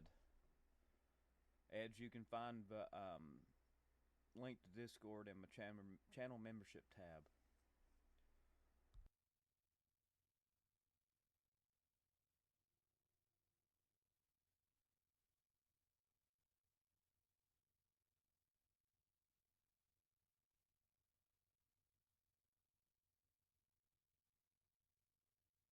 Just noticed the critter cams are not on my channel. Do you want me to throw up the little box for the critter cam?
The Israel defense chiefs are urging the political leadership to take care of Iran.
protest in Belgrade against the Serbia government.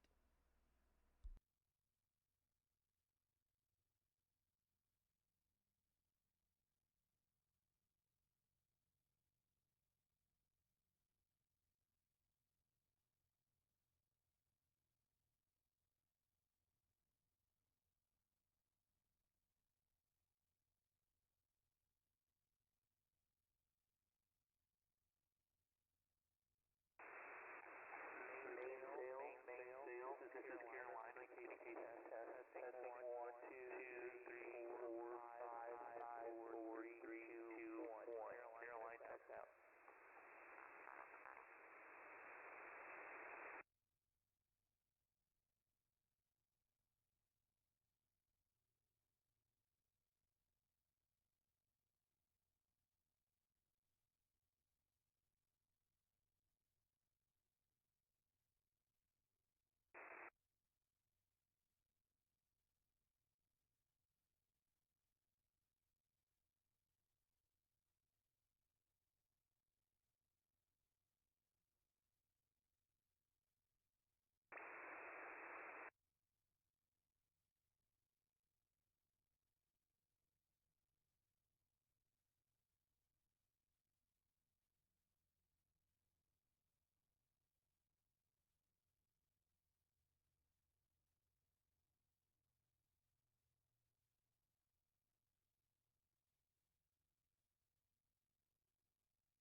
Little update on the Iran energy crisis.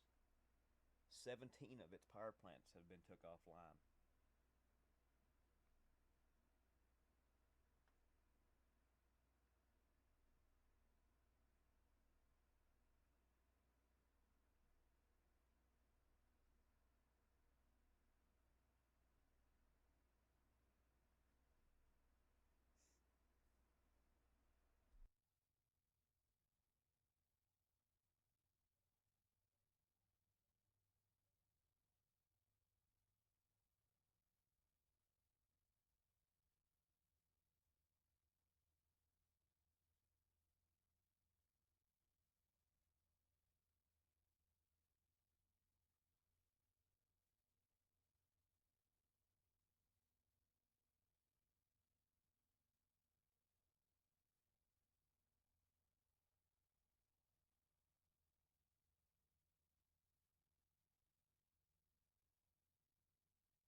Putin. Bony interest of Russia and the Russian people remain unchanged. Russia's interests are imperial expansion.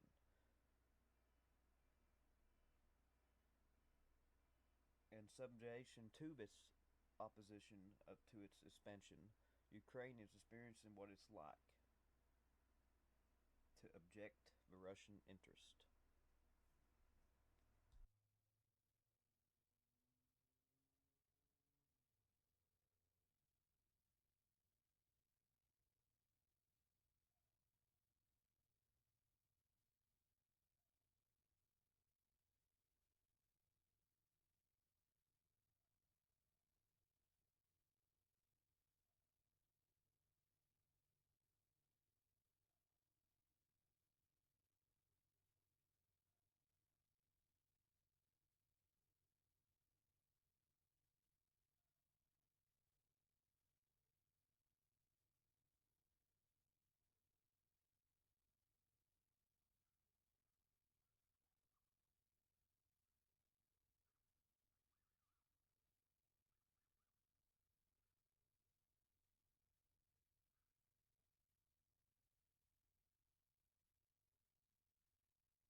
But that backs up for what we have been saying since the start of this.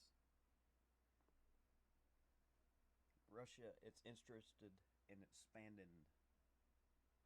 He wants the USSR back. And he's not going to stop at Ukraine if he takes it.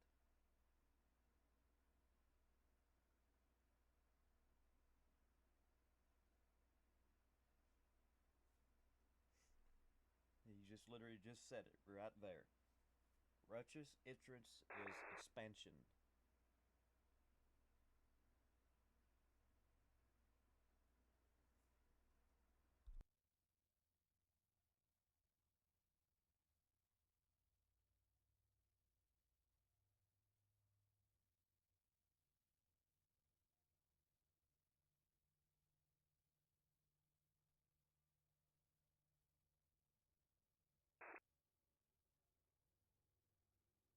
I'll actually drop a link to that in chat.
plane's nose wheel has collapsed during a hard landing at Belfast due to bad weather in the UK.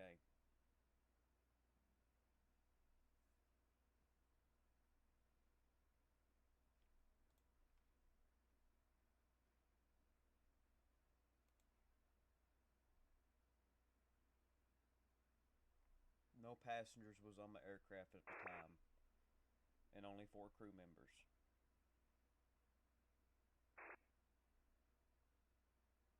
It was operated by Emerald Airlines.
They have took Trump's name off the Panama Hotel. They've chiseled it off the Trump International Hotel in Panama after what he said about the Panama Canal.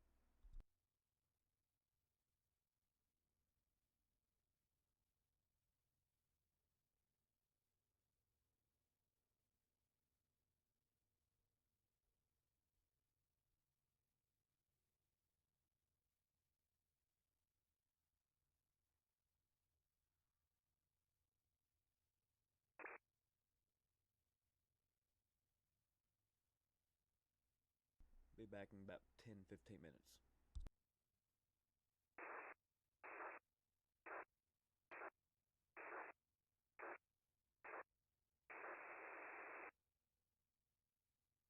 I posted a link of that into Discord.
Strong implosion is reported in central Israel from Israel media.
Yes, Vicky, I've seen that. I just didn't say nothing about it over here because of guidelines.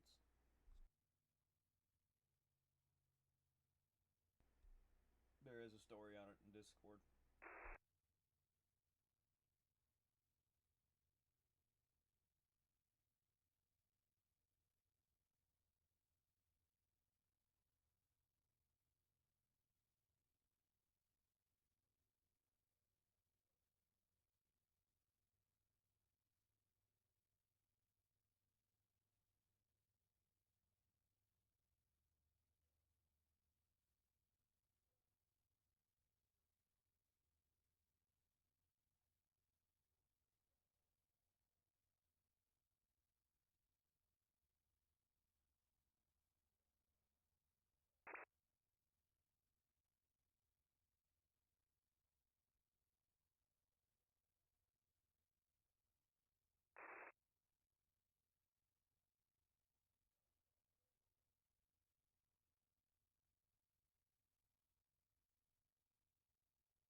Puddin says that the relationship with China has reached its unpredicted level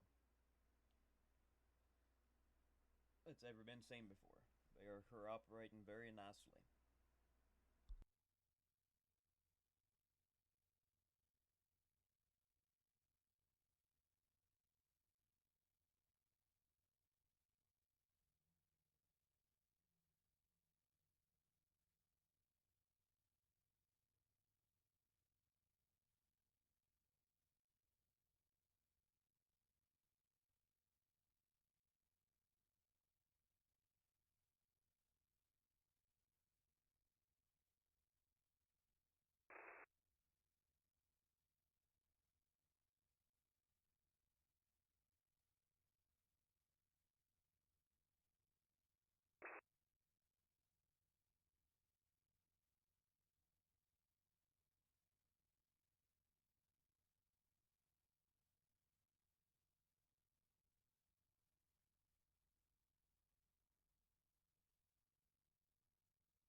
Some model runs are given a historic January blizzard for the Ohio Valley region.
The GFS, the ECMWF model, and I haven't looked at the HRR model yet, Christopher.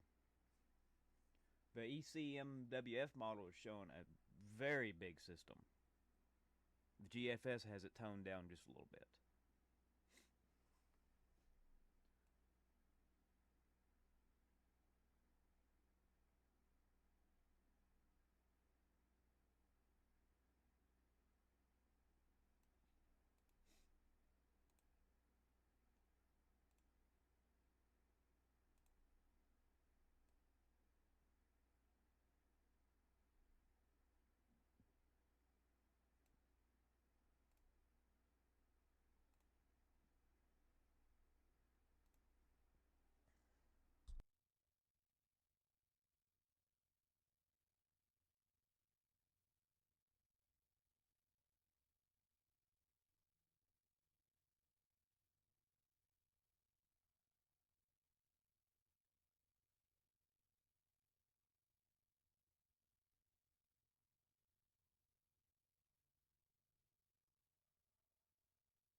That's a weird noise.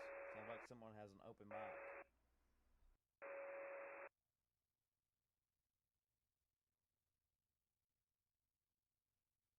Sounds like that background noise in the airborne EAMs, like the fans buzzing.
Yeah, it was like 142 characters or something like that.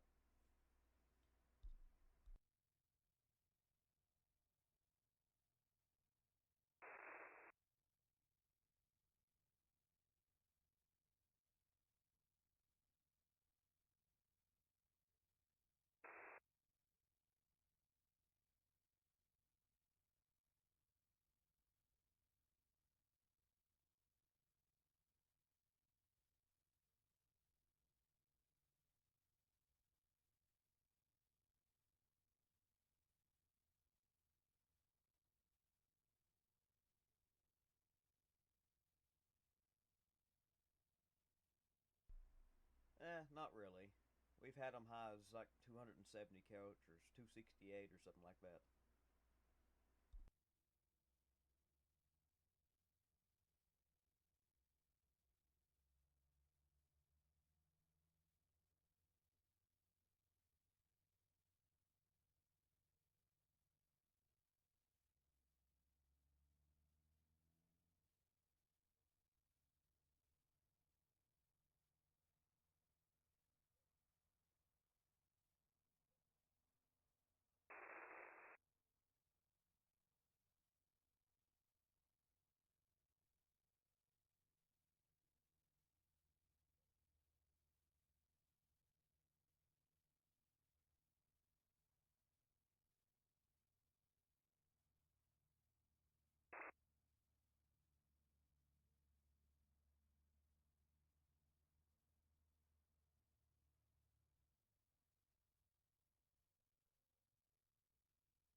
Have you heard about the drone show in Orlando?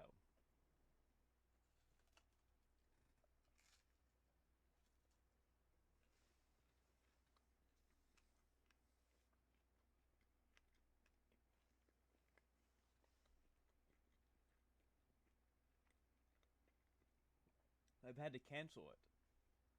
Last night, a bunch of them went AWire and started falling out of the sky and zooming off.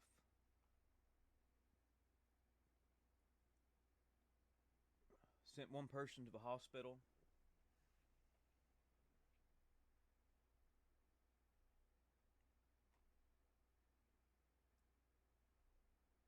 Here, I'll post a link of it in Discord.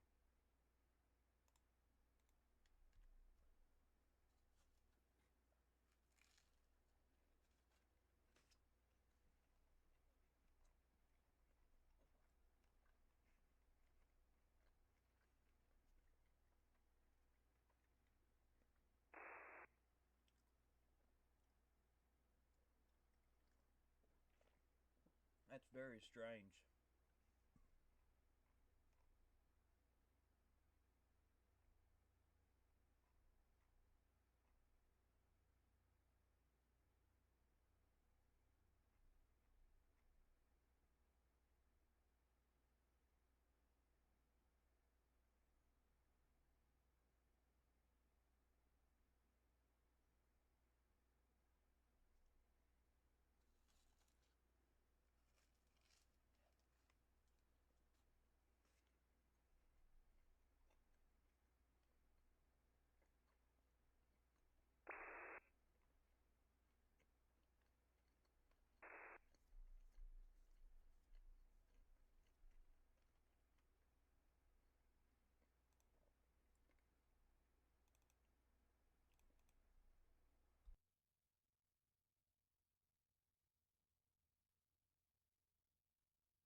Ron Paul is disappointed with Speaker Mike Johnson over the passage of the spending bill.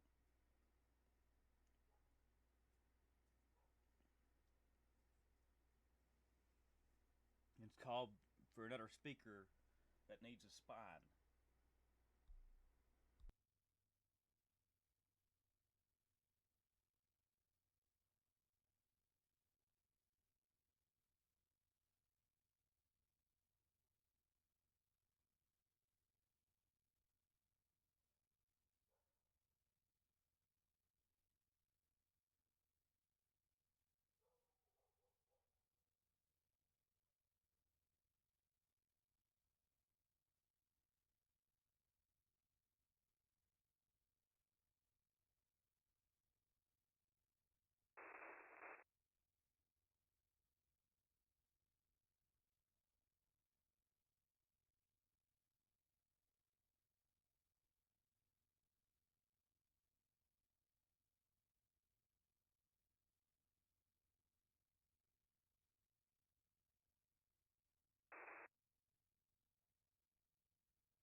You just missed some awesome bacon sandwiches, noob. I bought this new air fryer on Black Friday, and you can dehydrate in it. You can do bacon, you can do steak, you can do everything in this thing. And I just had some of the best bacon sandwiches I've ever had. And we've had several EAMs.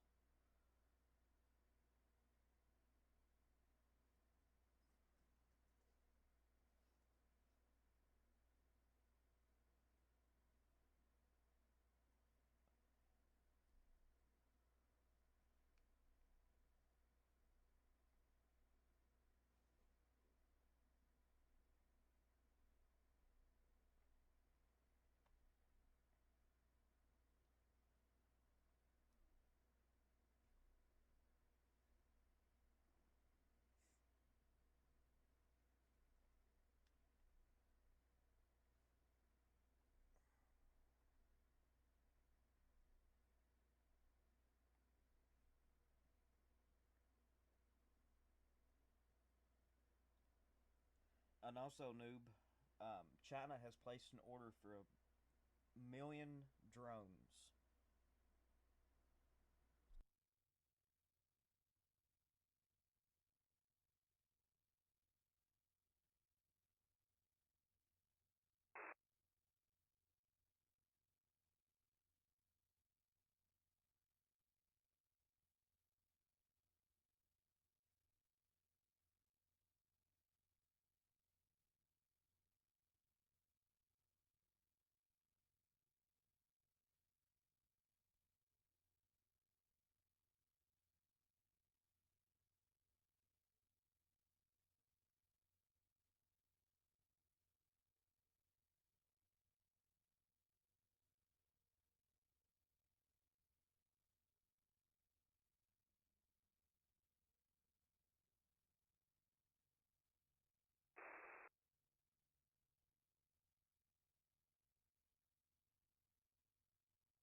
Yep, they have to be delivered by 2026.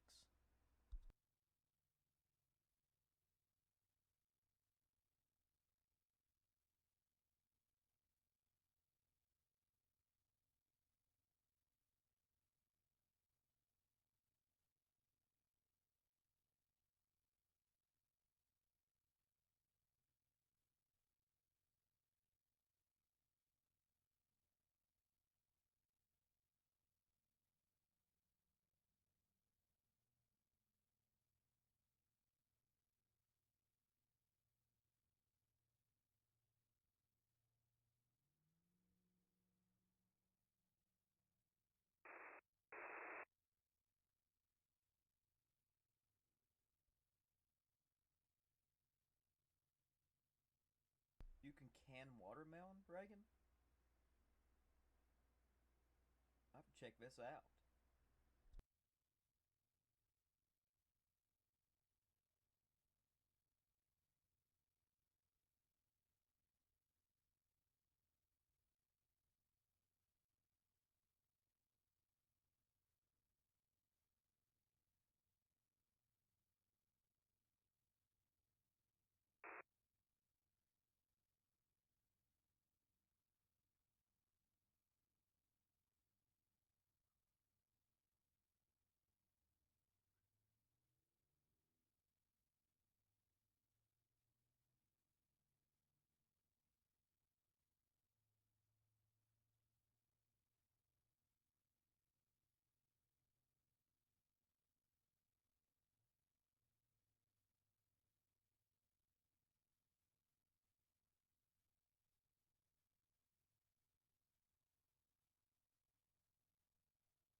Yep, we have to be on the new system by 2030.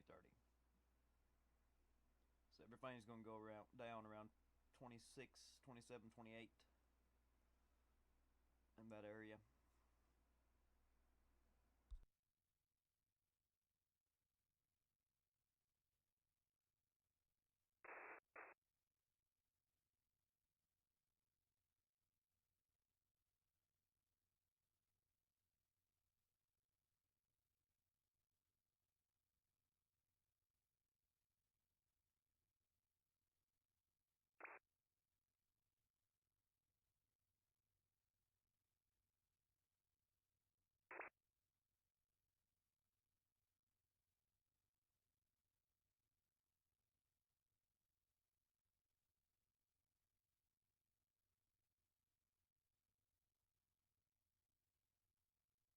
I'll actually drop this link.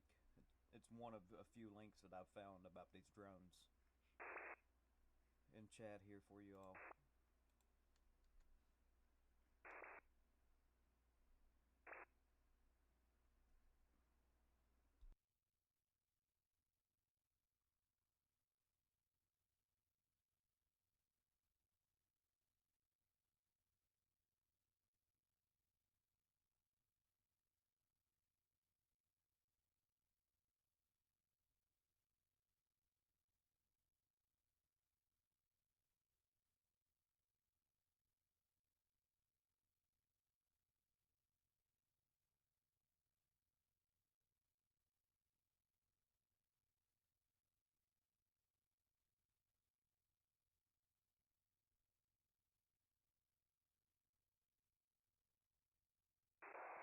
Signpost.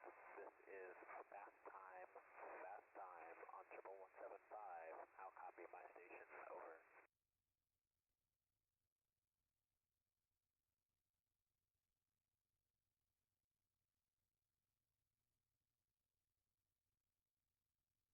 One of the aides for the ADF party in Germany worked for the FSB back in the day, and even brought money in from Russia for a lawsuit to delay the military aid to Ukraine.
largest ice and snow theme park in the world has opened its doors in China?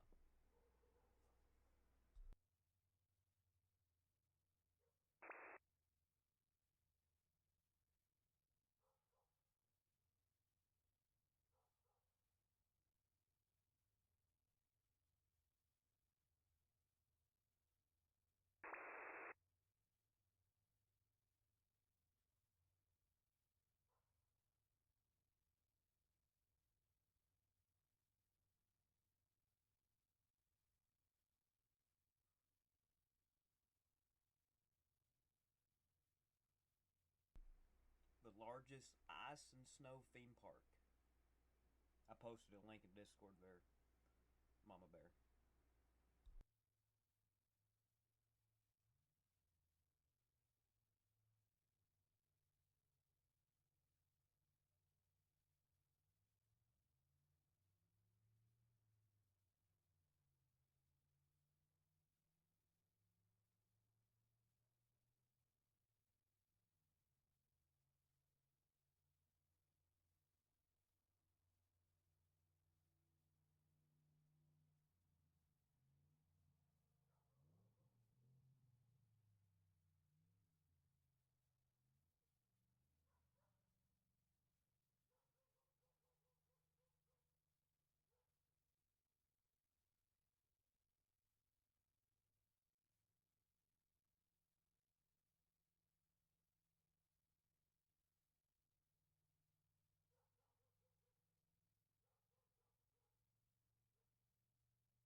Xinjiang, China has just received 6 inches of snow, one of the driest places on the face of the earth. It's a desert.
Mama Bear, I just put a link in the DAP 2030 channel on Discord to that. Man room, this is main cell, how copy me, over?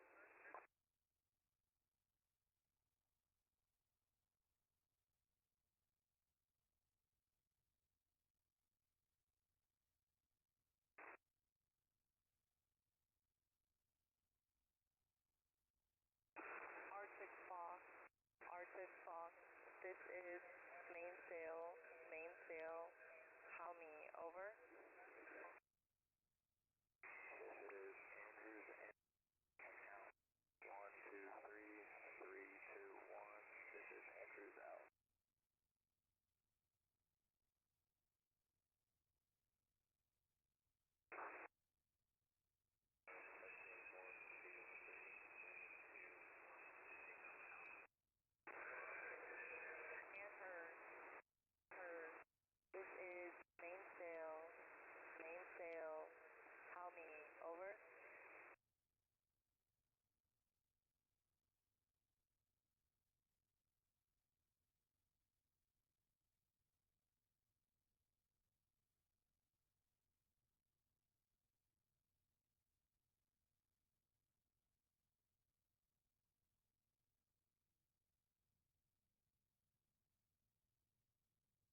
is a weird pattern that Forte 10's doing.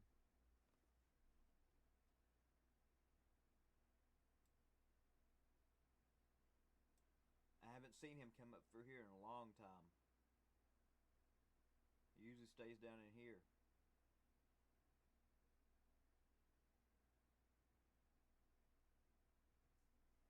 They're interested in something.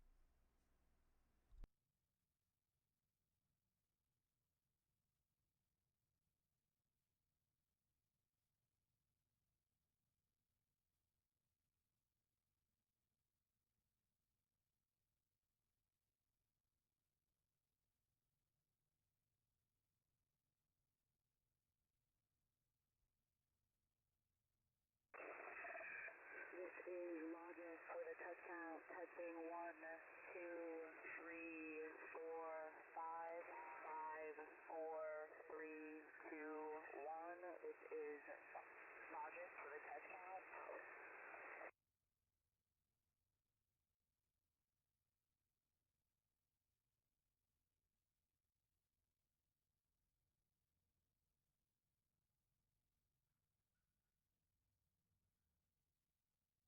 Signal is 1, 2,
It is cold outside. One of them filled the critter cam feeder up. And it says it's 27 degrees, but it feels like about 8. Wow, Forte 10's doing some weird stuff.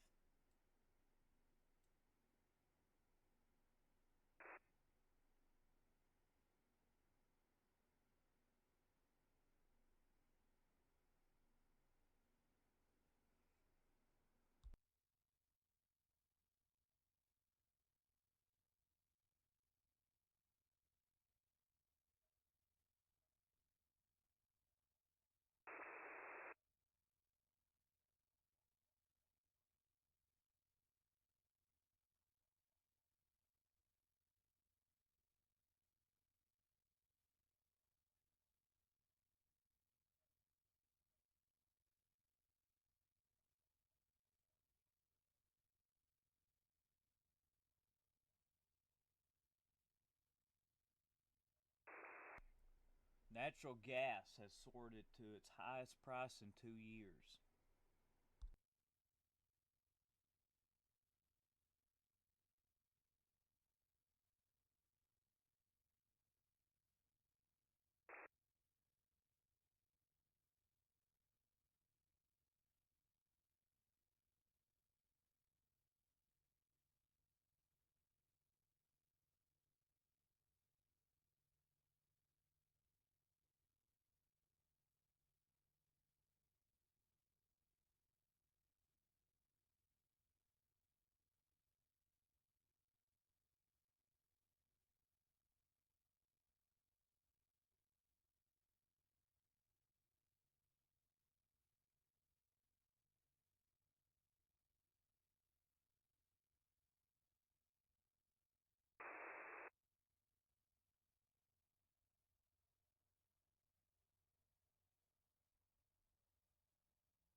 Wow, Forte 10 is really doing some weird stuff.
News is about non-existent right now. I'm not seeing nothing new whatsoever. So I'll check back in here in about 15-20 minutes.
I think leadership is the least hot occupation that there is in the world, but it's the occupation.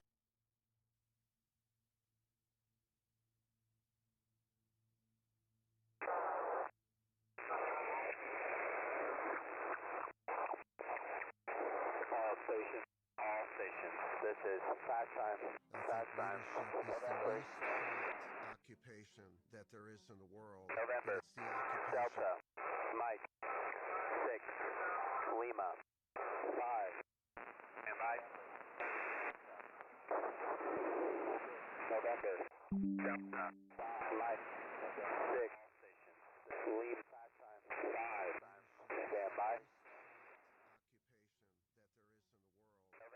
November, Delta, Mike, 6, Lima, 5, stand by, message follows.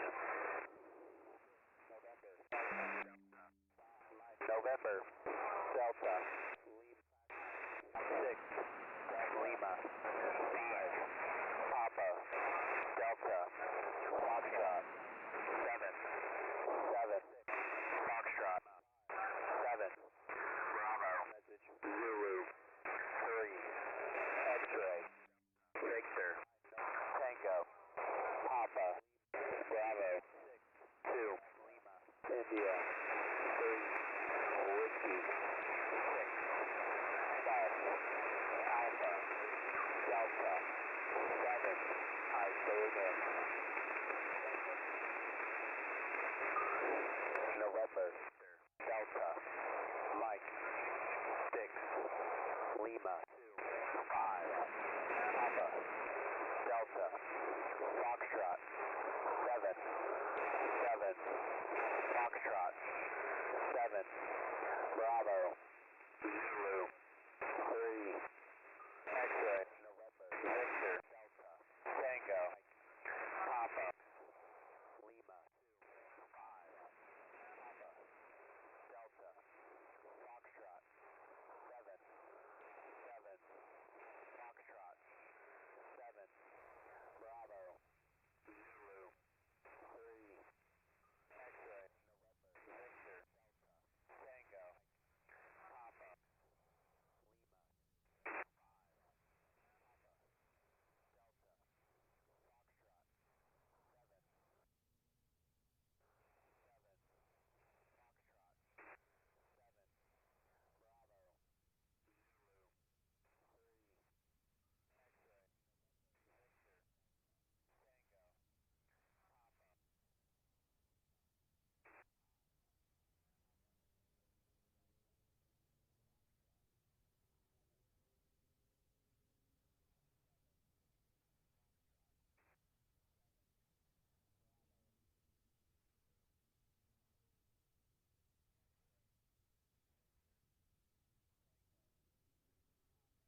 They have a list, y'all. They have a list of their priority categories that they want to grow out. So if you are interested in learning more about how you can become a target marketplace supplier and you want to win, click the link below because we can help you. Just schedule a call and let's get you a target marketplace account.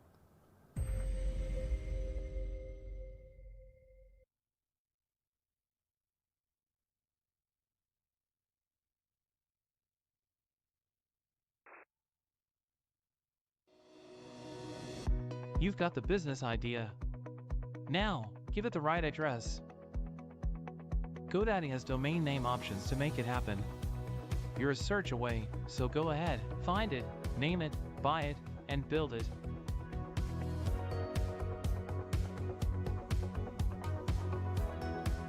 Take your business online. Find the right domain at GoDaddy.com.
Prepper. It is Sunday, December 22nd, 2024, and I have some breaking news to share with you guys. Right now it is 23:21 Eastern Time here in the United States, and we have some major breaking news coming in from the Middle East and from Europe. I want to start with the Middle East. So we have new information coming out that Iran is now supercharging efforts to obtain nuclear weapons. I warned you guys about this months ago. So the Biden administration is concerned that a weakened Iran could decide to build a nuclear weapon. White House National Security Advisor Jake Sullivan told CNN on Sunday, adding that he was briefing Trump's team on the risk. There is now a real risk that Iran will revise its position that we're not going for a nuke, Sullivan said. It's a risk we are trying to be vigilant about now. It's a risk that I'm personally briefing the incoming team on, Sullivan said, adding that he had also consulted with U.S. ally Israel on the issue. So major breaking news, guys. White House National Security Advisor Jake Sullivan saying that he's been briefing the Trump administration, the incoming Trump administration, on the risk that Iran is going to try to get nuclear weapons very soon. And also an Iranian dissident group responsible for exposing the Natanz uranium enrichment warns that Iran has intensified its secretive development of nuclear detonators. Very interesting. And after the Houthi attack on Tel Aviv, the Israeli media is reporting that most of the senior leaders of the Israeli military establishment recommended launching an attack deep inside of Iran. Also, Mossad chief David Barnea recommended that Israel attack Iran in response to the Houthi attacks on Israel and, quote-unquote, go after the head of the snake. Wow. Okay, so Israel is now considering deep strikes on Iran, possibly going after their nuclear facilities. Very serious situation over there, and we know that the Trump administration supports strikes on Iran's nuclear facilities. And what you're looking at here is a nuclear war command and control plane that was just off the coast of California. It was communicating with our submerged nuclear-armed submarines.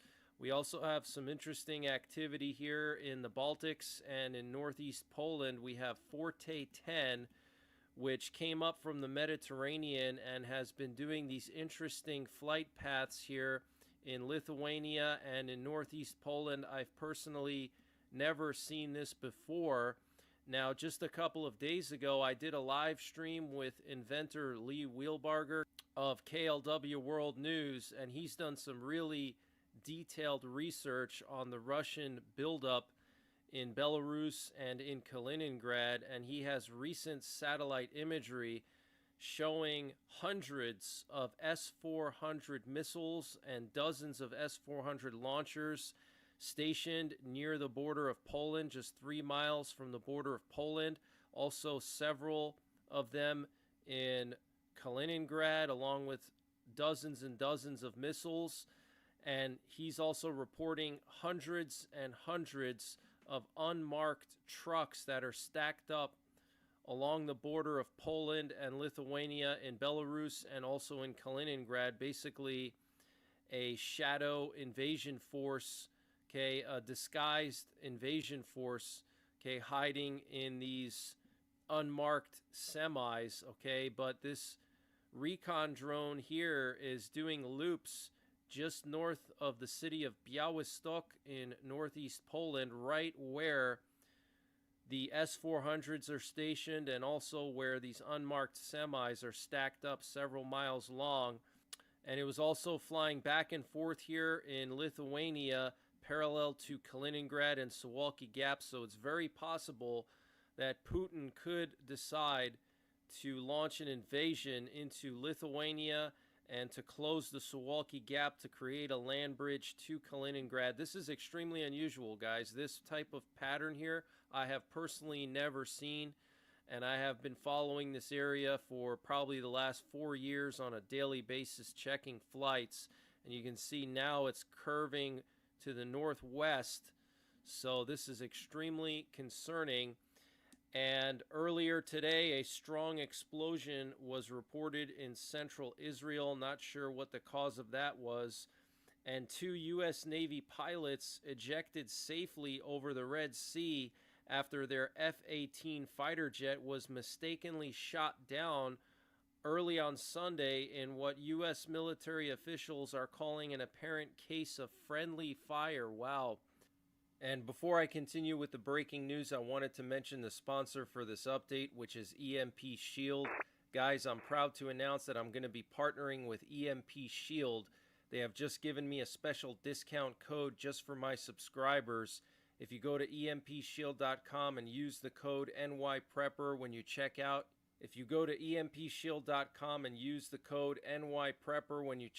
you'll get 15% off your entire order. Good for anything on their website. They're also doing a Cyber Monday sale. Guys, the threat of an EMP has never been higher, and you need to protect your vehicle and critical electronics. The EMP Shield is a device that protects your vehicle's computer or electronics by installing in line with the electrical system. The EMP Shield has passed rigorous military testing and is compliant with several military standards. They're also IP66 weatherproof and made in the USA. They can be used to protect your ham radio base stations, your RV, your camper, your solar generator, and various other things in addition to your vehicle. So go to empshield.com, use the discount code NYPrepper to get 15% off, and the link and the discount code are in the description below this video. And Trump and his team are talking about a soft invasion of Mexico once he gets into office, reportedly to deal with the drug cartels.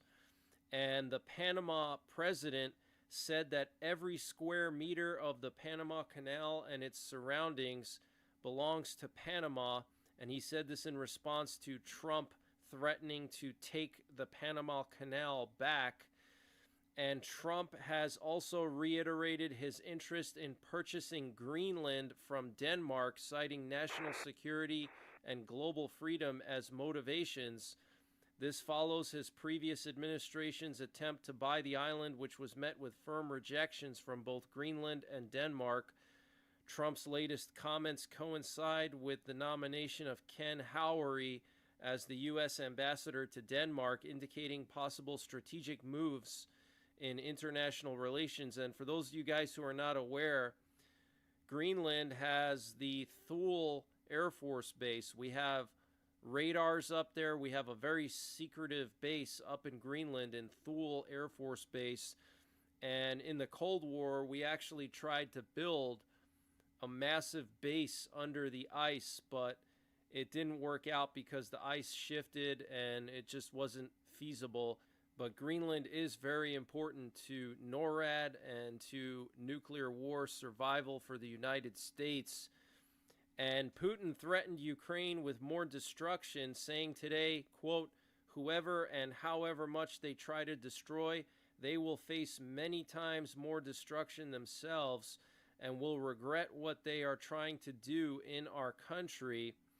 And Trump said today that Russian President Vladimir Putin wants to hold a meeting with him as soon as possible. And so here was Trump talking at a conservative conference about the situation in Ukraine. I want you guys to listen very closely to what he says. He said that there are millions of casualties, okay, which is a lot higher than what the mainstream media has been reporting. He's saying millions and millions of casualties. Listen. President Putin said that he wants to meet with me as soon as possible. So we have to wait for this, but we have to end that war. That war is a horrible. The soldiers, the number of soldiers being killed, it's a flat plane, and the bullets are going, and there's powerful bullets, powerful guns, and the only thing that's going to stop them is a human body. They go dead flat land. Nobody's ever seen anything like it. Millions of soldiers have died now. Millions. Millions of soldiers have died now. Listen. Millions of soldiers have died now. Millions of soldiers have died now. Millions. So very interesting.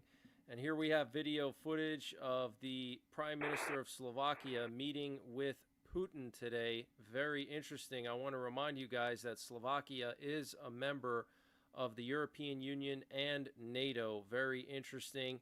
Apparently, Robert Fico discussed the situation of the natural gas transit through Ukraine. Ukraine said that they're not going to allow Russian natural gas to go through to Europe through their country. So they were talking about that and standardizing mutual relations between their countries. And Ukrainian drones destroyed a massive munitions depot in Novocherkassk in the Rostov region. So another strike in the Rostov region, this time with drones. Last time they used Storm Shadows. And I want to remind you guys that just a few days ago, Ukraine used ATACMS to hit this massive barracks in the Kursk Oblast, and they killed a bunch of Russian officers. And the first batch of modified B-61 nuclear bombs, the B-61 Mod 13, was manufactured already in the U.S. this year, according to a report by the National Nuclear Security Agency. This is the most powerful version of the B-61, which is deployed in Europe as part of the NATO nuclear weapons sharing program with the U.S. The B-61 Mod 13 has a blast yield of 360 kilotons, and they're also extremely accurate, using a special guidance kit, which makes this normally dumb bomb very, very accurate. It can be delivered by multiple different types of fighter jets, including F-15s, which can carry up to 5 of them, F-16s, which can carry 1 to 2, F-35s, which can carry 1 to 2, and the Eurofighter Typhoon. So the U.S. is obviously preparing for a nuclear exchange with Russia in the European continent by pumping out the production of this new version of the B-61. Okay, we have several hundred of these in Europe. They have been the primary nuclear weapon deployed in Europe since the Cold War, and we just recently started moving them back to the UK. Okay, so a new version of this bomb, the most powerful version, the most accurate version, and we're moving them back to the UK. Obviously a sign that we're concerned about escalation with Russia. And according to an anonymous Mossad agent speaking to 60 Minutes, the Lebanon pager and radio attacks against Hezbollah were planned 10 years in advance. Over 16,000 radios with explosive batteries were originally sold to Hezbollah 10 years ago and not activated until the attacks a few months ago. Wow. And Syrian President Bashar al-Assad's wife filed for divorce and is planning to move to the UK. Wow, interesting. And a woman in a New York City subway car was killed early Sunday after another passenger set her on fire and then watched from a nearby bench in the Brooklyn station as she was burnt alive. Wow, absolutely disgusting, really evil. Okay, and all this evilness happening right before Christmas. Just the other day, there was that guy who drove through a Christmas market in Germany. So lots of evil happening right before Christmas. And a dead Chinese satellite came crashing down over Louisiana last night. The commercial imaging satellite operated by Beijing-based Spaceview re-entered above New Orleans at 10:08 p.m. Central Time, heading northbound towards Mississippi, Arkansas, Missouri, and was widely observed. The satellite has been space junk and dead as a doornail since January 2023. This was an uncontrolled re-entry. Wow.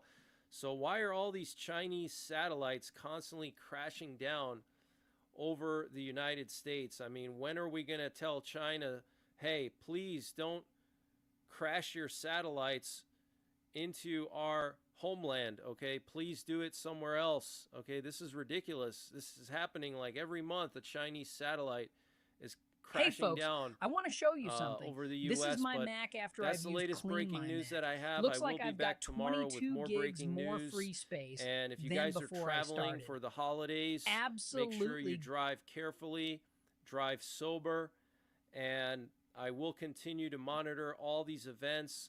We're waiting to see what Russia has planned for Ukraine, in addition to possibly invading the Baltics and the Suwalki Gap.